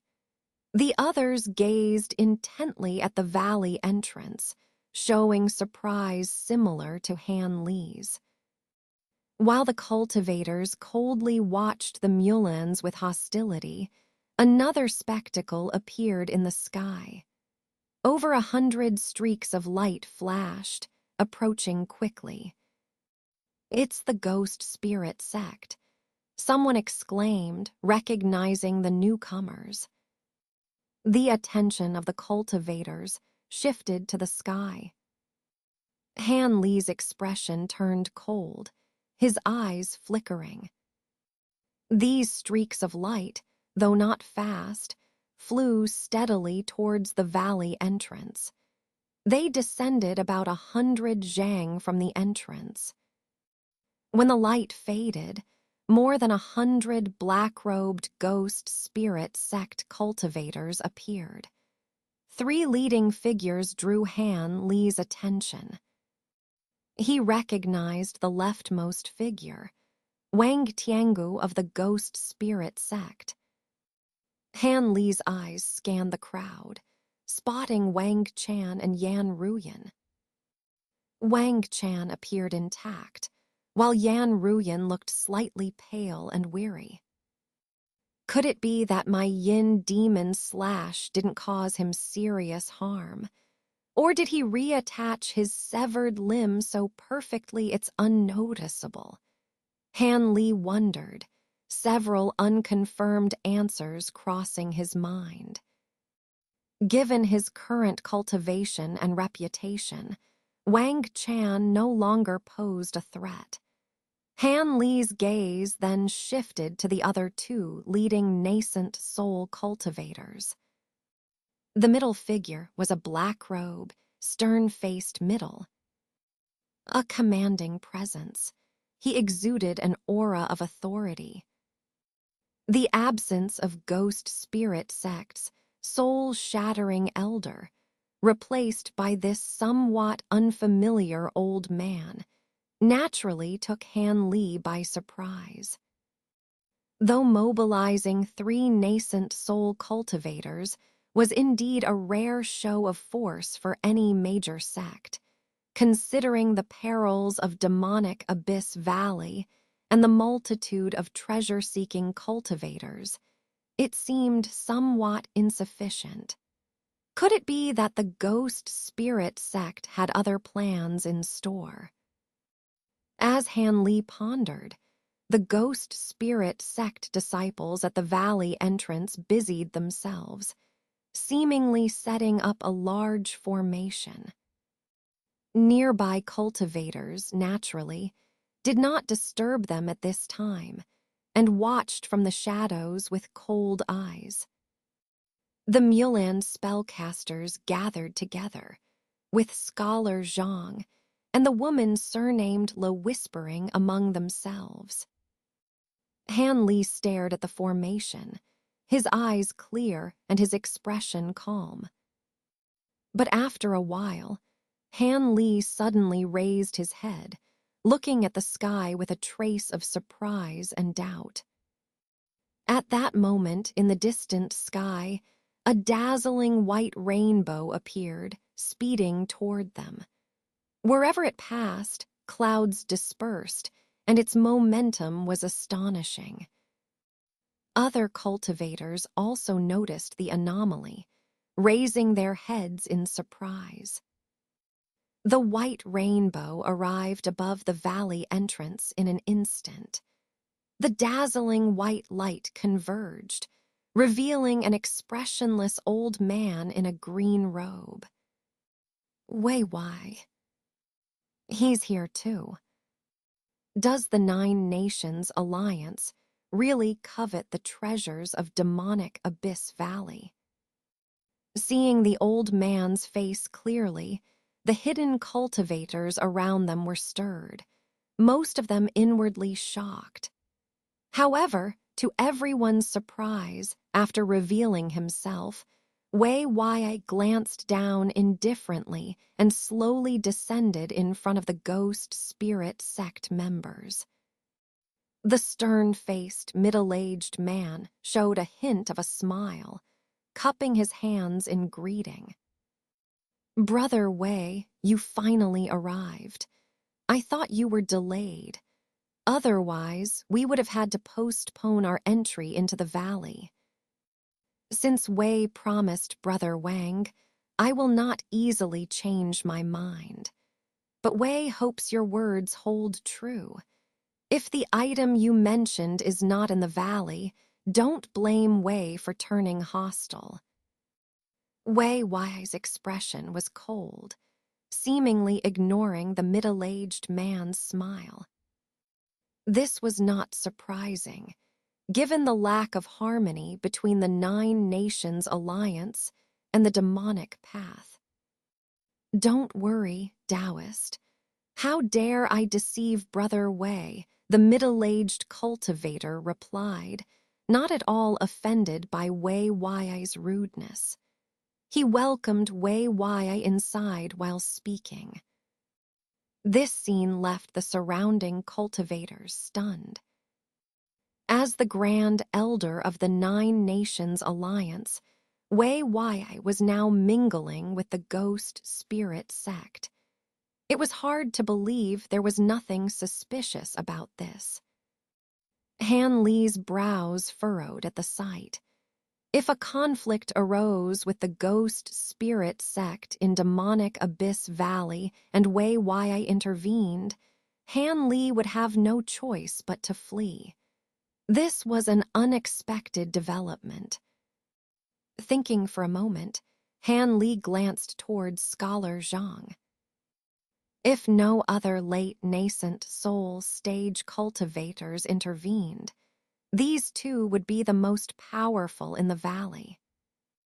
Scholar Zhang stood with his hands behind his back, watching Wei Wei with a calm face, revealing nothing of his thoughts. Meanwhile, the woman surnamed Le seemed surprised by Wei Wei's appearance. Despite Wei Wei's arrival, which shook many people, the cultivators continued watching the ghost spirit sect members, who were now completing the formation. After half a day, a massive formation, over 100 zhang wide, gradually took shape. Initially indifferent, Han Li's eyes gradually showed a hint of curiosity as he observed the formation. This formation seemed to resemble an ancient teleportation array he had studied, but with some differences. Some parts were simplified, while others became more complex, indicating significant modifications. Han Li squinted, silently observing the formation. Despite his considerable knowledge of formations, he couldn't discern the array's intricacies at a glance and could only ponder in silence. After another hour or so, the formation was finally completed. Some ghost spirit sect disciples began placing various mid-grade spirit stones around it. The previously overseeing Wang Tiangu suddenly moved to the center of the formation. With a wave, he produced a jade box from his storage pouch. The middle-aged man and the stern old man remained calm, seemingly aware of Wang Tiangu's actions.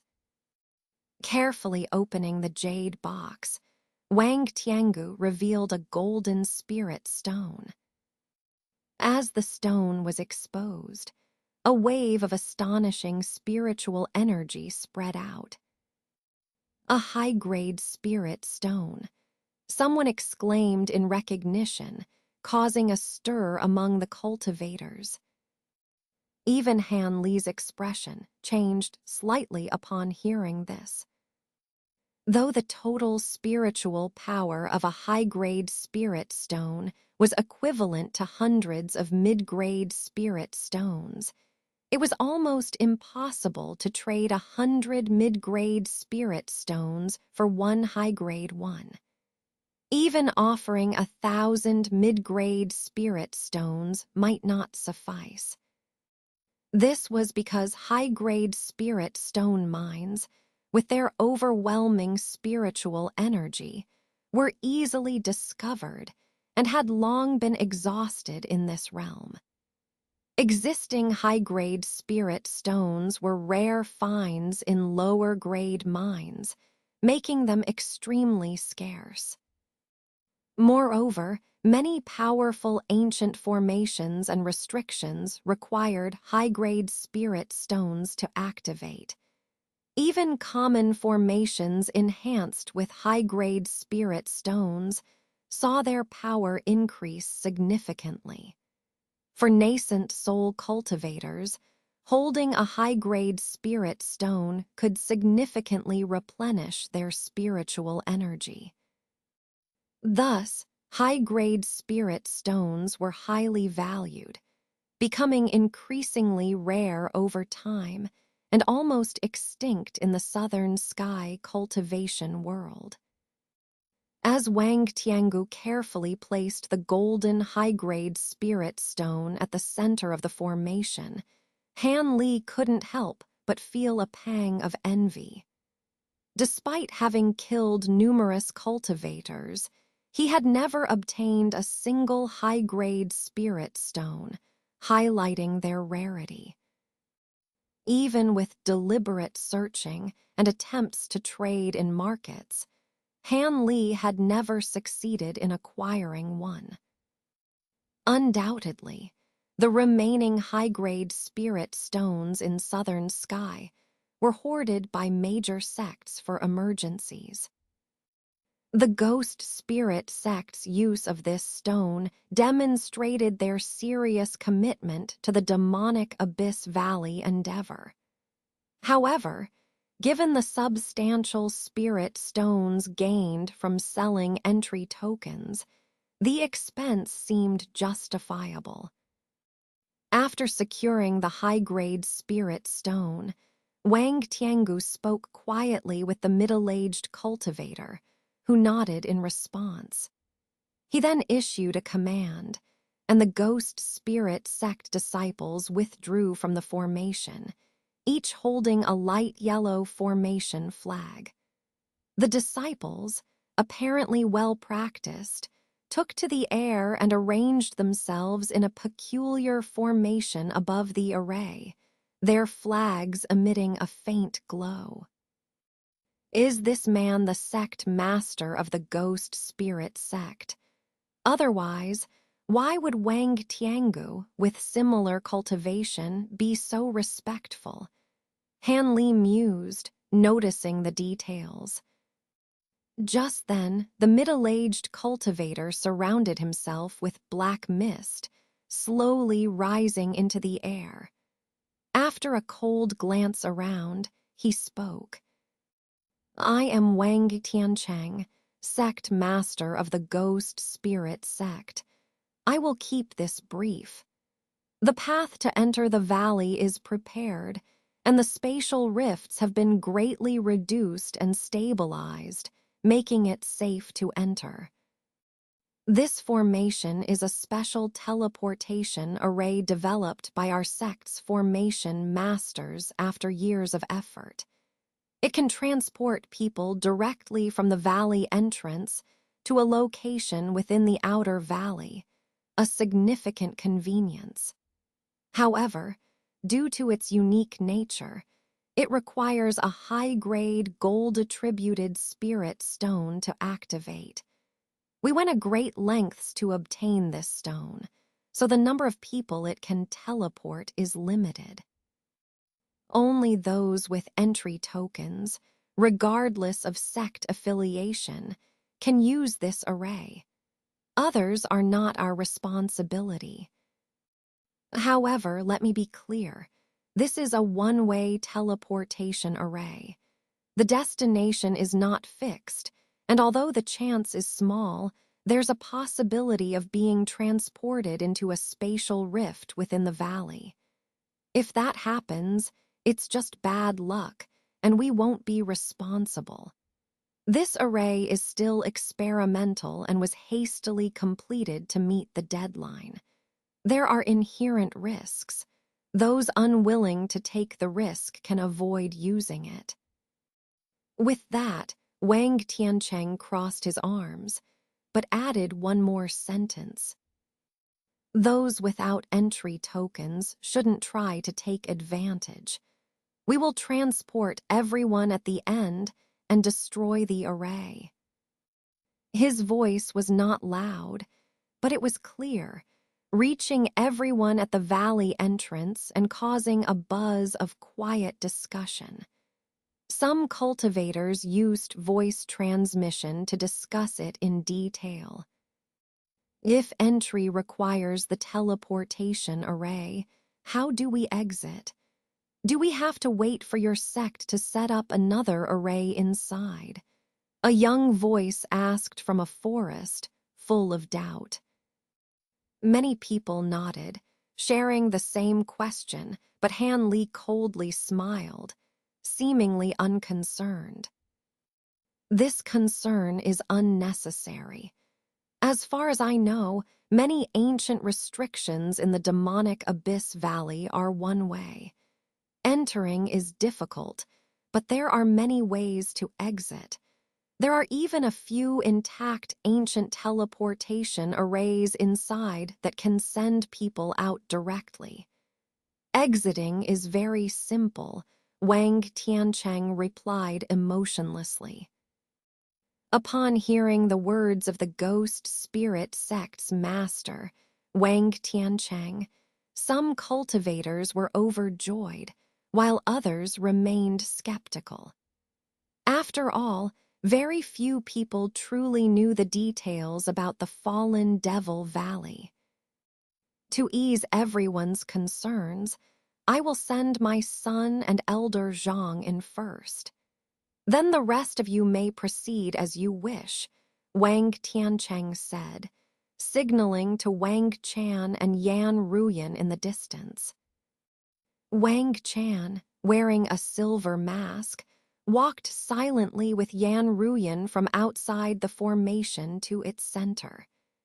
An elderly man at the mid-nascent soul stage, also expressionless, entered with them. Following Wang Tiancheng's command, the cultivators in the air simultaneously pointed their array flags downward, releasing beams of multicolored light, each about as thick as an arm, striking various points of the formation. Instantly, the entire formation hummed loudly, and the spirit stones shone brightly.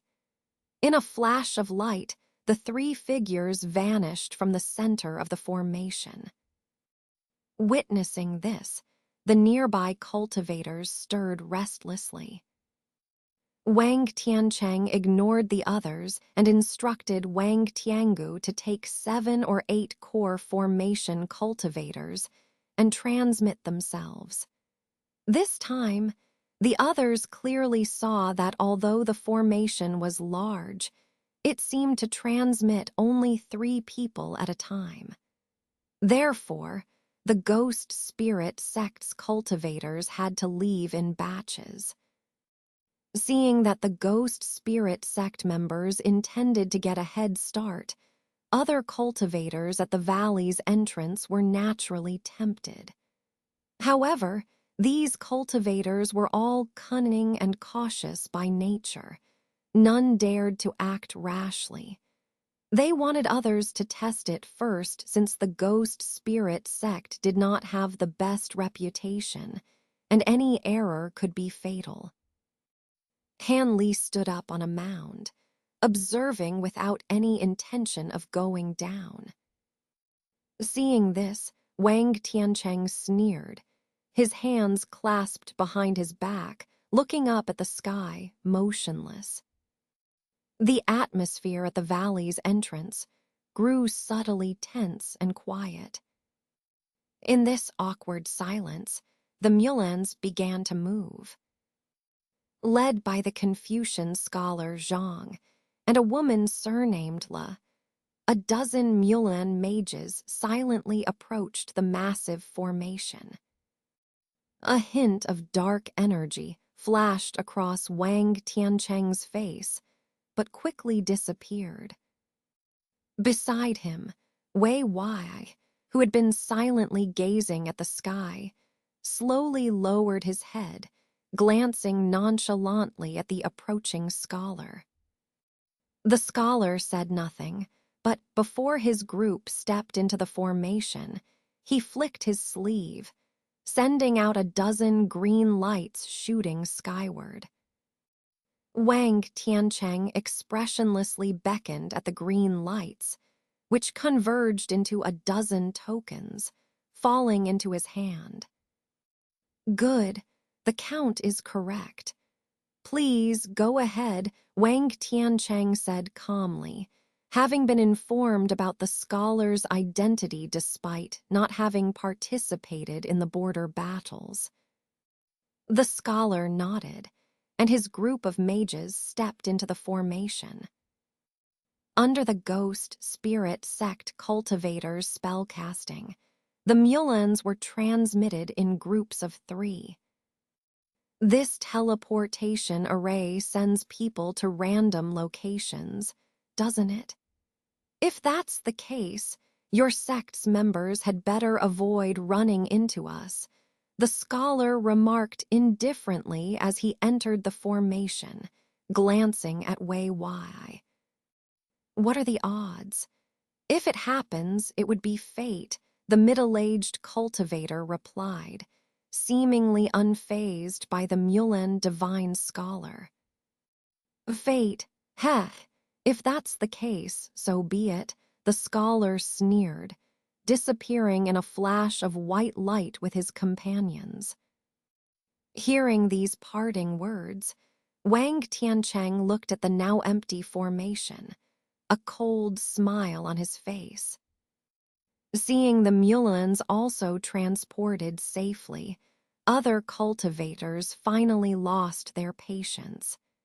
Handing over their demon tokens, they began to be teleported with the help of the ghost spirit sect disciples. In a short time, the teleportation array's light flickered continuously, transmitting over 300 people, almost a quarter of the present cultivators. The high-grade spirit stone at the formation's center had dimmed significantly, its spiritual power nearly exhausted. Standing on high ground, Han Li coldly observed everything, memorizing the notable cultivators entering the valley for future reference. Suddenly, Han Li's eyes narrowed. He saw 6 green-robed cultivators approaching the formation, led by Dongmen Tu, a grand elder of the Yuling sect whom Han Li had encountered before. Han Li didn't have a good impression of this person.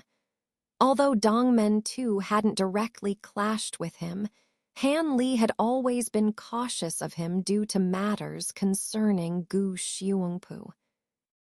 However, with his current advanced abilities, Han Li felt he didn't need to worry much about Dongmen Tu. Just then, the 5 green-robed cultivators surrounding Dongmen Tu simultaneously turned to look in Han Li's direction. Almost simultaneously, Han Li's second nascent soul, which he had nearly fully assimilated, suddenly became unstable. Reacting quickly, Han Li condensed his spiritual sense to forcibly stabilize the nascent soul. Otherwise, the wood element nascent soul might have immediately left his body. Using his spiritual sense to examine the 5 green-robed cultivators, Han Li was shocked to discover that they were all at the early nascent soul stage. 5-element spirit bobbies. Given his own nascent soul's reaction, Han Li immediately guessed their origin, his pupils contracting. Dongmen too noticed his companion's strange behavior, turning to see Han Li looking back at him. Surprise flashed across Dongmen too's face, but he quickly composed himself, entering the teleportation array. The usually composed Wang Tiangu's face finally changed upon seeing Dongmen 2 with 5 nascent soul cultivators. Wei Wai also looked at the green-robed cultivators with a thoughtful expression. Brother Dongmen, these friends are unfamiliar. Could you introduce them? Wang Tiancheng asked, his voice steady but his gaze sharp. Of course, after the Fallen Devil Valley expedition, I will introduce them. Dongmen too replied smoothly, evading the question. Wang Tiancheng inwardly cursed, but knew Dongmen too wouldn't reveal the truth. He gave up further questioning and instructed his disciples to teleport the 6 in 2 batches. As Dongmen too was being teleported, he cast a surreptitious glance at Han Li, filled with malice. Though subtle, Han Li noticed it clearly with his spiritual sense. It seemed Dongmen too had detected his spirit baby. This complicated things. With the 5-element spirit bobbies, Dongmen too had become formidable.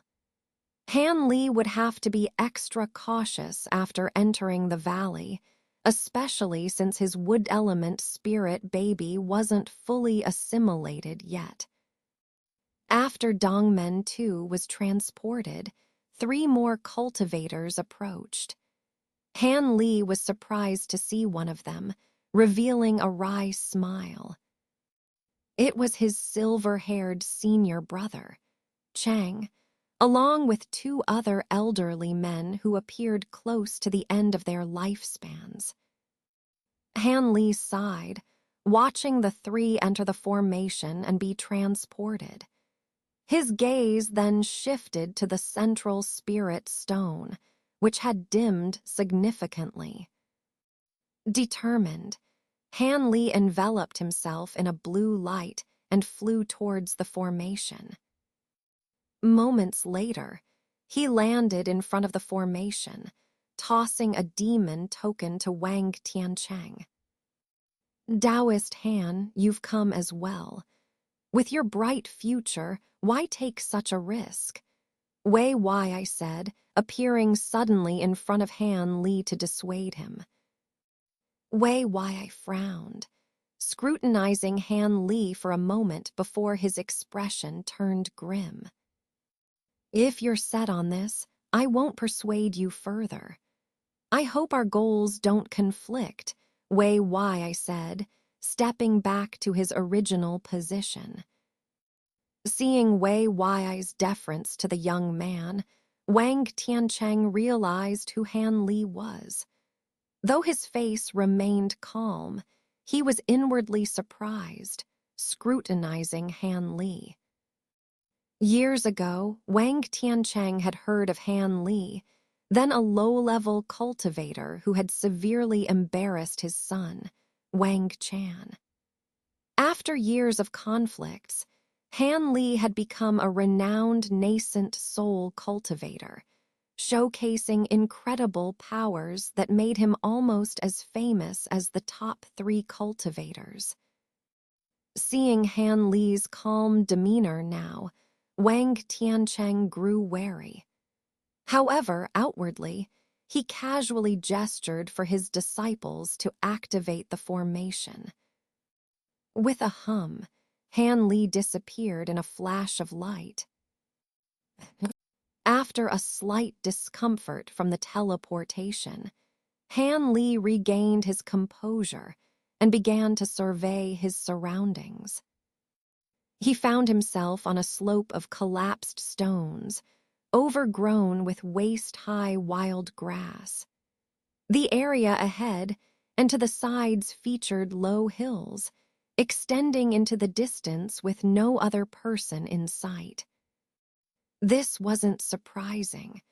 The Fallen Devil Valley spanned 1,000,000 miles, making it unlikely to encounter anyone unless they were teleported together. But as Han Li glanced behind him, he was stunned. Not far behind him, Han Li noticed a depression. It spanned about 100 feet and was completely barren, devoid of any vegetation, clearly not a natural formation. Han Li's expression shifted slightly. First, he released his spiritual sense, swiftly scanning everything within a radius of 20 to 30 miles. Finding no trace of other cultivators, he relaxed and cautiously approached the depression. Standing at the edge, Han Li scrutinized it carefully, a hint of surprise flashing across his face. It wasn't a depression at all. It was a perfectly circular pit. The pit was filled with a grayish, ash-like substance to an unknown depth, making it impossible to see the bottom. After observing the pit for a while, Han Li showed a contemplative expression. Moments later, he made a gesture with his hands and with a wave, conjured a whirlwind over 10 feet tall in front of him. Uttering the word go, and with a flick of his sleeve, Han Li directed the whirlwind into the center of the pit, sweeping up the ash and revealing the true form of the stone pit. The bottom was entirely stone, with a smooth, dark red, lava-like surface. This is. Han Li immediately recognized the signs of extreme heat. Considering the shape of the pit, he pondered for a moment before showing a look of shock. Could this pit have been created by something akin to a fireball spell? If he were to cast a fireball against a stone wall, it would create a similar pit, though only a few feet wide at most. This pit, however, was about 100 feet across, like comparing a minor conjuration to a grand miracle. Could this be the work of ancient cultivators? Were their powers truly this formidable? Han Li stood in stunned contemplation for a long time before exhaling deeply and shaking his head. He realized he might be overthinking it. This pit could also have been created by some ancient fire-type treasure. Even so, the powers of ancient cultivators were undoubtedly beyond the reach of modern ones. Han Li circled the stone pit slowly, but found nothing unusual, so he stopped and looked up at the sky. It should have been noon, but the sky was overcast with yellowish clouds, dimly illuminated. Han Li was not surprised. He had seen this many times. Some kind of restriction covered the entire sky, preventing him from ascending too high, or it would trigger the restriction. Despite this, Han Li flicked his finger, releasing a golden, devouring gold beetle that flew straight up into the sky. Han Li watched the insect calmly. As expected, when the beetle reached about 60 feet, a blue lightning bolt struck it from nowhere, causing it to tumble from the sky. However, the beetle quickly recovered, its wings buzzing as it resumed normal flight. Seeing this, Han Li showed a thoughtful expression and then summoned the beetle back with his spiritual sense. After orienting himself, Han Li enveloped himself in a blue light and flew slowly westward. In such a strange place, he dared not fly at full speed. Crashing into a restriction or spatial rift would be fatal. With promises to Xiling and Marquis Nanlong, Han Li planned to deal with the fire-toad beast first, before searching for the spiritual candle fruit. Though the ghost spirit sect cultivators would likely seek the spiritual candle fruit as well, Han Li doubted they could find it quickly based on the vague memories of the nascent soul who escaped the valley. Finding the fruit would be time-consuming. Even if he found the spiritual fruit, he would need to refine it into a pill immediately and then meditate to absorb its effects. This process would take more than just a few days. So, Han Li decided to obtain the fire-toad beast's inner core, crucial for Nangong Wan, before searching for the spiritual candle fruit. Besides, Han Li was also very interested in the ancient cultivator's remains guarded by the fire-toad beast. As he pondered this, Han Li kept his spiritual sense fully extended, while his eyes occasionally flashed blue as he used his clear spirit eyes to detect any hidden restrictions or spatial rifts that might escape his spiritual sense. Though he couldn't determine his exact location in the outer valley, he was likely not too far from other cultivators. The teleportation array, while random, worked within a certain range. Han Li had no intention of meeting other cultivators and aimed to head to the westernmost part of the Fallen Devil Valley to rendezvous with Marquis Nanlong and the others. According to Marquis Nanlong, though he had obtained the method to enter the valley from Sage Kang Kun, this method involved certain risks and required expending a significant amount of energy. The advantage was it allowed one to follow the same path Kang Kun took into the inner valley. After consideration, Han Li chose to enter the valley using the ghost spirit sect's method. Given their confidence in selling the fallen demon tokens widely, they must have some assurance in their method. Han Li preferred a more secure approach. So far, the ghost spirit sect's method had proven smooth. The real challenge lay in traversing the valley. Han Li continued forward, cautiously surveying his surroundings. Suddenly, he stopped, noticing something ahead and frowning slightly. He resumed his journey, moving even slower. 100 feet later, Han Li halted, eyeing a white arc of light hovering midair in the distance. It was a crescent-shaped arc, about 10 feet long, suspended silently with no spiritual energy fluctuations. Han Li examined the arc closely, then raised his hand and slashed at the air. A green sword energy appeared above the arc and struck down hard. With a flash of green light, the sword energy vanished as if swallowed, leaving the arc unchanged. Han Li nodded. This was a spatial rift. Such visible ones were easy to avoid. The real danger came from the invisible rifts. The valley was clearly filled with these spatial anomalies. Han Li's heart filled with caution. He then circled widely around the rift and continued his journey without further delay. Meanwhile, about 100 miles away, an obese old man stared at a much smaller arc of light, mumbling to himself. That was close, nearly teleported right into a spatial rift.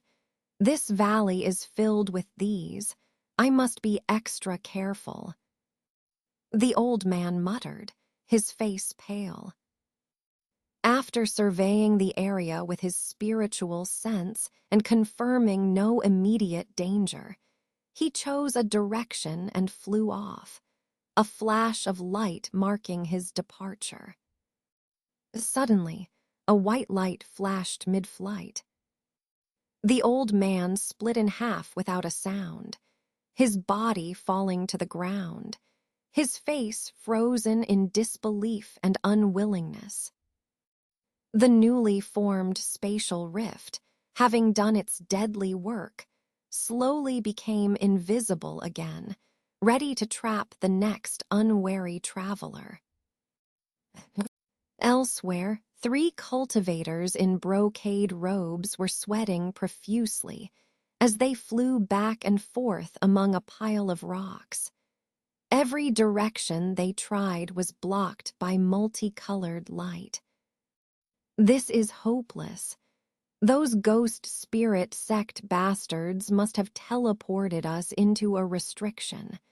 We'll have to teach them a lesson once we get out, a scar-faced man cursed, stopping his flight.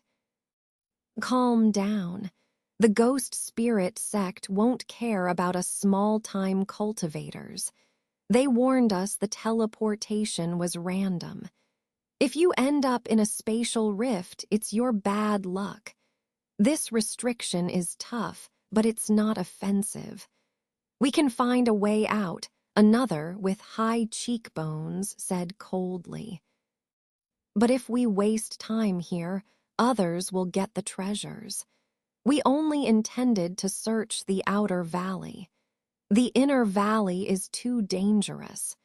We spent everything we had on those tokens, the scar-faced man protested.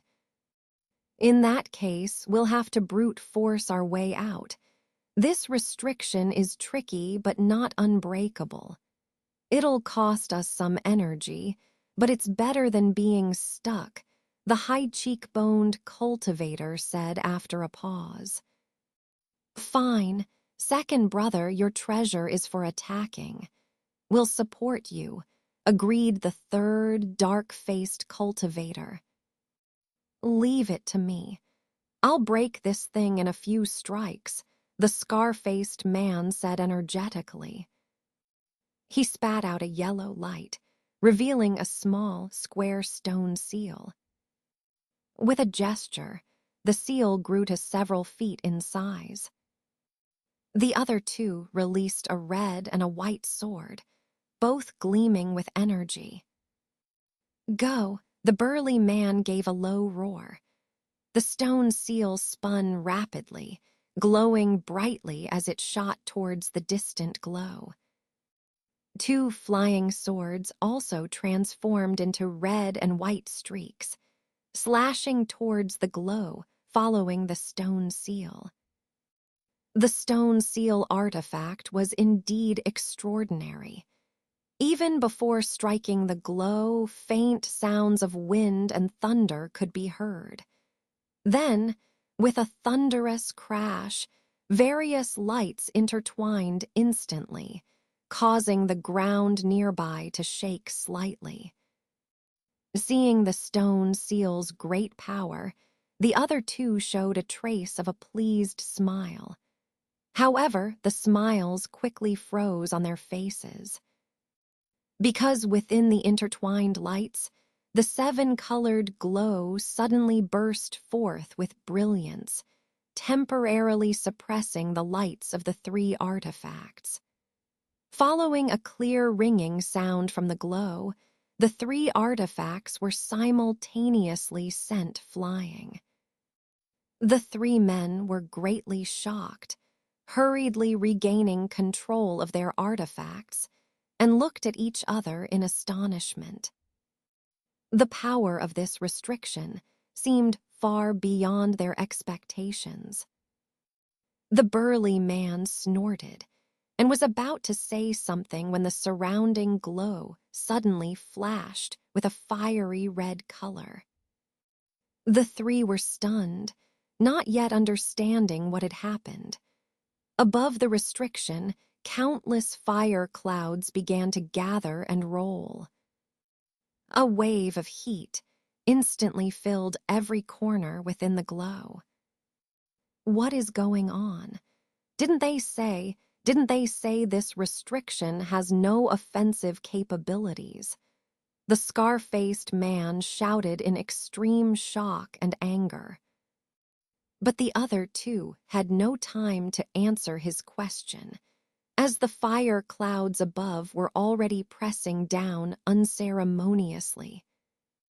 At this, the three, including the burly man, hastily activated their artifacts to shield themselves and frantically slapped several talismans onto their bodies. Various protective shields flickered around them. The red clouds immediately engulfed the three. Moments later, 3 harrowing screams came from the fire clouds, followed by complete silence. After a while, the fire clouds dissipated on their own, and the glow receded and scattered. There was no one left among the rubble. Only 3 artifacts lay on the ground, their light extremely dim, as if they had lost their spiritual essence. The number of cultivators who encountered misfortune upon entering the fallen demon valley was not too many, only 7 or 8. However, more than half of them perished as a result. In the valley, encountering danger almost immediately threatened one's life. This included a nascent soul cultivator from a mid-tier sect, who, due to a moment of carelessness, lost his life to a spatial rift. Han Li was unaware of others' encounters, but in the most perilous place in Tian Nan, he naturally proceeded with extreme caution. At this moment, however, he was filled with joy. In a desolate area, he stood with his hands behind his back, staring ahead with wide eyes. Blue light flickered in his pupils, dazzling and bright. To an outsider, Han Li, with blue light in his eyes, appeared somewhat eerie. But Han Li had no time to think about this.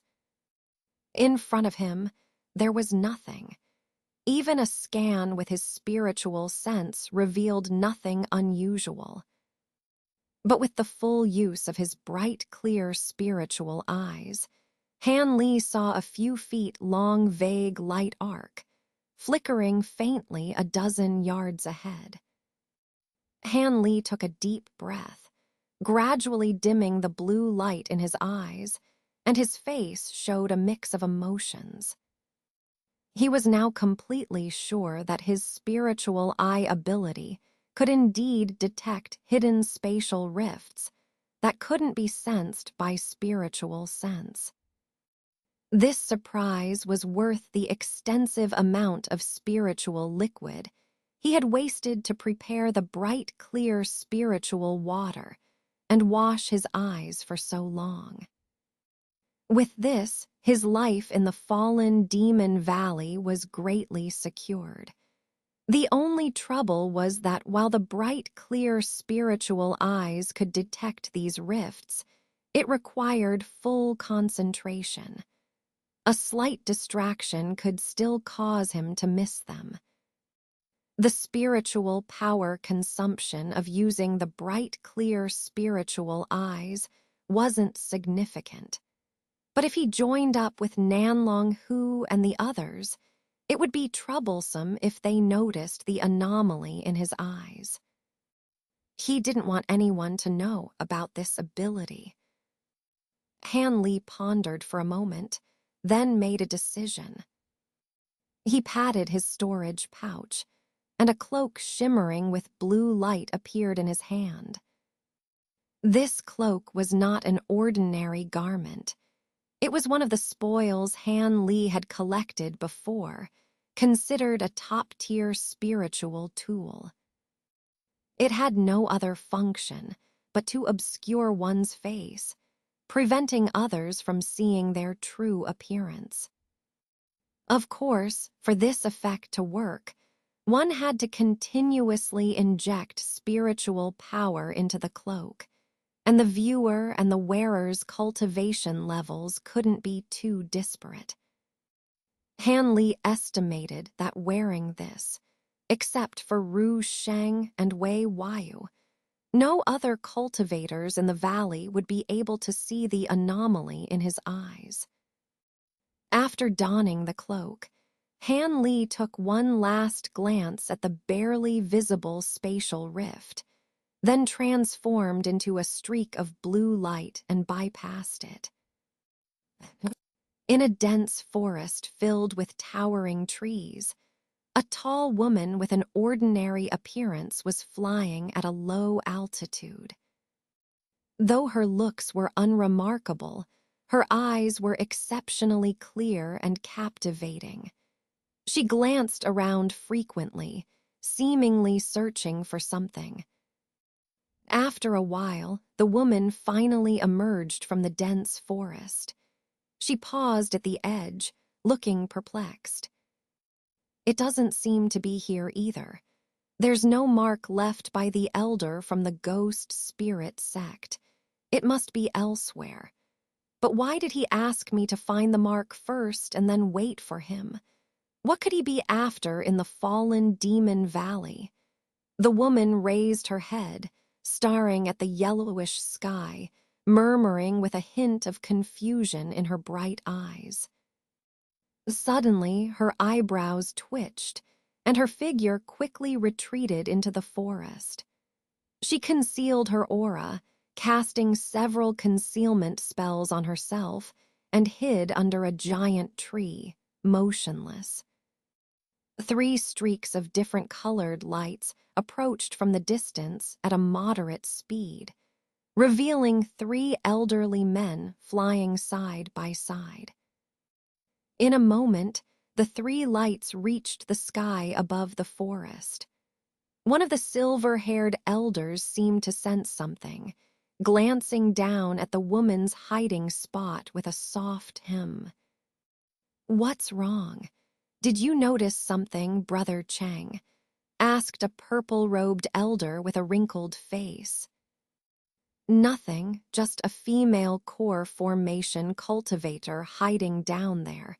Seems she doesn't want to be seen," the silver-haired elder replied indifferently. "Oh, is there a treasure in the forest that made her so cautious?" The purple-robed elder couldn't help but speculate. "Don't dream. There's no sign of any restriction here. She's just a female core formation cultivator, and in such a perilous place, it's normal for her to avoid us. Let's not waste time and focus on finding treasures. It would be best if we find something in the outer valley. Otherwise, we might have to venture into the inner valley," another elder, whose face was covered in green mist, said slowly. "Brother O is right. We shouldn't bother with her. This place is dangerous enough. I don't dare to use my full speed here. Searching the entire outer valley will take a lot of time. We shouldn't waste it," the purple-robed elder agreed with a smile, not minding being contradicted. The silver-haired elder nodded calmly, and the 3 flew away, leaving the forest behind. The woman in the forest, seeing the lights disappear into the distance, cautiously emerged. She watched their departing direction, pondered for a moment, and muttered to herself. "That silver-haired elder seems to be his senior in the Falling Clouds sect. I didn't expect him to be here too. Luckily, it was just a false alarm." This woman was none other than Zai Ling, who had entered the fallen demon valley in disguise. She had agreed with Han Li to find some clues about the spirit candle fruit in the outer valley first, then meet up with him later to search for the fruit together. Zai Ling had agreed readily, but had been puzzled by Han Li's condition. However, knowing it had nothing to do with her, she hadn't questioned Han Li about it. Having found no clues in this forest, she hesitated for a moment, then flew off in the direction the three elders had come from. In another forested area of the fallen demon valley, 6 black-clad ghost spirit sect disciples were searching around. Wang Chan and Yan Ruyan were among them. Floating motionless in the air above the forest was the pale-faced elder. The ghost spirit sect master, Wang Tiangu, and other disciples were nowhere to be seen. Suddenly, a shout of surprise came from somewhere in the forest. Soon after, the elder heard a disciple's joyful voice. "I found it over here." The elder's expression shifted, and with a flash of black light, he shot down as a black rainbow. The others followed. "Where is it?" The elder landed next to the disciple, scanning the surroundings before coldly asking. "Here, Elder Zhang." The disciple respectfully pointed to a large tree. The elder looked at the indicated spot, his eyebrows twitching. The tree had a peculiar shape, with not only a split root, but also thick branches extending from either side of its trunk, resembling a giant man. "Well done. This could indeed be it. If this is the tree, you'll be handsomely rewarded after we leave the valley," the elder said with a rare smile. The disciple, delighted, hastily expressed his thanks. The elder slowly descended, circling the tree twice before stopping at one side. After observing for a moment, he raised his hand, and 5 fingers made a grabbing motion towards the tree. A wisp of black mist slowly emerged from the tree trunk, coalescing into a ball. That shot into the elder's hand. "It is indeed here. Inform the others to come over," the elder said, finally smiling. Meanwhile, as time passed, the other cultivators in the valley began to spread out. Apart from a few who had specific goals, most wandered aimlessly, hopping to find something. But to most people's disappointment, the outer valley yielded little except for a few lucky ones who found some relics left by previous entrants. The rest had nothing to show for their efforts, contrary to the legends of treasures everywhere. Some impatient or confident cultivators began to edge towards the inner valley. For Han Li, the first day in the fallen demon valley was uneventful. He didn't waste time searching for treasures, choosing the safest paths and avoiding places that might have restrictions. Thus, although he moved slowly, he finally approached the agreed meeting place with Nanlong Hu and had a clear idea of his location in the valley.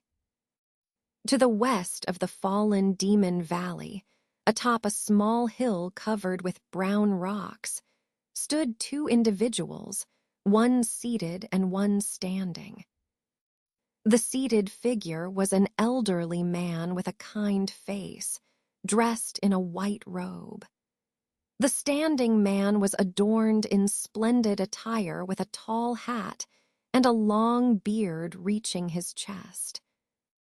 They were none other than Elder Lu Weiying, of the Heavenly Extremity sect, and Nanlong Hu.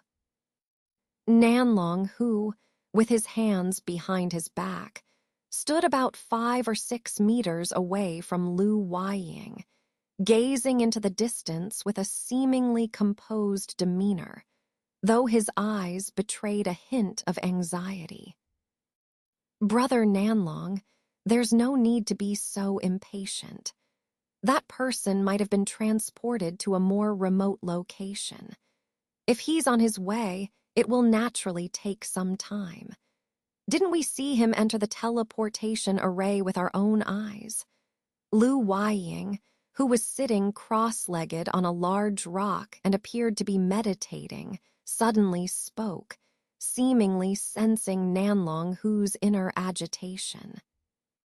What you say is true, but you know as well as I do that the fallen demon valley is fraught with danger, and some threats cannot be overcome with just great magical powers. Our mission here is absolutely reliant on that person. Without him, this trip to the fallen demon valley could be in vain. Nanlong Hu sighed, turning his head with a hint of helplessness. The northern polar primordial light is one thing. We need the two-element ring to pass through.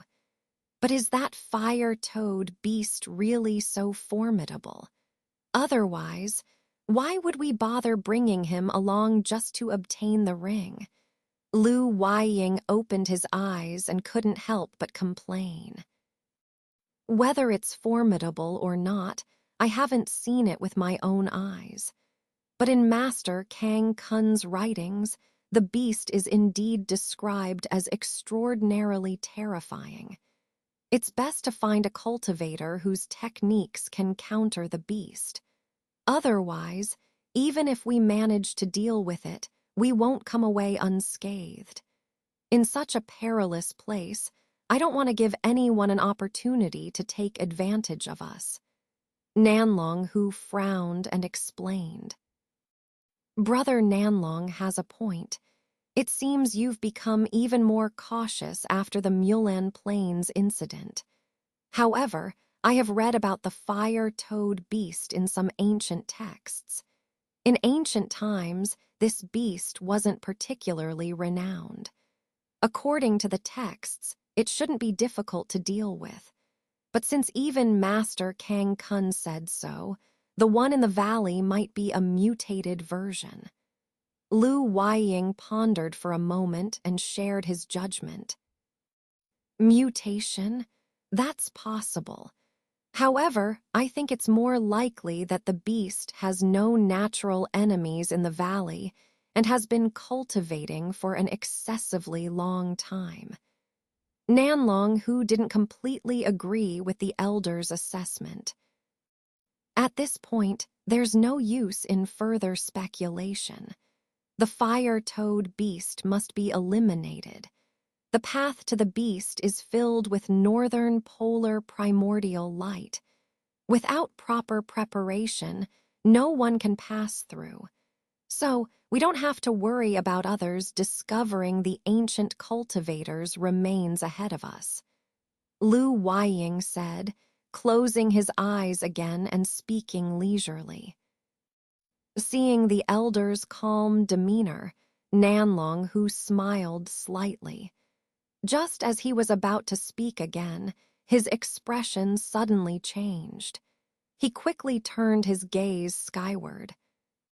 In the distance, a flash of green light appeared, followed by a slowly approaching streak of azure light. It's him. He's finally here. Recognizing the light as Han Li's, Nanlong Hu's face showed a look of joy. Lu Weiying, upon hearing this, hurriedly opened his eyes and stood up. Despite his outward calm, it was evident that the Heavenly Extremity sect elder had been just as anxious.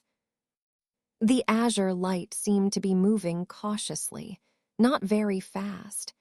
After a while, it reached the sky above them. The green light receded, revealing a cloaked figure hovering above, looking down at the two of them. "Is that you, Han Daoyu?" Scanning with his divine sense, but unable to penetrate the blue cloak, Nanlong Hu hesitated and asked in surprise. Who else would it be but Han? Han Li touched his cloak and chuckled, his gaze sweeping over Lu Weiying. Lu Weiying also noticed the peculiar cloak, but remained composed. Han Daeyu, you're joking. Brother Lu and I have been waiting for you for a while. Relieved to hear Han Li's voice, Nanlong who didn't press about the cloak, though he found it odd. Not being ones to dally, the three quickly discussed the plan to deal with the fire-toed beast. To reach the beast, they first needed to enter the inner valley. The so-called inner valley was an area in the center of the fallen demon valley, sealed off by even more formidable ancient restrictions. There were numerous pathways leading to the inner valley, each heavily guarded by ancient restrictions. Attempting to brute force through them would be futile. These ancient restrictions were incredibly powerful and unforgiving.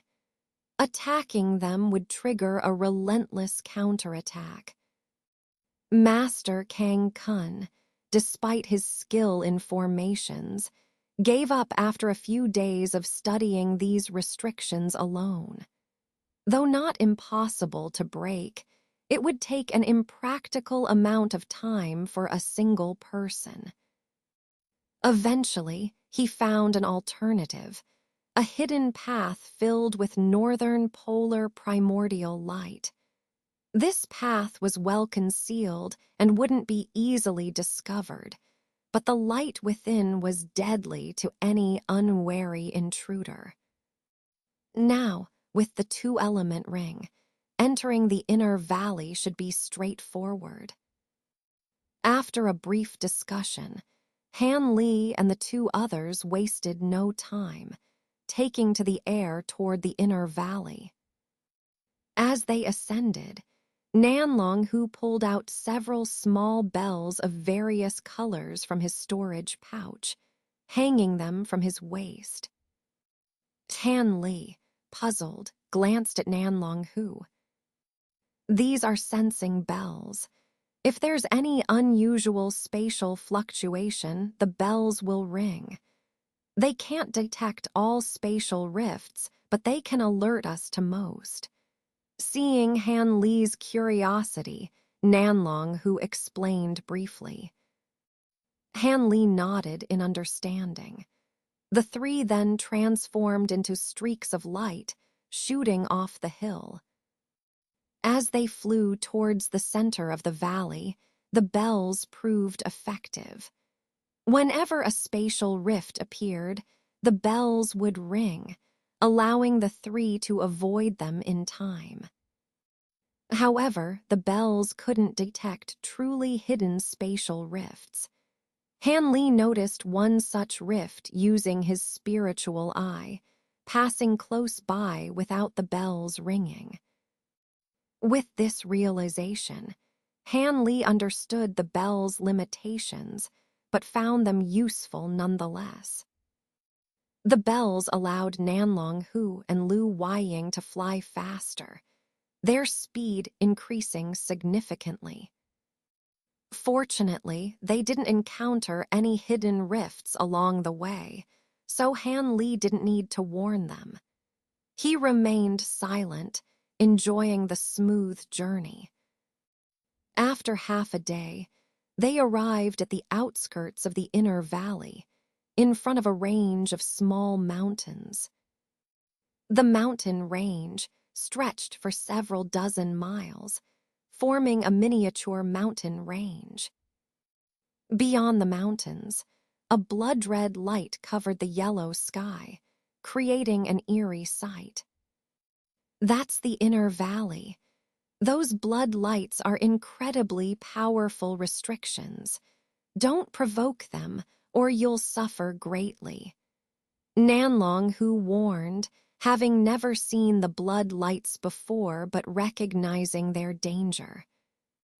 Han Li narrowed his eyes at the sight but remained expressionless. He wouldn't have charged in recklessly regardless of Nanlong Hu's warning. The ancient demon cultivators had set multiple layers of restrictions in the fallen demon valley. Han Li wondered about the original purpose of the valley. Was it a prison or a cage? Although the thought seemed absurd, Han Li couldn't help but laugh at the idea, dismissing it as unlikely. More likely, this place was an important base for ancient demon cultivators.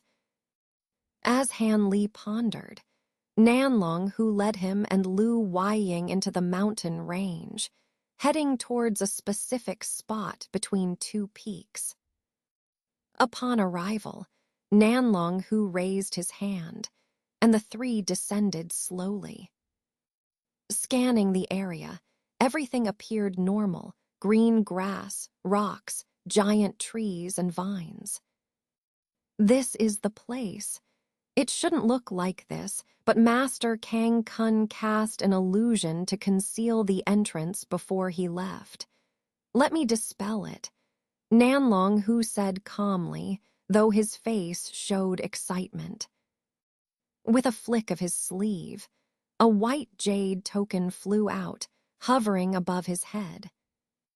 Chanting incantations, Nanlong Hu made various gestures, sending colored spells into the jade token. The token absorbed the spells and began to glow brightly, emitting a clear ringing sound. With a shout, Nanlong Hu directed a large beam of white light from the token, sweeping it over the area in front of them. A bizarre scene unfolded as the white light passed over rocks, trees, and everything else, distorting and tearing them apart like a painting, reducing them to nothing.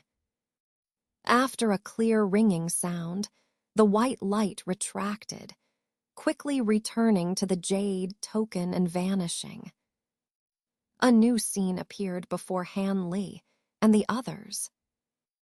At first glance, the lush greenery was nowhere to be seen, replaced by a strange scene of grayness. Between the mountains on both sides, white stones were scattered everywhere, each oval and smooth, some as big as a human head, others only the size of a fist. Looking further into the distance, large swathes of gray mist appeared, hazy and indistinct, making it impossible to see what lay within.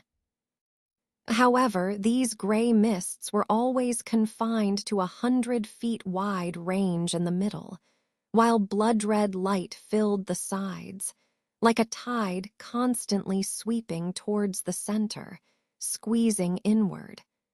But once it reached the edges of the mist, it seemed to encounter a barrier, unable to advance even an inch. Is this the passage you mentioned? Lu Weiying exhaled and asked slowly. Yes, it should be here. Do you sense anything unusual, Brother Lu? Nanlong Hu paused for a moment, unable to help but ask. The blood-red light is definitely part of the valley's restrictions, but these mists don't seem ordinary either. Did the writings left by Senior Kangkun mention them? Lu Weiying looked at the distant gray mist and asked calmly. No, there was no mention of these mists. Perhaps they were deemed unimportant. Nanlong Hu hesitated for a moment before replying. These mists feel somewhat different to me. We should be cautious. The elderly man surnamed Lu shook his head, his face showing a solemn expression. Is there a problem? Why not try it out? Han Li suddenly spoke up from the side. Han Taoist is right. I happen to have tamed a few 1,000-mile larks, usually used to search for spirit herbs. Now we can use them to test the situation. Nanlong Hu agreed with a nod.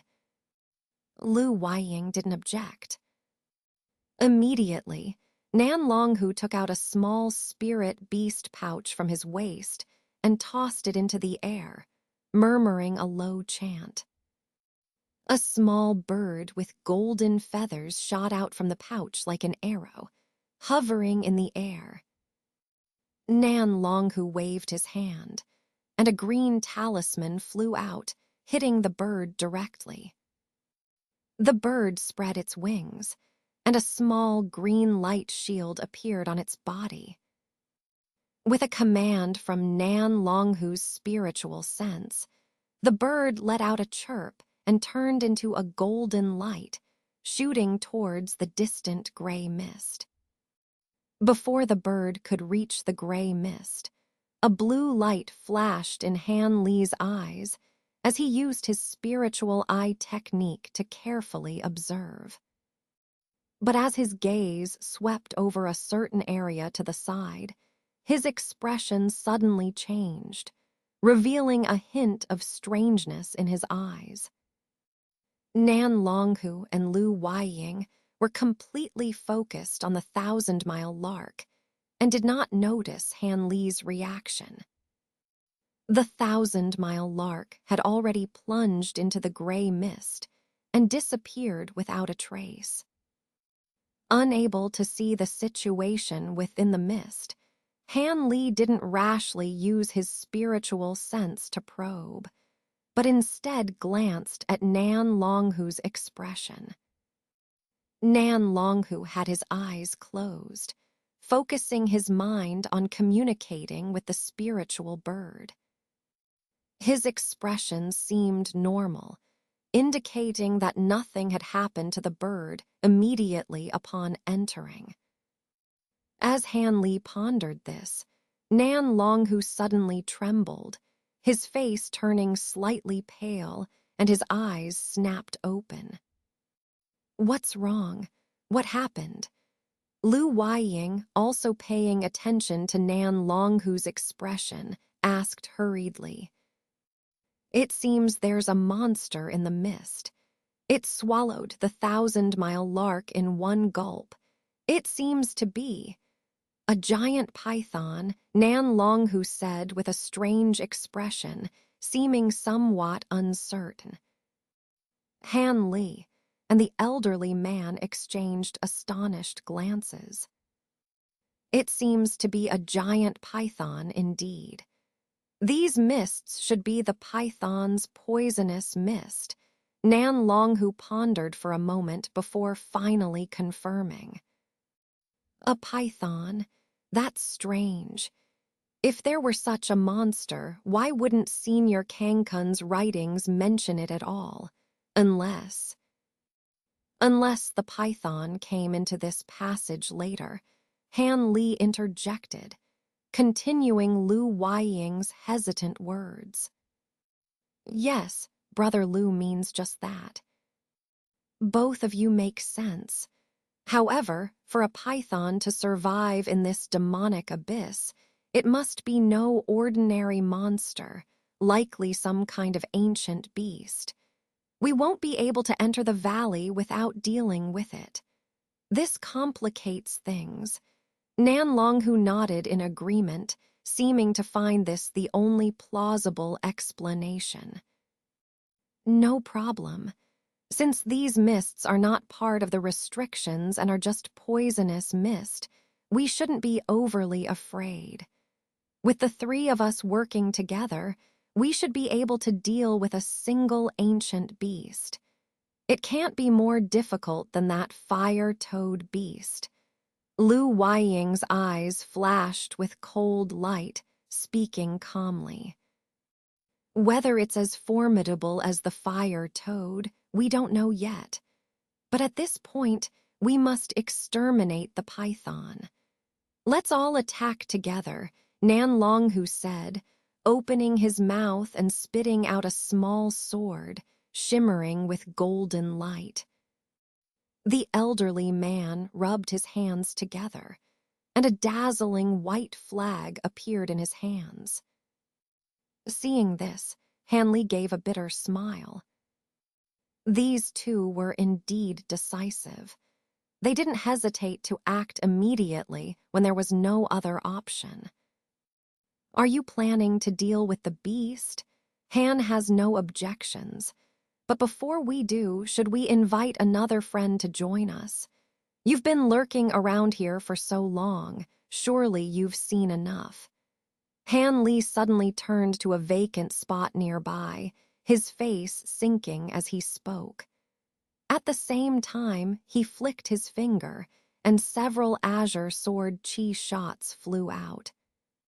In an instant, the sword chi exploded dozens of feet away in the air. A figure emitting yellow light, holding a huge shield, appeared there mysteriously. Nan Longhu and Lu Weiying couldn't help but be stunned. Misunderstanding. Please don't be angry, seniors. I've just arrived here recently and I'll leave immediately. The figure in the yellow light, a thin middle-aged man, hurriedly nodded and bowed to the three of them, but his eyes betrayed his fear. Huang Tianming, it's you. The elderly man exclaimed in surprise when he saw this person. What's the matter? Brother Lu recognizes this person. Nan Longhu's face flickered with killing intent, asking coldly.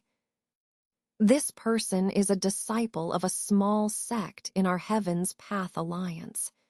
His cultivation is not worth mentioning, but I've heard that he once obtained an ancient invisibility talisman, which allows him to hide undetected.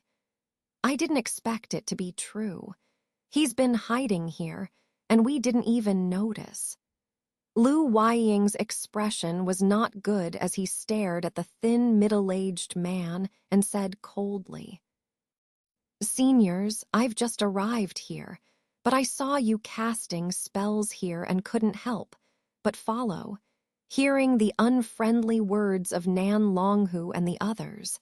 The thin, middle-aged man's face turned pale as he spoke. Following us around sneakily, what good can come of it? Brother Lu, what do you think?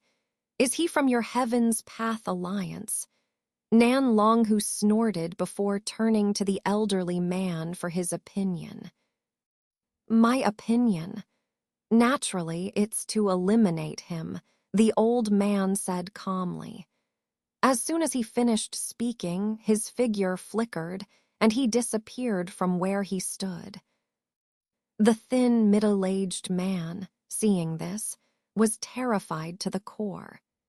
He didn't care about the three nascent soul cultivators before him and immediately unleashed his spiritual power, transforming into a streak of light and shooting into the sky.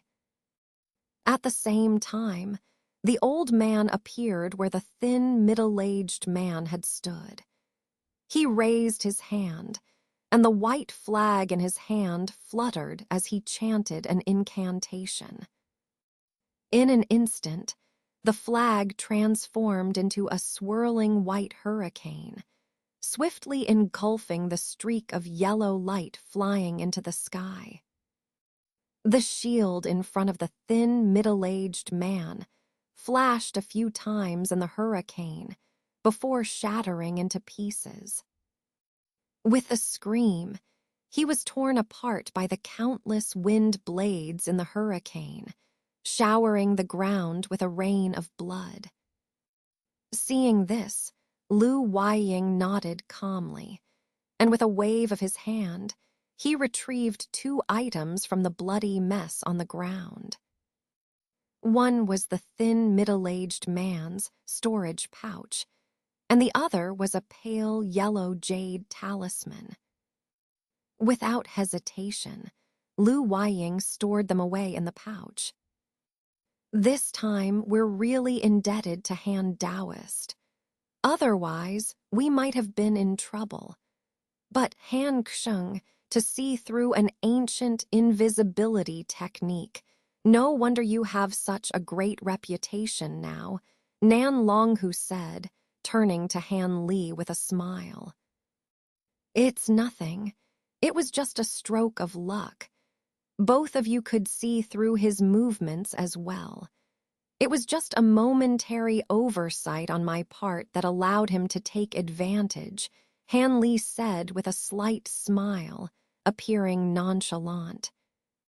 Nan Longhu nodded, but didn't say anything more. At this moment, Lu Weiying returned. Let's get started quickly. The fewer dreams, the better. The old man's expression was somewhat solemn, but his words made sense. Han Li nodded, flipping his palm to reveal a stack of sparkling and translucent formation flags. When we exterminate the python later, it's bound to cause a commotion. I'll first set up a barrier formation to limit the impact as much as possible within the restrictions. This way, we won't have to worry about other cultivators passing by nearby, Han Li suggested. Indeed, Han Xing is meticulous. That's for the best, the old man said with a hint of a smile, offering his praise. Han Li transformed into a streak of azure light, deploying the formation flags one by one between the two mountain peaks. After a while, a large-scale formation was set up. The main function of this formation was to suppress any noise and spiritual fluctuations to a minimum, limiting them to a small area. Otherwise, it would have been impossible to set up the formation so quickly. When Han Li returned to Nan Longhu and the others, the old man waved his hand, and the flag in his hand flickered. Now that Han Taoist has finished setting up, I'll use this gale flag to disperse the mists, leaving nowhere for the python to hide, the old man said calmly as he threw the flag into the air and began chanting. Seeing this, Nan Longhu also pointed a finger at the small sword in front of him. In an instant, the sword turned into a golden streak, soaring into the sky. After a swift turn in midair, its golden light burst forth, rapidly expanding. In the blink of an eye, a 5 or 6 zhang-long golden giant sword appeared above Nan Longhu. As Lu Weiying chanted, he pointed his finger at the flag with a gesture. With a tremble, the flag suddenly unfurled, emitting a dazzling light. A series of hurricanes, similar to before, surged out from it, transforming into over a dozen white-winged dragons that swept toward the distant gray mist with imposing momentum. The golden giant sword, humming, shot out from its original position and flew above the mist, circling unpredictably. It seemed that Nan Longhu was prepared to wait for the mist to dissipate and for the monster to appear before using thunderous means to strike it down. Han Li, on the other hand, silently flicked his sleeve, and a silver shining basin flew out, turning into a silver light as it flew into the distance. This basin was one of the few ancient treasures Han Li obtained after killing Mu Lan, and its power could only be considered passable. Using this treasure to attack, Han Li likely harbored some probing intentions. The dozen or so wind dragons rushed ahead, plunging into the thick fog. The gray mist churned, and large swathes of it were lifted high by the hurricane, then torn apart into pieces. The gray mist was gradually weakened by the hurricane. But this situation only lasted for a moment. Strange hissing sounds suddenly emanated from the mist. A huge python tail, as thick as a water tank, suddenly swung out from the mist and slammed into one of the wind dragons. The hurricane dissipated instantly. The python tail ruthlessly struck twice more, easily shattering 2 more wind dragons. Seeing this, the elderly man named Lu's expression changed. But immediately, he formed a strange seal with both hands and spat out a break character.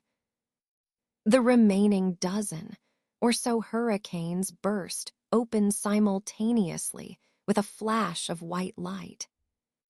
The bursting gale began to rage in the mist, blowing in all directions and shattering most of the gray mist. The entire misty sea finally dispersed, and the silhouette of the monster gradually became apparent. Extremely huge, it resembled a small mountain coiling there.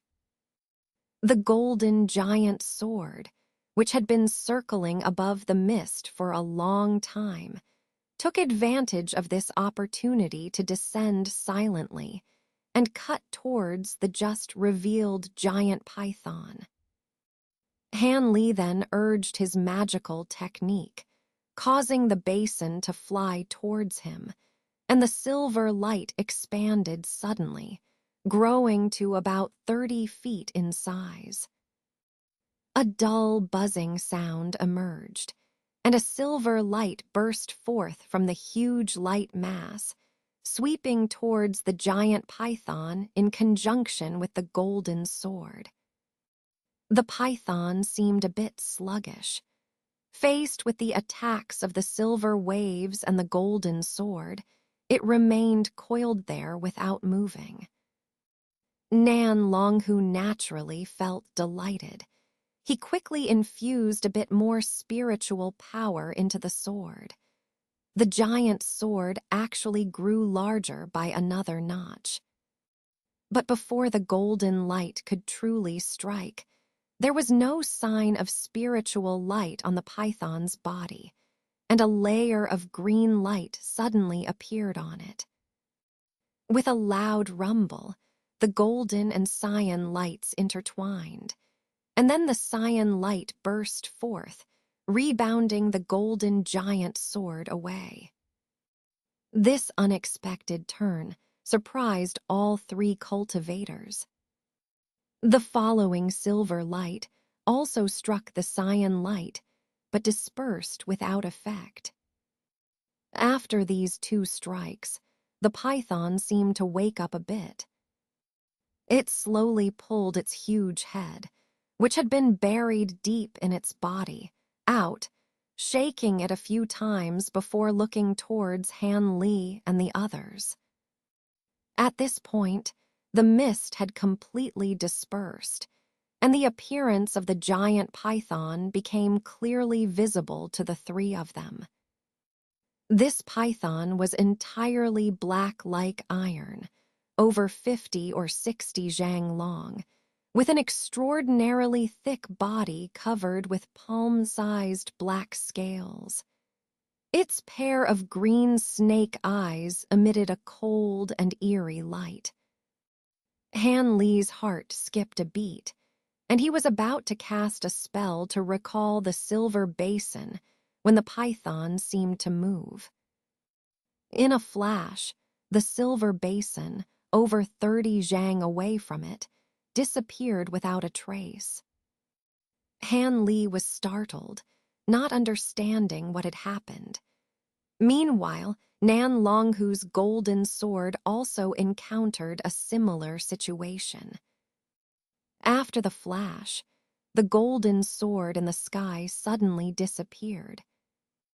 But this time, Han Li, who was prepared in advance, saw everything clearly. In an instant, the python's body elongated and narrowed strangely, swallowing the 2 treasures in its abdomen like lightning. Because the action was too fast, Han Li and the others couldn't react at first. Despite its immense size, the python's movements were lightening fast. Han Li's expression became serious. On the other side, Nan Longhu, seeing the flying sword being swallowed, was initially surprised but then became overjoyed.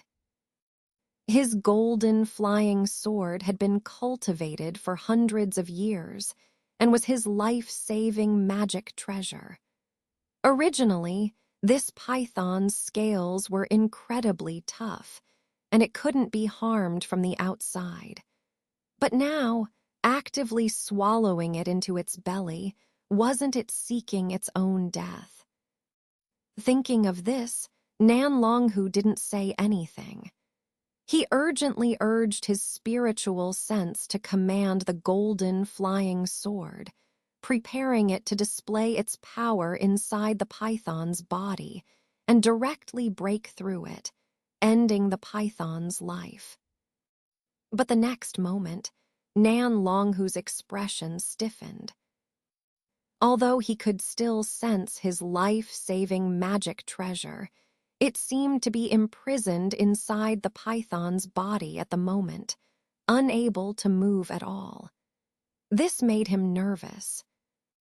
After all, if his life-saving magic treasure was damaged, as the one connected to it mentally, he would undoubtedly suffer heavy injuries. "To Dao friends, my flying sword is trapped.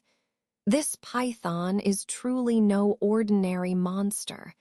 Let's be more careful," he said, reminding them. Then he took a deep breath and raised his hand. A green ring slipped off his finger and flew out, floating in front of him. The surface of the ring alternated between dim and bright, with various colored runes faintly visible, shimmering. It seemed like no ordinary treasure. On the other side, Lu Weiying, seeing the loss of Han Li's and the others' treasures, was shocked and hurriedly retrieved the flag. Then he waved his hand, and several talismans floated out lightly, followed by a burst of white light. Dozens of dazzling and eerie fireballs appeared in front of the old man. Han Li glanced in surprise at these white fireballs, feeling like he had heard of them somewhere before. But now was not the time to think about it. He turned back and patted the storage pouch at his waist, and 4 white lights flew out of it and landed on the ground.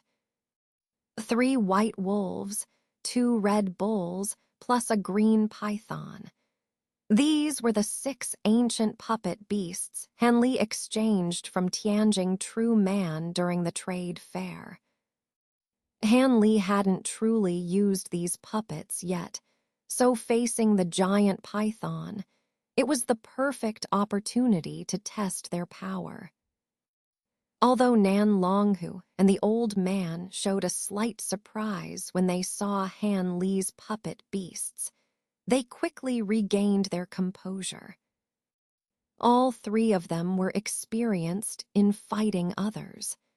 After exchanging solemn glances, they were about to use their magical powers to attack together. But the giant python, staring at them, began to show a fierce light in its eyes. It raised its head and forcefully exhaled. Instantly, a nauseating stench rushed towards Han Li and the others. Startled, they quickly surrounded themselves with protective spiritual light and held their breath. However, they soon realized that although the stench was unpleasant, it was not harmful. Momentarily distracted, the giant python opened its blood-filled mouth wide and suddenly sucked in air. In an instant, rubble and soil in front of the python bounced off the ground and surged madly into its mouth. Caught off guard, Han Li and the others felt as if a great force had pushed them from behind. Their steps faltered, and they found themselves unable to move, floating helplessly towards the python's gaping maw. The four puppet beasts Han Li controlled, without any resistance, were sucked towards the python, reaching its mouth in an instant. Han Li's expression turned grave, but he remained calm. A green light flashed around his body, making him incredibly heavy and causing him to plummet downward. At the same time, he activated his spiritual sense, and the 6 puppet beasts that had just reached the python's mouth suddenly launched an attack. The 4 sharp horns of the 2 red bulls emitted a red light, transforming into 4 crimson streaks that shot towards the exposed snake core of the python. The python, fully intent on absorbing Han Li and the others into its belly, was caught off guard by the sudden attack of the red streaks. Its snake core, exposed outside its scales, was directly struck by the crimson lights. After a flash of red light, a muffled sound echoed out. The python emitted a low growl of pain, and its huge snake core recoiled. Although the extent of the injury was unclear, its incessant suction paused for a moment. Taking advantage of this brief respite, the 3 white wolves, who had just regained control of their bodies, emitted a bright white light. Instantly, they regained control and grew sharp claws several inches long, while their mouths extended sharp fangs like blades. With a flash, they transformed into 3 white rainbows and pounced directly towards the python's head. A series of gila sounds, resembling metal friction, rang out. Although the green light aura didn't appear this time for unknown reasons, the claws and sharp fangs left only faint white marks on the python's black scales, unable to harm it in the slightest. However, 2 of the white wolves immediately changed their forms and shot off in different directions, directly attacking the python's 2 snake eyes, which were exposed without scales protection. In a purple flash, 2 forms darted out and bit onto both white wolves in midair. They were 2 smaller, but identical snake heads. All of this happened in an instant. As the black mist quickly dissipated, the true appearance of the giant python was revealed. At the same time, from across the way, a cold explode resounded. Boom, boom, 2 loud explosions. The 2 puppet beasts in the python's mouth burst open successively, turning into 2 dazzling white lights that were blinding to the eye.